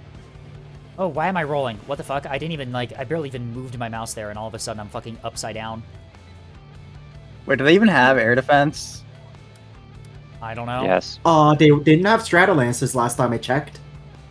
They have 1 bolt strike. They It's have over. radar truck. Correct. I'm about to bomb their bolt strike. Oh my god! I'm watching every single Seawiz on the ship fire while I'm still on the ship. Pucker Is that up, why we have no frames? Probably. Oh, maybe I'm seeing 2,000 rounds self-destructing in front of me because they're ranging out. Bye, PC. Nothing but the rain. Nothing but the rain. Nothing but net. Oh, trying to fly a helicopter with this little frames is such a bad idea. You should Escape try has it. a my yeah. frames aren't dying. I've got somehow. my, Escape is going to kill Murray Airport probably.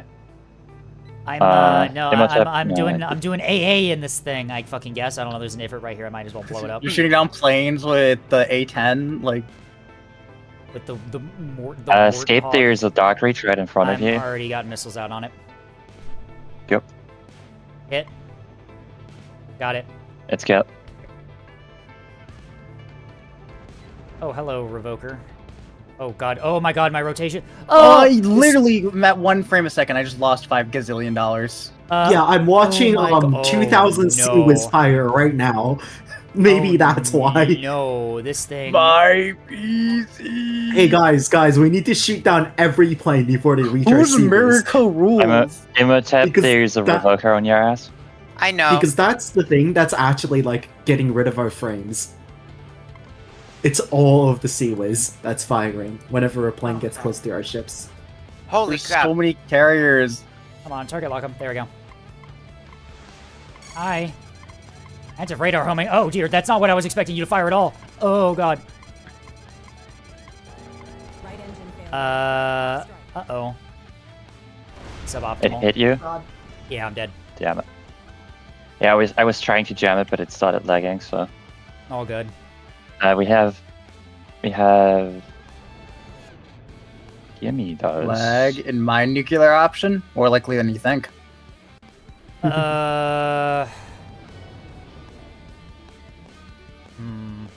Maybe we shouldn't have played Toilet Water 17. I don't think that's the issue. I don't think that's the I issue think- either. I think that maybe we, I can put augers on the external pylons of this thing. Oh, what the fuck?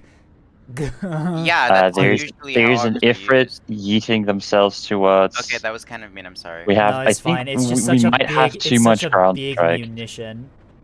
We need to shoot down all I the can planes before they go- reach our I can go- carriers, otherwise the lag Alright. spikes are gonna kill us. Let me go ASF. We need to then. let the carriers die. No, the problem is they won't die. There's too many of them. There's too many, Anakin. There's too many of them. What are we gonna do? Oh my god, the Sea Whiz is firing again, isn't it? My PZ. No, I think... yeah, the Sea Whiz was frames. firing. And then we need these to be... Oh my god, just don't tell me they simulate every single. Maybe. Fucking nab moment. I nearly saved it. I'm just trying to, That was a lie, I to did not nearly accomplish save it. the objectives. I'll go There's objectives? ASF Yes. for a bit here, see if I can try and decrease the lag through applied missile tactics. Are those missiles? We have a Revoca... Oh my god, 1 second. Those are going for the carrier. Goodbye. What is the deploy countermeasure button? X. It deploys countermeasures. X, and V C. is just it switches the countermeasure you're using. No, I had to figure out what I fucking bound it to on my HOTAS. Apparently, I didn't bind it to a button on my HOTAS. Imhotep which is why missile the on your left. countermeasures Didn't work. IR. Oh, what the fuck is this line of helicopters doing? Going insane. They deployed the helicopter conga line. Oh my god, there's so many of them. If you're using a HOTAS, remember to turn off the virtual joystick. I forgot to drop flares. Oh yeah, right. Settings. I can fly it. Did you get Revoker yourself different. hit by it? We just launched nukes. Oh, was it 3 cats? 3 cats, yes. You could have set something. I would have figured out more stuff to jam than just the annex right there. Oh, it still went Yep, off. hit. Yeah, I need to make sure this game ends to save the lag. Speed run. Hit. Speedrun. If 3 cats nukes everything and wins the game for us, we have to allow him into the private lobby. Whoever wins. The annex is sinking. Gets the highest score. Oh, neat. Yeah, he does get the highest score now. Wait, can I not join the private lobby? I I'm have a the streamer. second highest score. That's fun. I What have I been doing this mission? What have I put even in the air done? now. skill issuing so much. Oh my god, I hate this symbology so much. It's awful. Where is the thing? I don't need to see every single thing on my HUD. That's wrong. Just show me what's You in can You turn can off turn stuff on your off HUD. stuff on your HUD. Yeah, that doesn't help because it still shows up even if you turn it off. Me when I target lock my own missile that I just fired. You know, the funny thing, I have not used the runway once because runways are for cowards or something. I don't know. Exactly. Insult to runways are destroy for nerds. radar trucks, preferably Start. deeply. Oh, I just did that objective. Okay. Oh wait, we're supposed to Yeah, no. retake the airport. I mean, you destroy it You and what then you airport? retake it. You destroy it and then you bring troops in. You do it the NATO way. You drop a nuclear option in, and then you ride into the fireball. Oh wait, there's one airfield That's hangar the left. I'll destroy Soviet that. way, I thought. It's both. I thought it was the Soviets who liked to do Um, tactical nuke stuff. Oh, and then what? march infantry through the radiation. Numbers. We have that America's thing with like the folder gap. it was okay. both people's. Everyone was doing it. Who's punk Yep. monkey? They are just randos joining.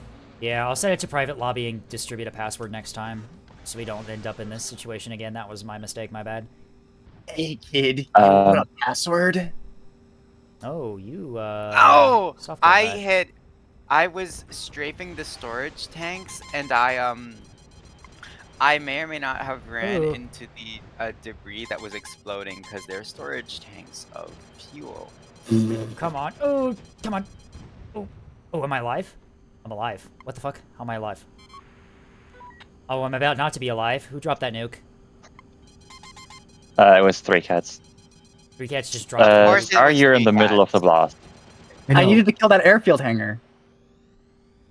You don't need to commit overkill. Also, there's a lot of Jacob, airplanes down there. wait. So Can I fly faster than the speed of sound? It's a in this positive thing? elixir trade. Oh, I'm flying pretty close to the speed of sound. Maybe I'll be fine. In what thing, Star? Compass. I'm flying Compass, pretty you close. can't. It's approaching at Alright. 200. It's approaching. The shockwave should be approaching me at 200 kilometers an hour. I should be fine. If I you, cannot run it. Jacob, you can turn left and land on the re. It'll tell you your Scape, are you still? Yeah, Scape, you're still good. Still They're up good. on damage. Okay, but like I can hit. missiles. I can hit 0.7. I can hit 0.7 or 0.8. That's close enough. Can I you- cannot. Can you move I cannot south and say screen Jacob? that Jacob, where the overspeed fuck does are you going? anything. The game will just tell you your Alright, overspeed. screening. I don't know if it actually destroys your thing or not. I think it does. I think we've tested this. Never mind. I think our orbital drop. I think Hey, our what orbital the drop. fuck? No. Dark Reach has tested that. Oh my god, I we remember did that orbital exact drop, but incident. we never died. Is the thing in the orbital drop? True. The cricket. Are trees still not real? No, they're still not real. All right, leave is like someone those. gonna take a helicopter over to Maris? No.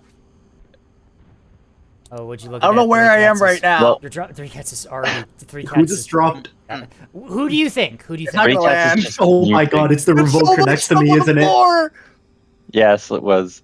I'm about But you did They're make gonna, it. are they gonna stop that? Yeah, look They how stopped it already. Okay. I should have saved my AGMs for this. The square. Yeah, What is that square? What is that? Infantry square. Munition trucks. Infantry square. Right No. there. The square formation. That's right. It goes in the square hole. The square. Come Holy- on, look at terrain, the- save me! Oh my god, I Look just at the, terrain masked 4 bridge missiles. at the What do you north. mean you have more missiles? How many missiles do I have to terrain mask before you're... Oh, Our Hey, I entire terrain masked game is myself. trying to go through. I the Hey, terrain I have masked negative myself. $63 million. What do I do? Damn. Bag for money. The economy's in shambles.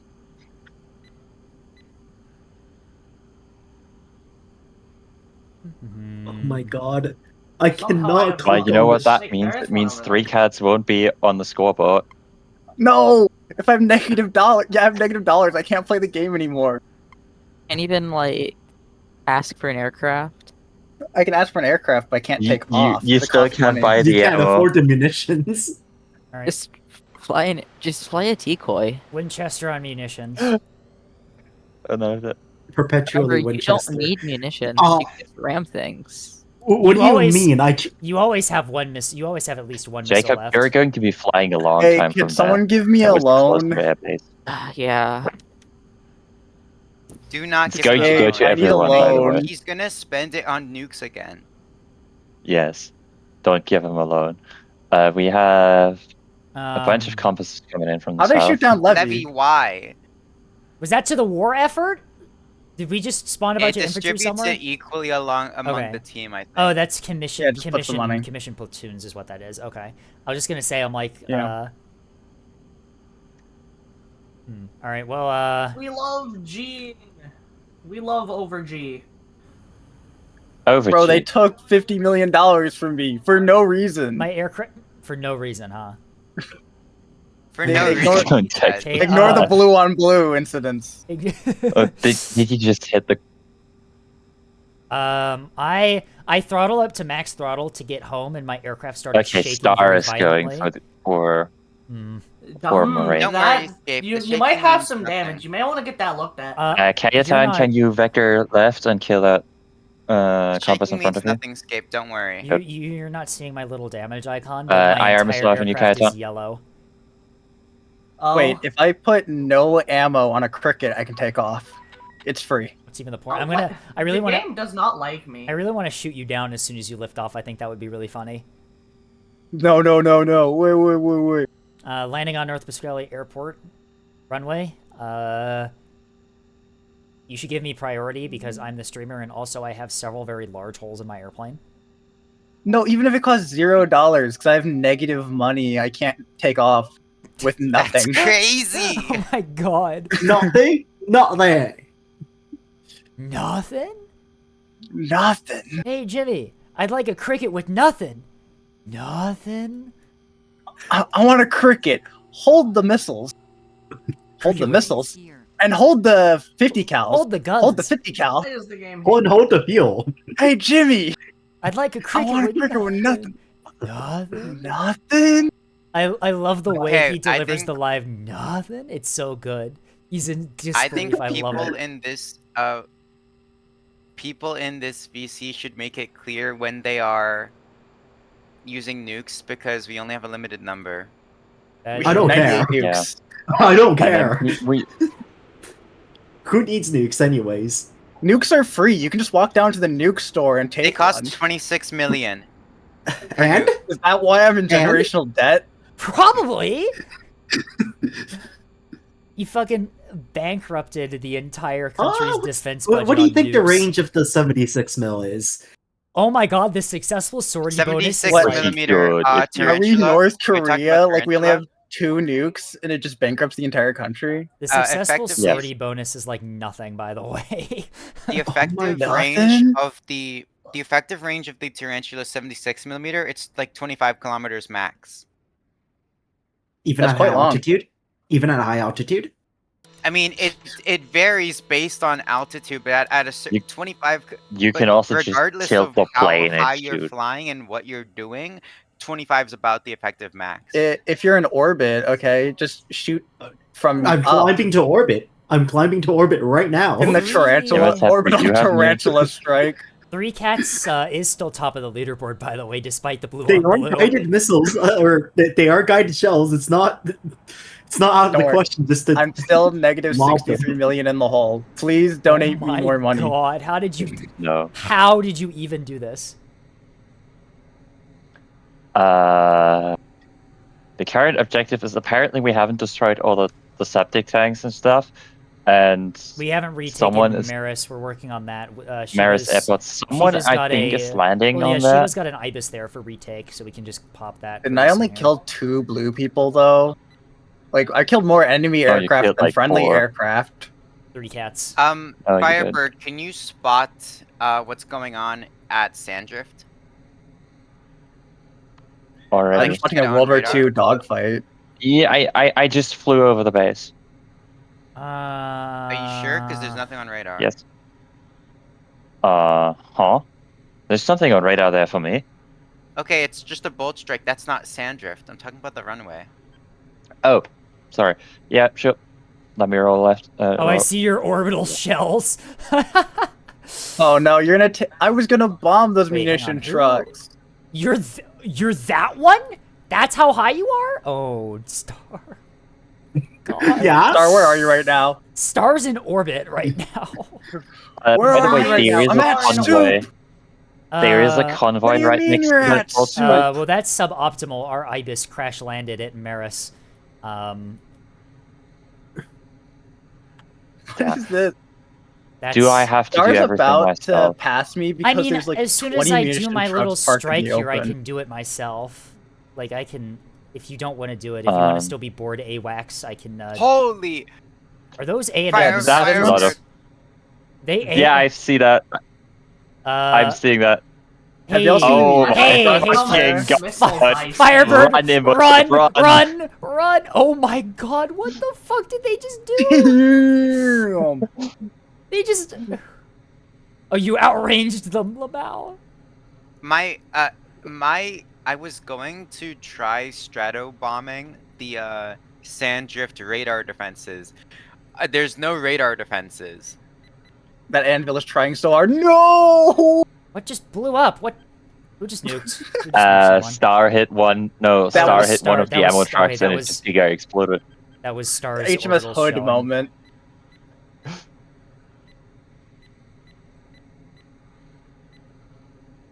Okay, how many targets do I have I'm just assigned? seeing Two a targets. trail of dots in the sky.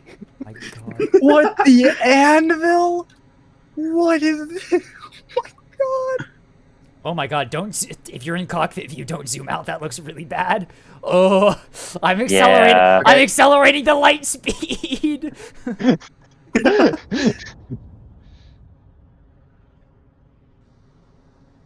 Hey, you think that's enough to saturate their air defenses? No. There is no air You know, defense left. There is somebody who Is that like- plays this game fully zoomed out in cockpit view. Is that like 20 munitions trucks in one spot? What the fuck is that? Did you miss that What, part with the 20 the munitions giant truck? ball? No, that is the line breaker spam. Yeah, if you look at memes, you might be able to notice this. I see. I can't alt tab right now. I'm busy. Well, if I wasn't $68 million Tasty. in debt, I'd have something to do. No, Tasty, you're not getting beamed up. No, I'm $63 million in debt. Oh my fucking god, that Is this just the definition giant- of standoff munition? Is this what Yes. standoff munitions have come to just a gun? I think at this point we have like I'm hell. only 3 kilometers. Is this in the it. 120 point, millimeter, We or is need it the to 100 mil sturgeon? We need to take Maris to advance. Yeah, I think the Jacob plot of is the mission. flying out now. There's Jacob. But yeah, Can we people have donate me money, please. No. No, maybe you How should many have friendly fired. How many targets are there? I don't By know. the way, I don't think Yes. I'm earning my regular income I'm anymore. gonna get You're it. That, going to move passive into income? the I into know. hell. I'm gonna crest this mission, fire a bunch of missiles that are gonna get shot down, and then leave because I'm cool like that. Oh my god, how many things are stacked up in that one base? Don't worry about it. Yeah. I Anyway, look have at memes. 99 targets locked. Yes. Here Hi. comes. Oh, here comes the AA. I'm behind a mountain. Oh I'm my fine. god. I'm behind a mountain. I'm fine. I've Okay, already I broken think the lock. solution. Arrows. Has to be glide bombs. I think. No, it's the because friendly fire. They just friendly fired each other. IR missiles. Oh, my missiles won't are gone. Target glide bombs, and there's much fewer spag. So I if we kill think the I see a bunch of spags on the picture that if we uh, kill the spag, Breakhead sent. There's spags. If- There's spags It's there. 50. It's 50 spag, 50 line breaker. Though I think they're friendly firing each other. are you sure? I'm pretty sure I only see line breaker. No, it's spags. Okay, I well, see them on the picture. I have spectator cam because I'm in generational debt. I'm pretty sure glide bombs will be the best against both. Can I not Nah, Or, you know, 76 continue now. lone continue to shark? shoot 4 million guided shells at them. That also works. Are there no loan sharks out here? No. Oh, my gun's overheating because I'm TLing. I don't, Hello. I don't have enough. I don't have enough fuel to return home. I'm gonna see how close I can get to the airfield before I get shot down. All right, we have the paratroopers close dropping in can on we get? Mary's. Oh, hey, we did it! Yay! Wow. Anyway, witness me. Witness Oh my me. fucking. I am overspeeding the tarantula to get the gun to cool down faster. Star. Hey, yeah, there's oh yeah, Arcano. yeah, those are Oh. spags. Those are spags. Don't worry, I'm the pin aid for your shells, Star. I no Hey, longer want to they be the have pin full aid. strikes! What Or the they have, hell? they have straddle lances! They got straddle lances! Oh my God! Hello, spags. Oh, I appear to have taken some hits. I am Hey, I have an trying. issue here. I am trying. Oh, they I have an issue Oh, here. is that Scape on the They floor have there? straddle lances! Cats. Three Oh cats my look at God. the abominable horde. The abominable horde writhes with malice. Are you? By the way, this Star, bag's just you like are- half line breakers. Star, you are in a Why is my bad screen Oh position. god. Why is it nighttime? Yeah? Yeah, Why you is it think? nighttime? Where's the sun? Where'd this? Where'd the sun go? I don't know. I can't fucking see anything. Fly Oh, with my just a God. HUD, I guess. Oh my God! It's back. They're friendly firing each other because they're so close. Yeah. Oh my Yeah. God! What the hell is this? I wish I was streaming right now. Oh my god. Stop beeping at me. Why did the Why sun did the sun disappear? disappear for 5 seconds? Wait. Can is- can I is can I this have fucking- someone go strike the dynamo over Vigil K? Nah. I'm busy. If you give No me one's $60 million, I Uh, Not you sure should you- give me $16 million. What are the think are most deserving of $60 million. okay, No. Let me see if I can. Is this a place I can land? That's a good question. who knows? Wait, I know how I'm think gonna we can get. land at the at what's the Bowl? sand? That's probably yes. I Kayaton, have an K92 idea. Highway Strip is where I'm at because I'm in the middle of fucking Kayaton nowhere because I was don't chasing give down him this money. plane. Three Ayatan, Cats give does him money. not. No, Three Cats does not deserve more money. They wasted theirs. and- I know how to get more money, okay? I sell out. Everyone should go watch my nuclear option video. It's really good. And then I don't know, how does you get money from there? Star, you have 2 ships on my to IR. the left and right of me. Yeah. Yeah, I know. Oh, Gaming also Freak, that- I think, is about to and- actually breach the airfield defenses. Here, can you keep those jammed for me? Yes. Okay, give me a moment to like cool down my guns, and then I can start. No, Hey, me and the ships are having a bit of an artillery duel now. It appears. What? Artillery duel. Are they returning fire with their big guns? Yes, yes. Wait. Broadside. Oh my I'm god! One just gonna go exploded where all next the to me. red is. This is fine, right?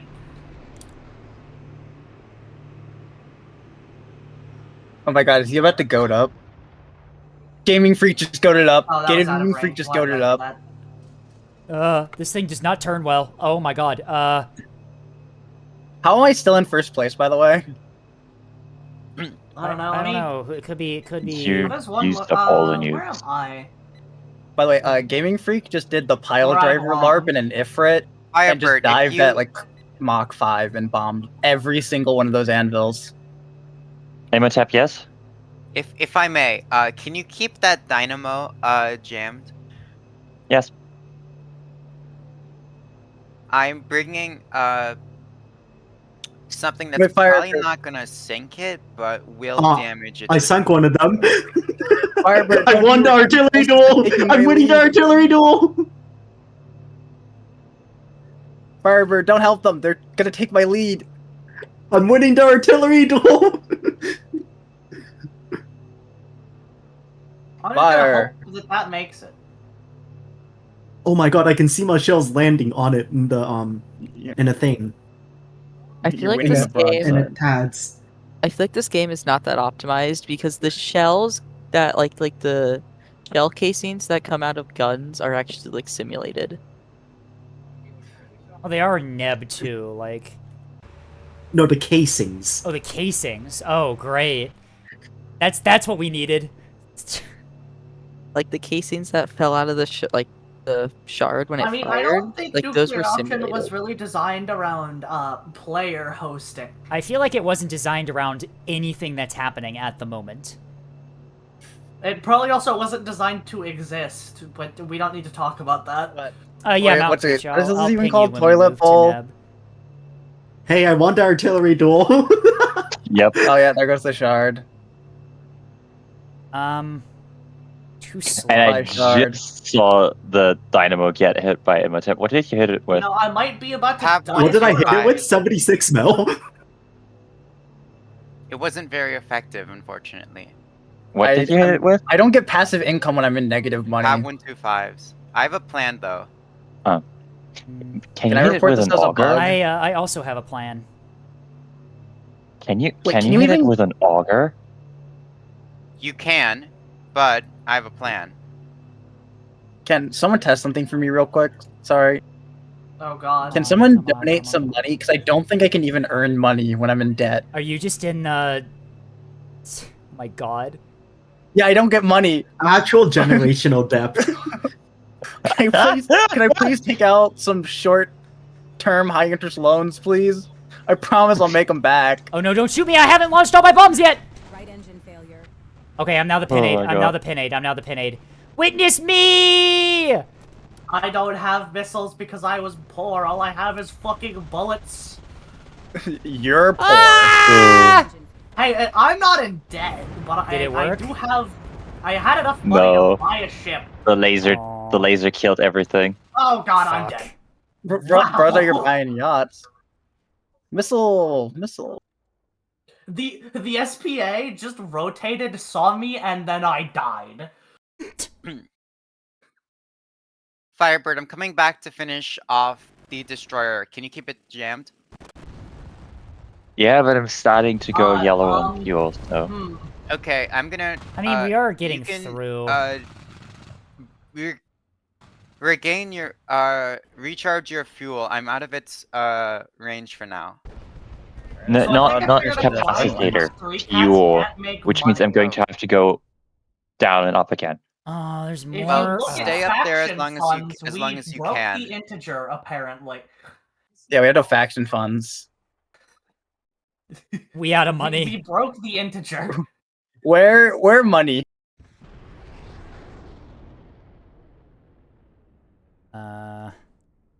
Also, fuck, I'm too poor to buy anything. No. Oh, you're too poor to buy anything? I can't even get off the ground. And I whose mean, problem technically, was I that, can't get off the Cats? ground either. Unless I can do this. Alright, Firebird, it is imperative you keep it jammed now. Oh shit! At I this can. moment in time. Already working on it. Okay, I'm Go gonna ahead. add more missiles this time.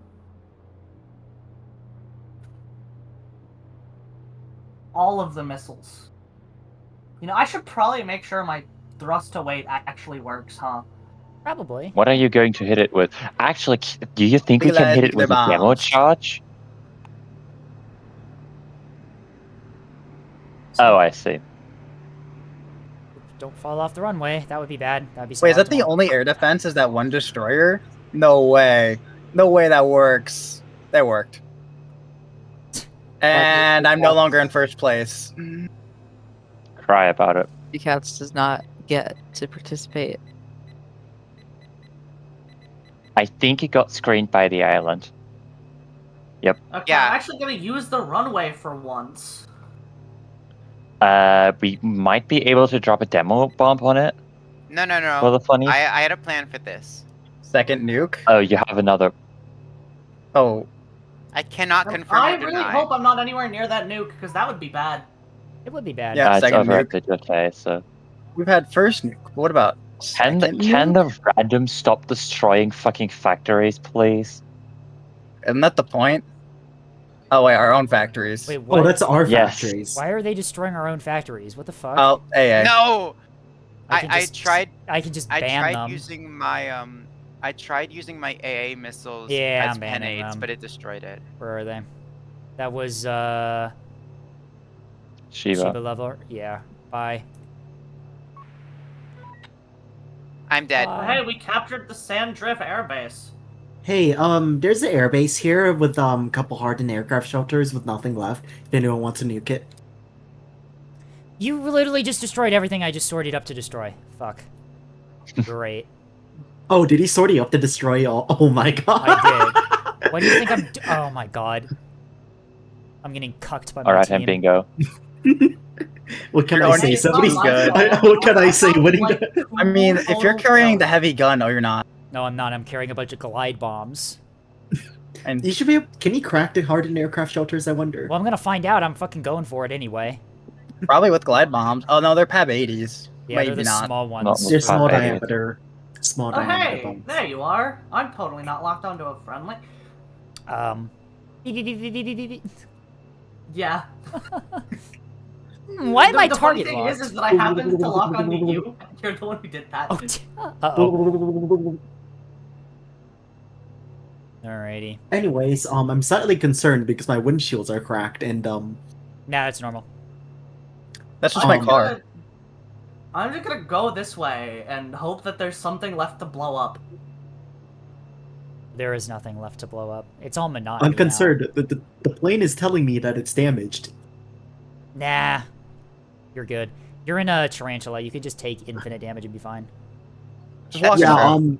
one of my engines is like straight up. You have 3 others. It builds character. The torque is. Can I shut down one of the engines, please?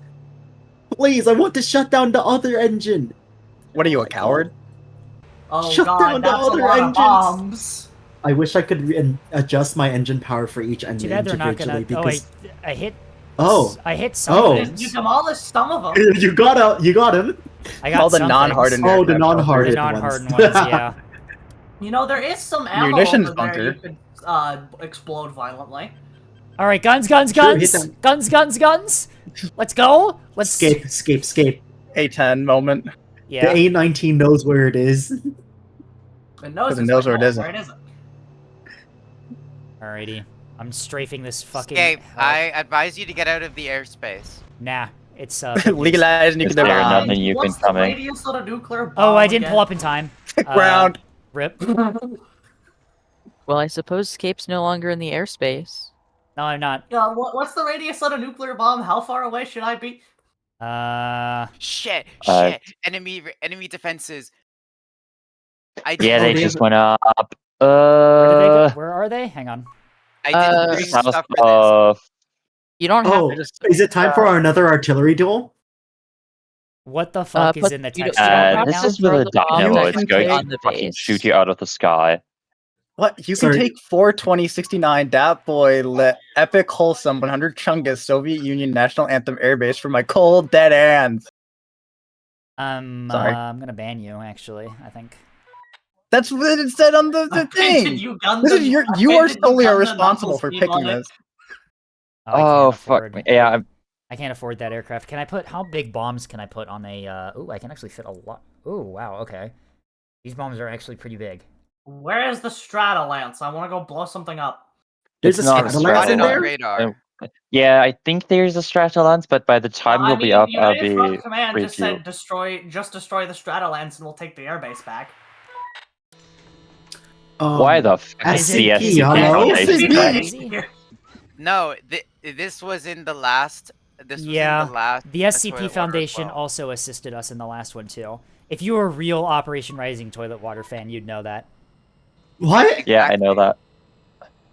Oh shit! Yeah, what's they did. happening? Ah, We're gonna take off from our ships. Come on.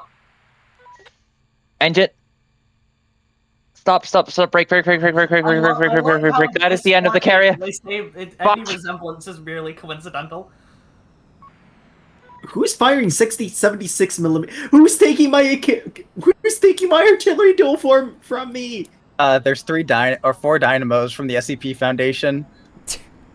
Oh. I see thermoplanes. I'm gonna go Aw. shoot those and hopefully not die. Star, you want to go fight Um, the SCP Foundation? Why would you fight them? They're on our side. Because he it's- wants of an course- artillery duel with the dead Of dynamo. course, 3 cats would want to friendly fire our allies. Of course. It's not my Yeah, fault. of You'll course it's happen to three be in the cats. nuclear device's range, Oh my god. and also crashed. If you guys can No, you- take you care would've of just the, carried it the if you air were defense at not losing. IRS decided If you guys that can you take don't care of get the air play. defense, I still have that nuke on me.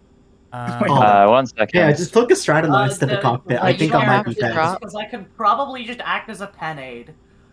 For Sandrift, you don't have to drop the bomb directly on it. You can drop it slightly to the left of the base. And it'll We're still not talking about Sandrift.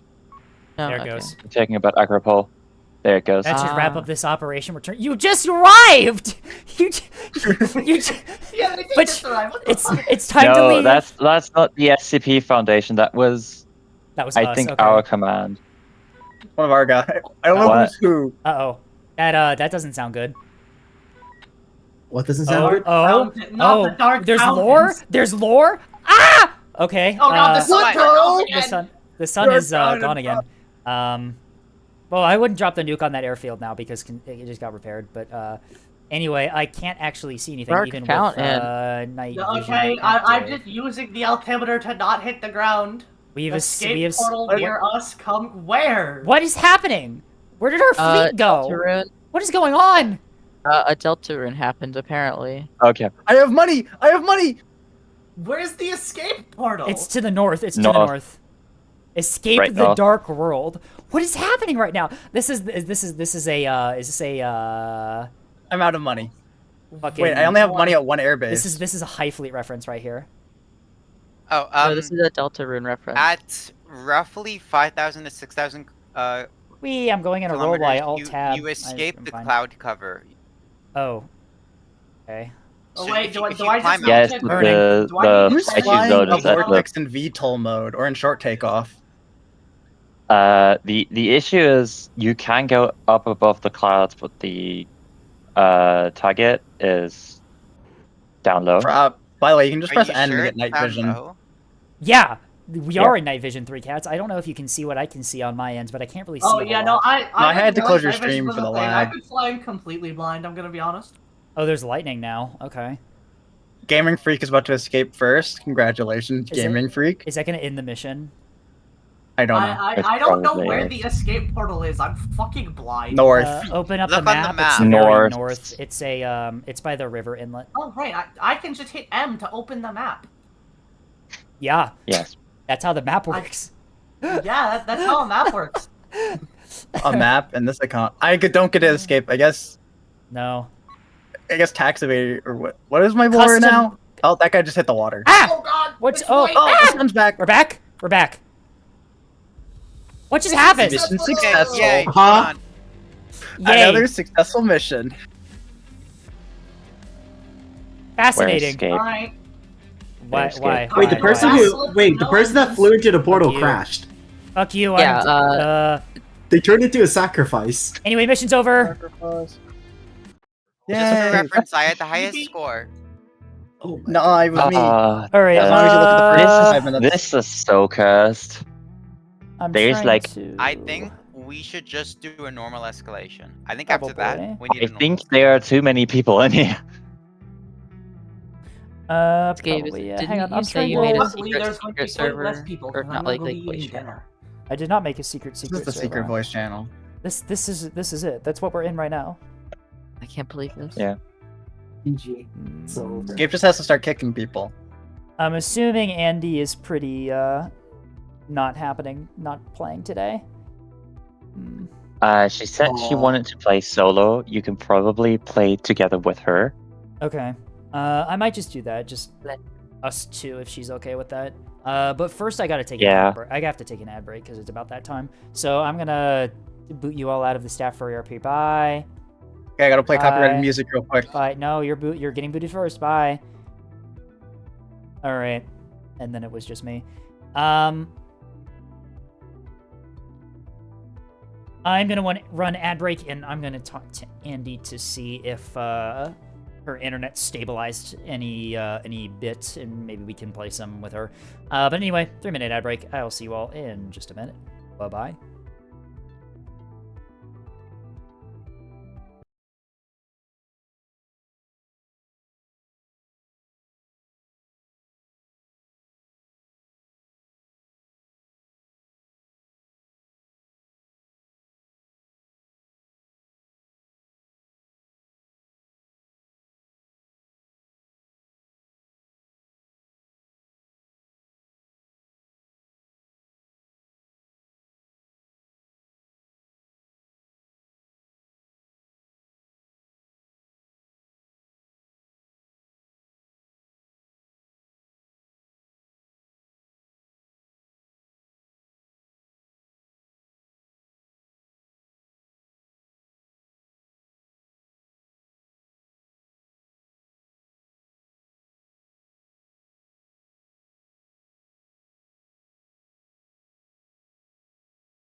Oops, it would help if I unmuted my mic. We're back. Still working out, trying to find people. Neko is still bogged down with things, so he's not going to be joining us yet. No word from Andy, so we might... We might just go ahead and pivot into Neb now and do some Neb while we wait to see if they can become available for some nuclear option. Damn, it really sucks, because I was really hoping to play some nuclear option with them. But we can do some Neb. We've got some fleet review we need to get done anyway, so... Let me start getting that set up.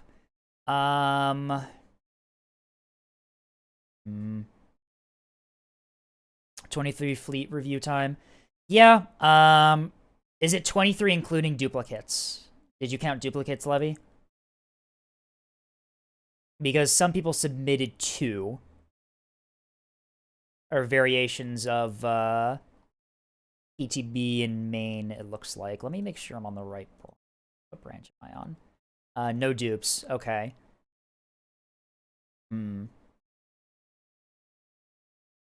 I have to send the Dasher device later. I'm not going to be doing fleet review, co-op fleet review. I'll just be doing it by myself.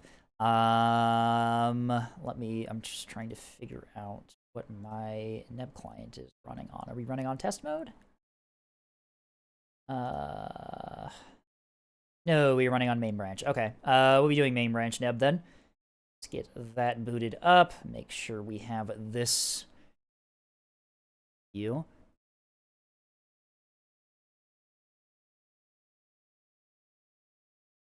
That's not what I want.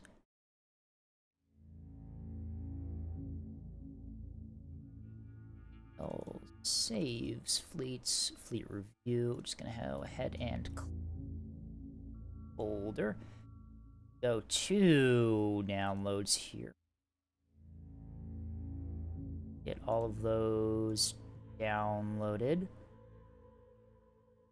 I'm going to download, if there's duplicates, I'll just download the main branch versions, and then we'll go from there.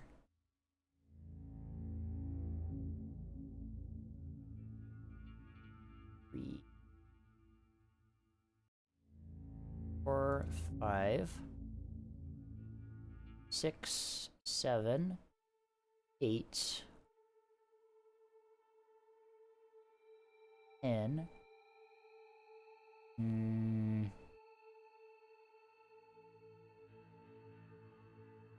These is a 3 cats fleet. Okay. Oh, it's the Zero Drive Beam BB, huh?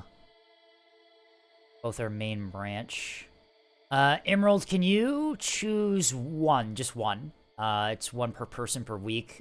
You've got 3K CLN or the FFFFCH 3K. This one.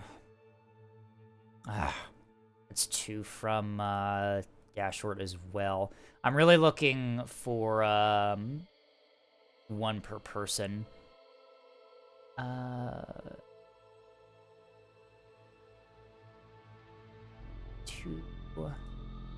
and this one. Okay.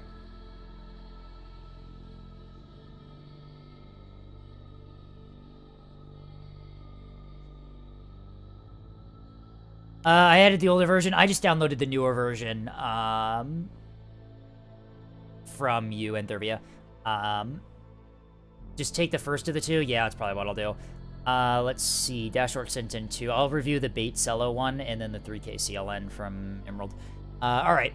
Sorry. That's one of the issues that I found with Fleet Review is that, and why I try to cap it at no more than like 12-ish per week. We're going longer today, so we can do more. But for the most part, I try to keep it below 15 just so I have time to do other things. I understand that that doesn't cover, that means that not everyone is going to be covered by Fleet Review. I get that. That's just kind of what we have to do in order to have time for everything else. Or else all my Neb streams would just be me doing Fleet Review and we wouldn't be able to do any games. I kind of have to choose between one or the other. Do we want to do long Fleet Review or do we want to have games in there as well? But let's start with Fleet Review. Let's make sure that I'm recording the right source here. There we go. That should fix it. Let me also fix this as well.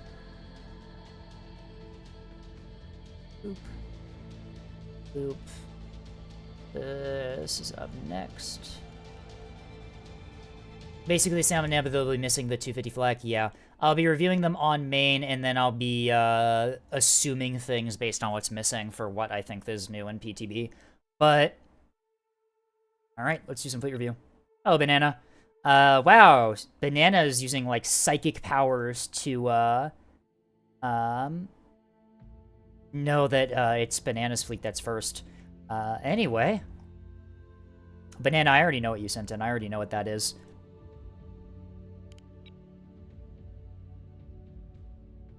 Come on. Load, please. Alrighty, where is it? Here it is.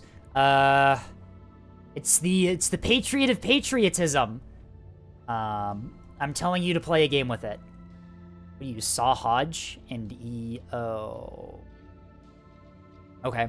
Well, this is Banana's Patriot of Patriotism battleship. It's a S2 spam missile battleship, and that's what it is. Saw Hodge is the primary here. Set to a voxel with the Masquerade, so it's made to look like a surrender CL. Chaff, arming missile. We are decently fast here. We've got 2 lip lashes and a radar. It's not going to turn really well, but it's a missile, so it doesn't really matter. Spyglass is our radar here. Do we have lock capabilities for track quality? No, we don't. Okay, so one of the ways... I guess jamming's not really going to be a problem. You do have Hodge as part of your Saw. For Saw, for backups, I like mixing Saw Arad Val and Saw Hodge because Killjoys are going to completely defeat this thing. If the enemy has enough Killjoys, it's theoretically possible that they can hurt you before they run out of Killjoys. Damage control, large, 2 rapids, 2 reinforced is really light on the DC, but it's for the missiles. It's a missile build. DC is usually light on these things. We have 12 programming channels, pretty fast programming speed with S2s. Vendors, Spotlight, VLS1. I simply do not believe in Killjoys. Well, Killjoys are being run more and more, so, I mean, that is something you have to consider. Even if you consider that you can defeat them, you have to consider that they are going to be existing in your games. 12 channels, fast programming for the S2s. That is really fast programming for the S2s. Speaking of Democracy Delivers, we have 221 of these. They are simple Saw Hodge, HE-shaped. Are these just direct with no maneuvers, I'm assuming? No terminals. Yep, so super cheap 4-pointers. And then we also have S2H. These are EO. No looking behind the voting booth is, I think these are anti-shuttle emergency, or like anti-ambush types of missiles, I think. So you can get them through if something... Anti-CLN. Ah, I see, okay. Oh, they're crews. I didn't even register their crews. All right, 8 of them. So you have a guess to find where the CLN is. I mean, yeah, no, I've seen this in action. The only thing I would say is, you theoretically do have anti-jamming capabilities with the Hodge backup on the Saw missiles. Like, you have that. I will say, it is funny, don't get me wrong. But if you want this to make this more serious, the only thing that I'm a little concerned with is that Spyglass tracks are really inaccurate. So unless, I mean, you could just be pause firing the Illuminators, that works. But, I'm a bit iffy on the radar choice for this, but it shouldn't be too big of a problem. Yeah, you just pause fire, yeah.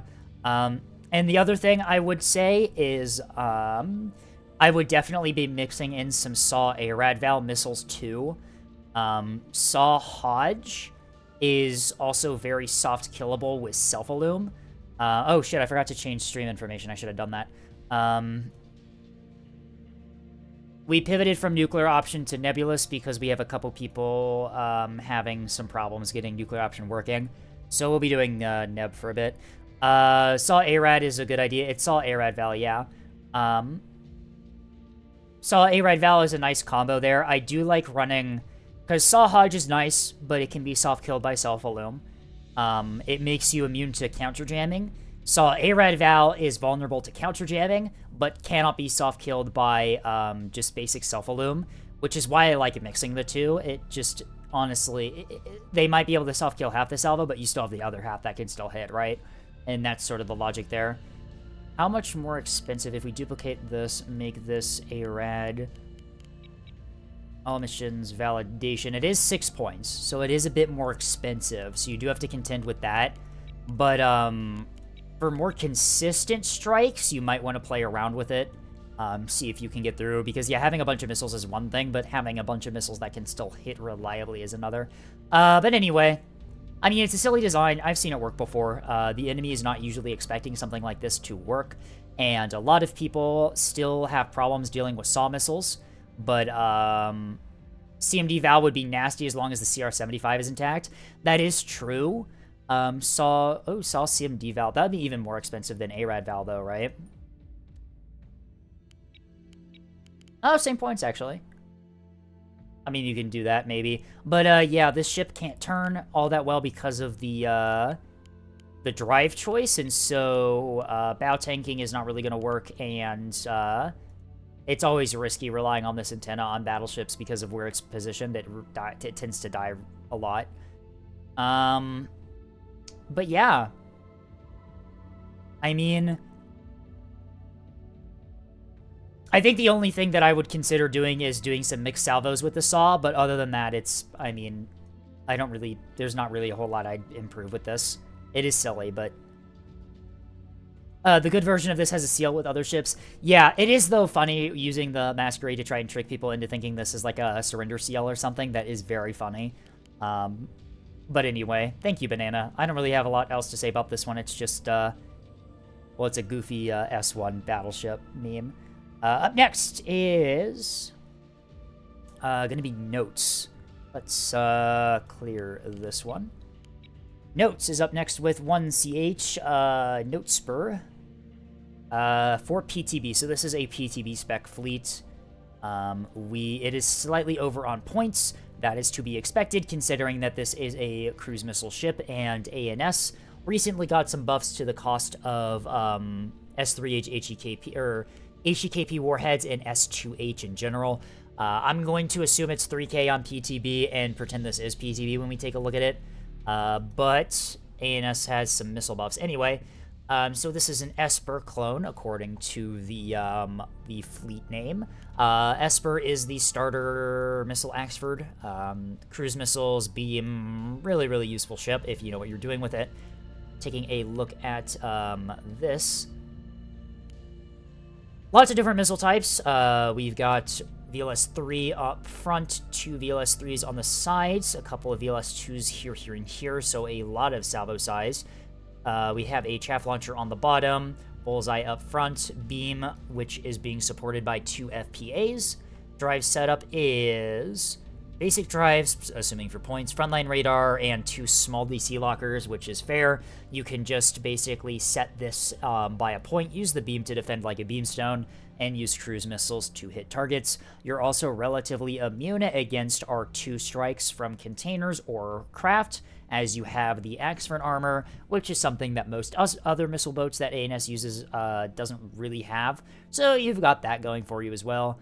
Salvo size is 8, and no buffs to programming speed. Taking a look. Let's take a look at the missiles, because I'm assuming we're experiencing some mixed missile tactics here. Arming missile, we have 22 of these Act Wake Val missiles, and a couple of these Resonance A's. You'll notice how this is a template that I have saved. I have used a lot of Notes' missiles as templates for some of my builds. And a Wawa for Mountain Creature that I completely missed. Alright. A Wawa. Thank you, Mountain Creature. But yeah, so these are Sustainer missiles. Wake Val likely to help with cappers, and Act Awake is just a nice Sustainer missile. You've got a nice number of these. We also have Resonance B, so these are Act Hodge. Probably being fired in mixed salvos with the A's as just your bread and butter multi-purpose missile. Archer's Grace is similar, but instead it uses an HEKP warhead. Nice little punch-up tool. You have a decent number on here. Pretty nice against liners if you can get them bow or stern on, and also probably pretty good against monitors. Moving into the heavy ones. Did I miss my fleet? No, we just started. We've only done one, and this is the second one, so you're good. These are the heavier missiles we have, the S3H, HEI, SAC-Ds, SAC-Es, so decoys and empty is what those stand for. So these are probably your multi-purpose, I say multi-purpose, but these are probably your Acello killers, I assume. Interesting. I'm seeing HEI, AK, SAKs. Act. No, that's not what it is. Huh. I'm not actually sure what this stands for. I know it stands for something. I've heard it before, but it's on the tip of my tongue, but I can't remember.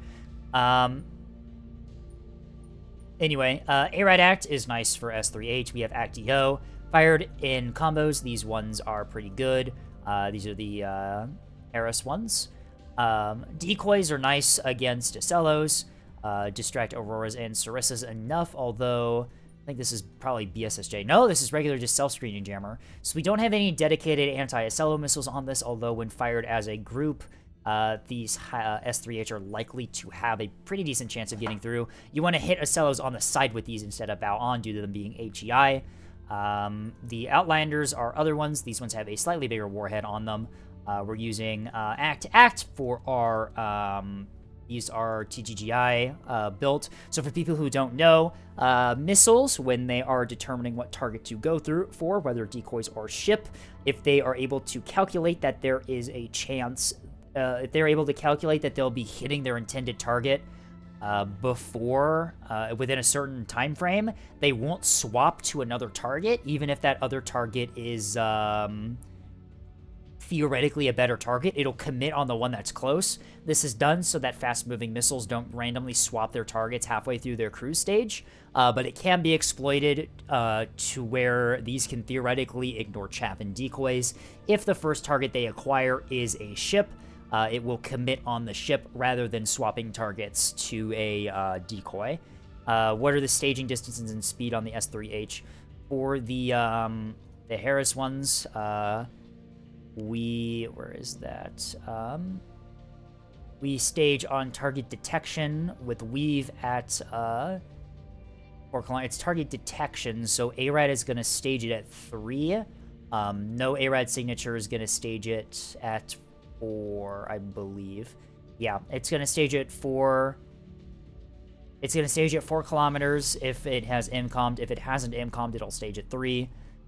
For these ones, it'll stage at 3 regardless, because that's EO Val. Sprint stage for the first 2 is 550 meters per second. For the other 2 is going to be 797 meters per second with no terminals, I'm assuming. Yep.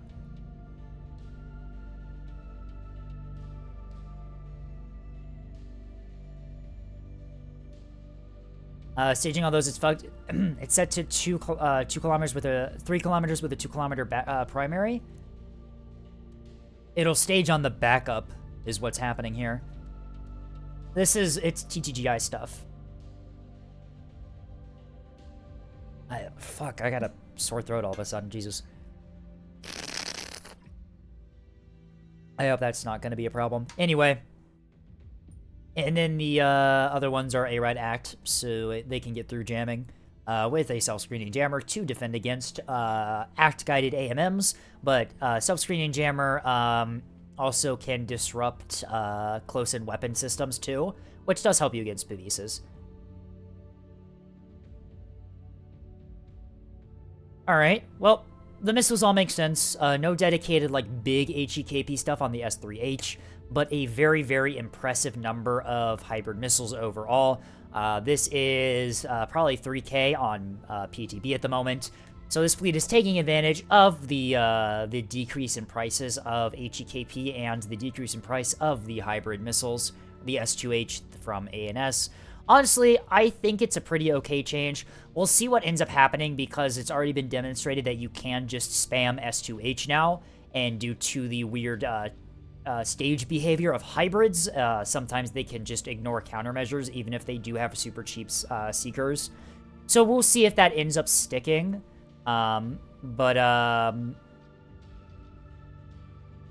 Yeah, we'll see. Overall, I do like the secret combos on these missiles. A very nice mix of different types here. Helps you out against different targets.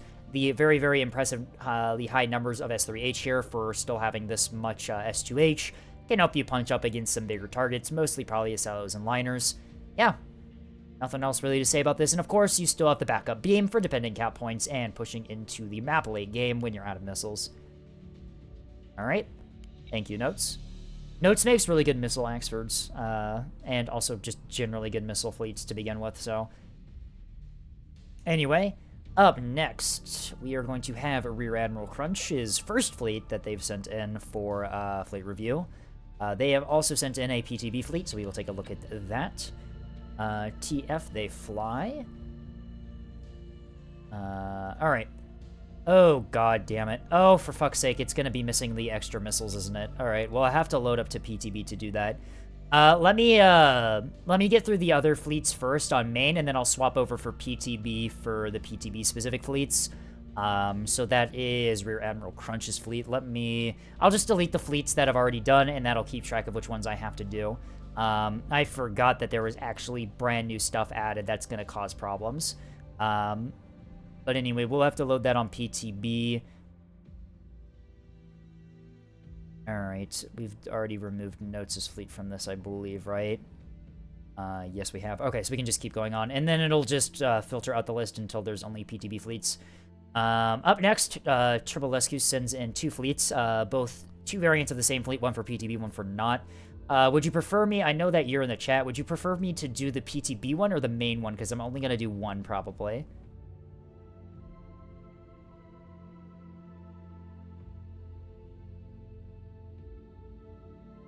Mixed skirmishers is what we're looking for. Do the main branch one? Alright. Mixed skirmishers. Skirmishers, I completely missed it, didn't I? Okay. Did I only get the main branch one? Oops, I only loaded the main branch one anyway. So, alright. Well, this is mixed skirmishers here. No description, but taking a look. We've got 5-ship fleet here.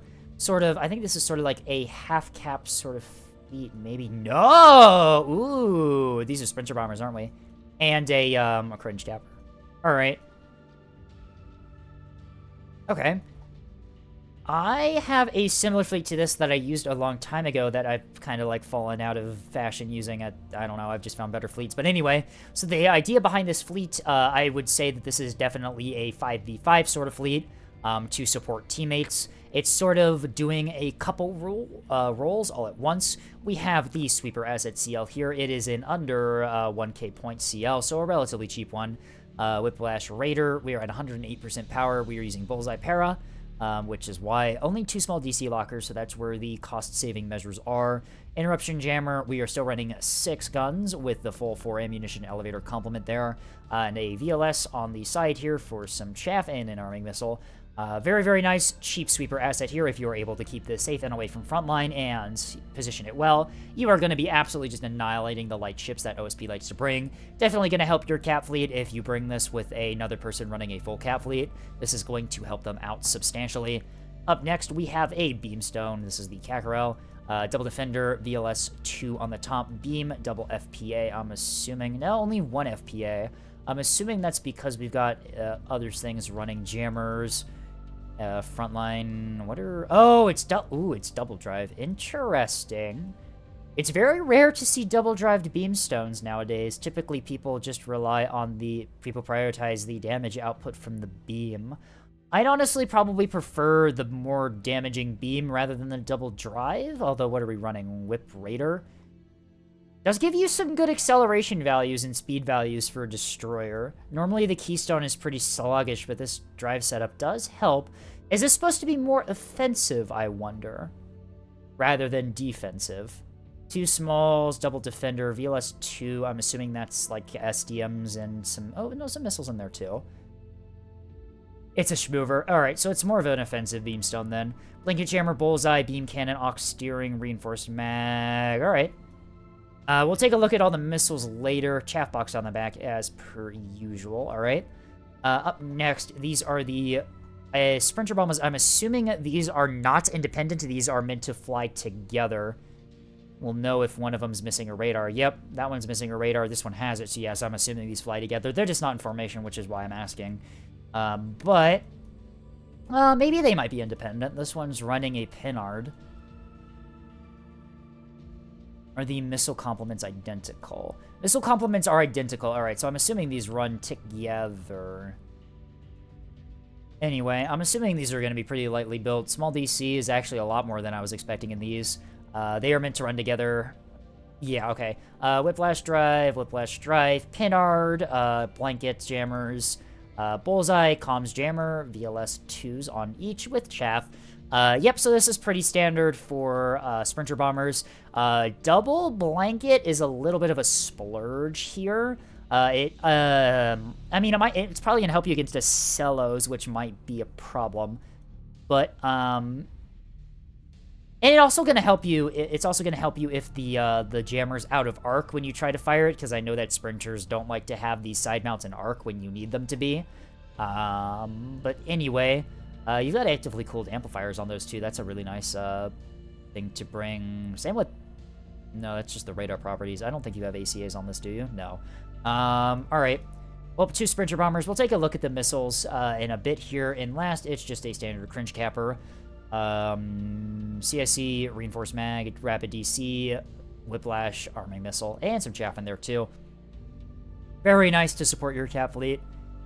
Taking a look at the missiles here. Standard Naginantas, these are 5 points. Main Branch Naginantas, Act, Wake. Heiko Chaff did get a slight nerf in PTB as well, so expect to see Act Wake be run a lot more often than you'd see it before. Can't you run Extended? No, you can't, really. Oh, yeah, Warhead size increase from a couple of changes ago. Whoops. Alright, so one other thing I would notice is that these are set to so that they will auto-engage.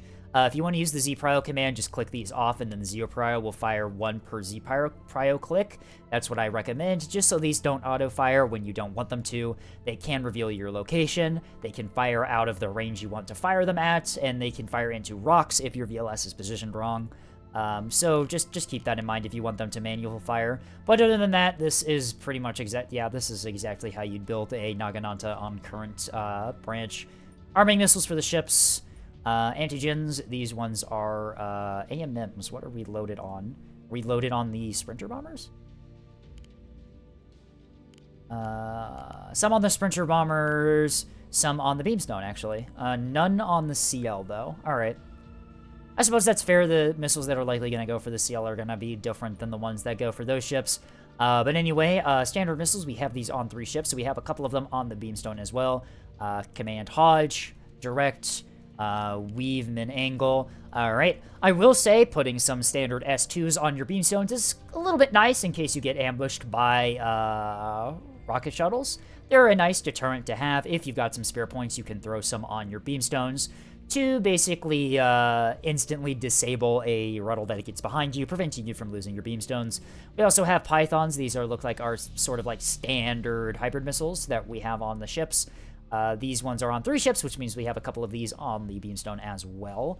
Once again, very nice anti-light ambush tactic on Beamstones. And then Pythons, KPs, these are HEKPs for the Sprinter Bombers for hitting some of the heavier targets you'd expect to encounter. They're all commands, so they're all reliant on that target lock. The Wake backup will keep them running straight if they lose target, which means that comms jammers might not be enough. Although Wake is prone to randomly catching tracks from Wake signatures, so just keep that in mind if you want to maybe run a Hodge backup. Killjoys, though, would get you there, so there's always that to consider. Saw backup might be good here, too, considering it's not too expensive. No, it's 1 point extra. Okay, never mind. I just go with the Wake, then, for points. But yeah, as I said before at the beginning of this is definitely a fleet that I would probably try to only run in 5v5s, where you have the extra fleet on your team to run a more sort of helpful role rather than one of the main roles. In a 4v4, you're going to be losing like a flex or a frontline fleet to bring this, assuming that you bring caps and a frontline is one of them. It is going to be super helpful for a cap player, right? You've got all the tools in here to support the cap players.